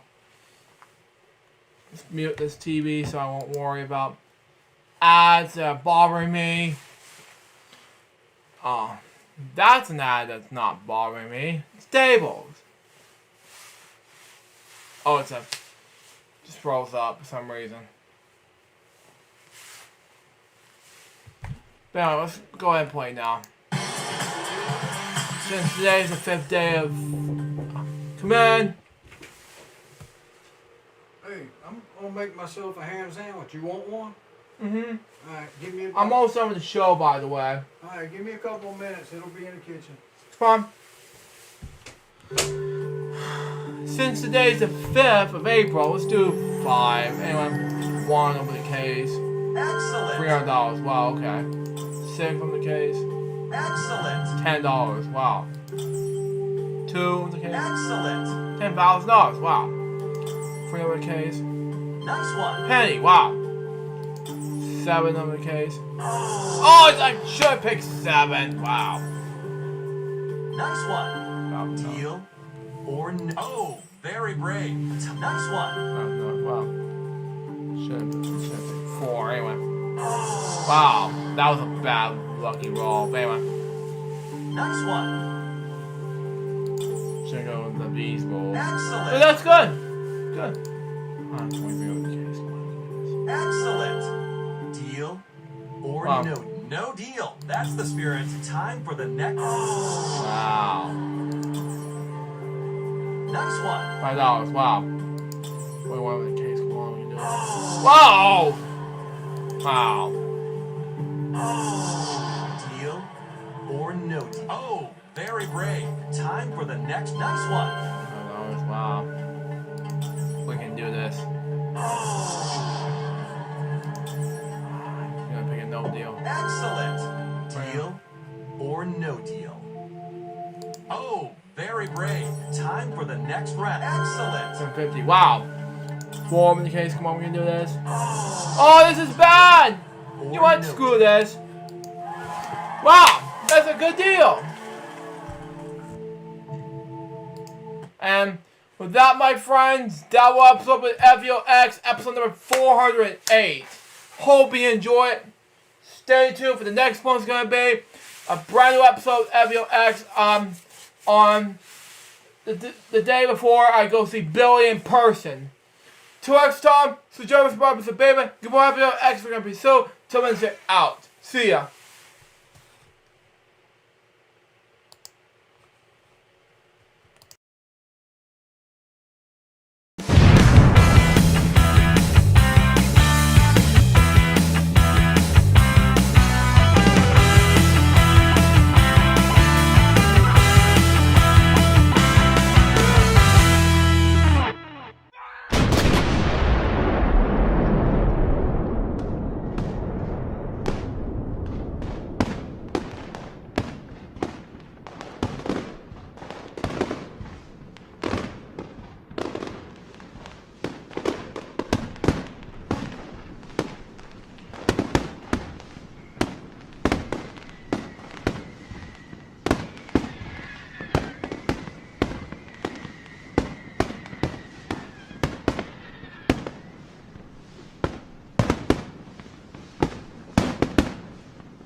Well, folks, we finally did it. Well, after over a week of waiting, nearly a week of waiting, we're going to travel to Boston, South Carolina. So let's do it. Let's do it right about, and just starting tomorrow. See you right there in just a few moments. As soon as I get done with board jokes for episode 45, that will not count as part of our Attention Call Special part number 38, and I'll be right there with ya. See ya.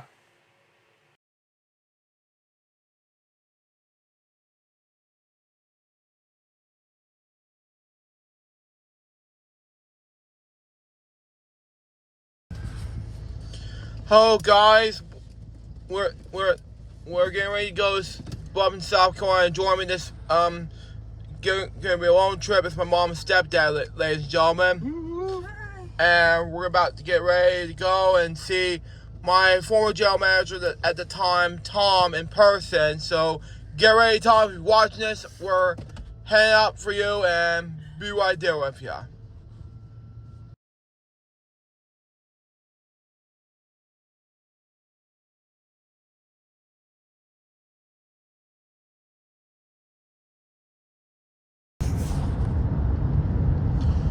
Here we go, folks.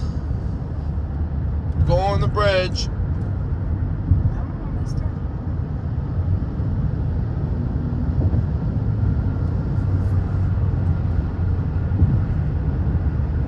Scan dormitories on the right. And the bridge in front of us. What the hell is that building?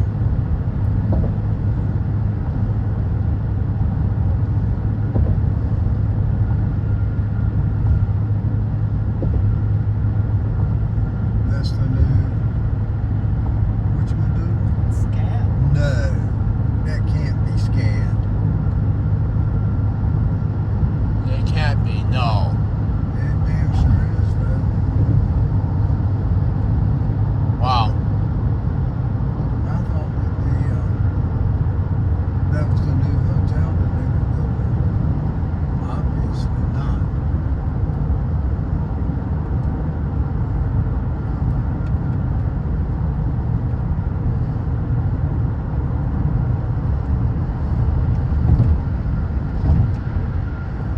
Change lanes.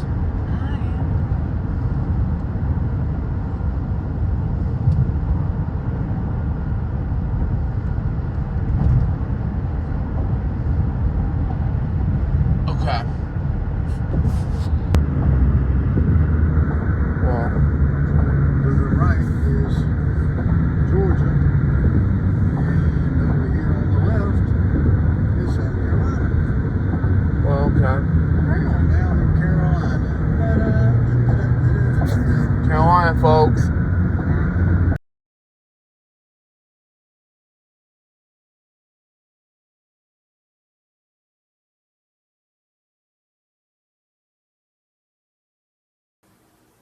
And now, it's picture time!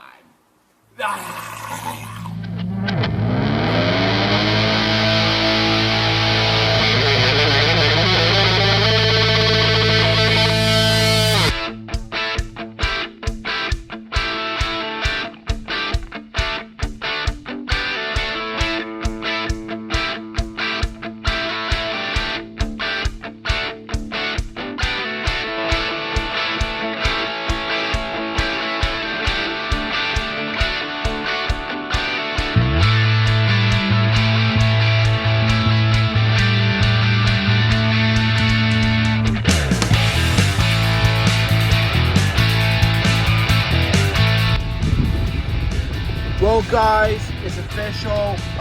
Instead of going a few places, we'll just hang out and meet restaurants at just one place only instead. And I just reunited with Tom in person, my former general manager at the time. But we are going to go back home. But we just, thank God, we just finished part 38 of the Attention Call Special. And I just thank Tom for giving the opportunity to bring this thing to a successful part 38 in a successful film. Anyway, I'll see you when I get back home, and I'll be right there with you.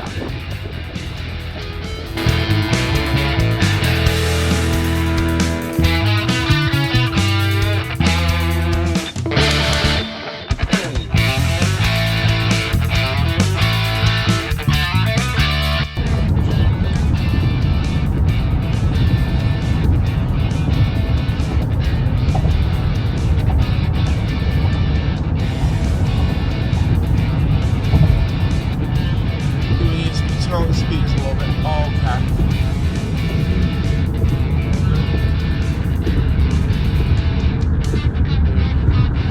Well, folks, there you have it.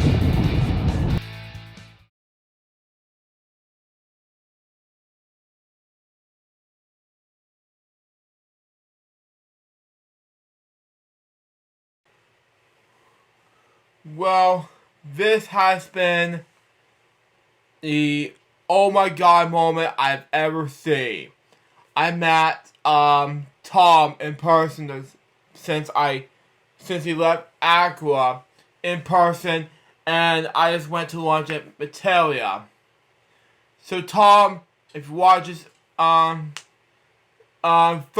part of the Car Special right now, I'd like to thank you for giving me the opportunity to meet you in person for the first time since you left Aqua. So, I'd like to thank you for watching part 38. I'm not sure when part 39 is coming up, but it all depends. See you there.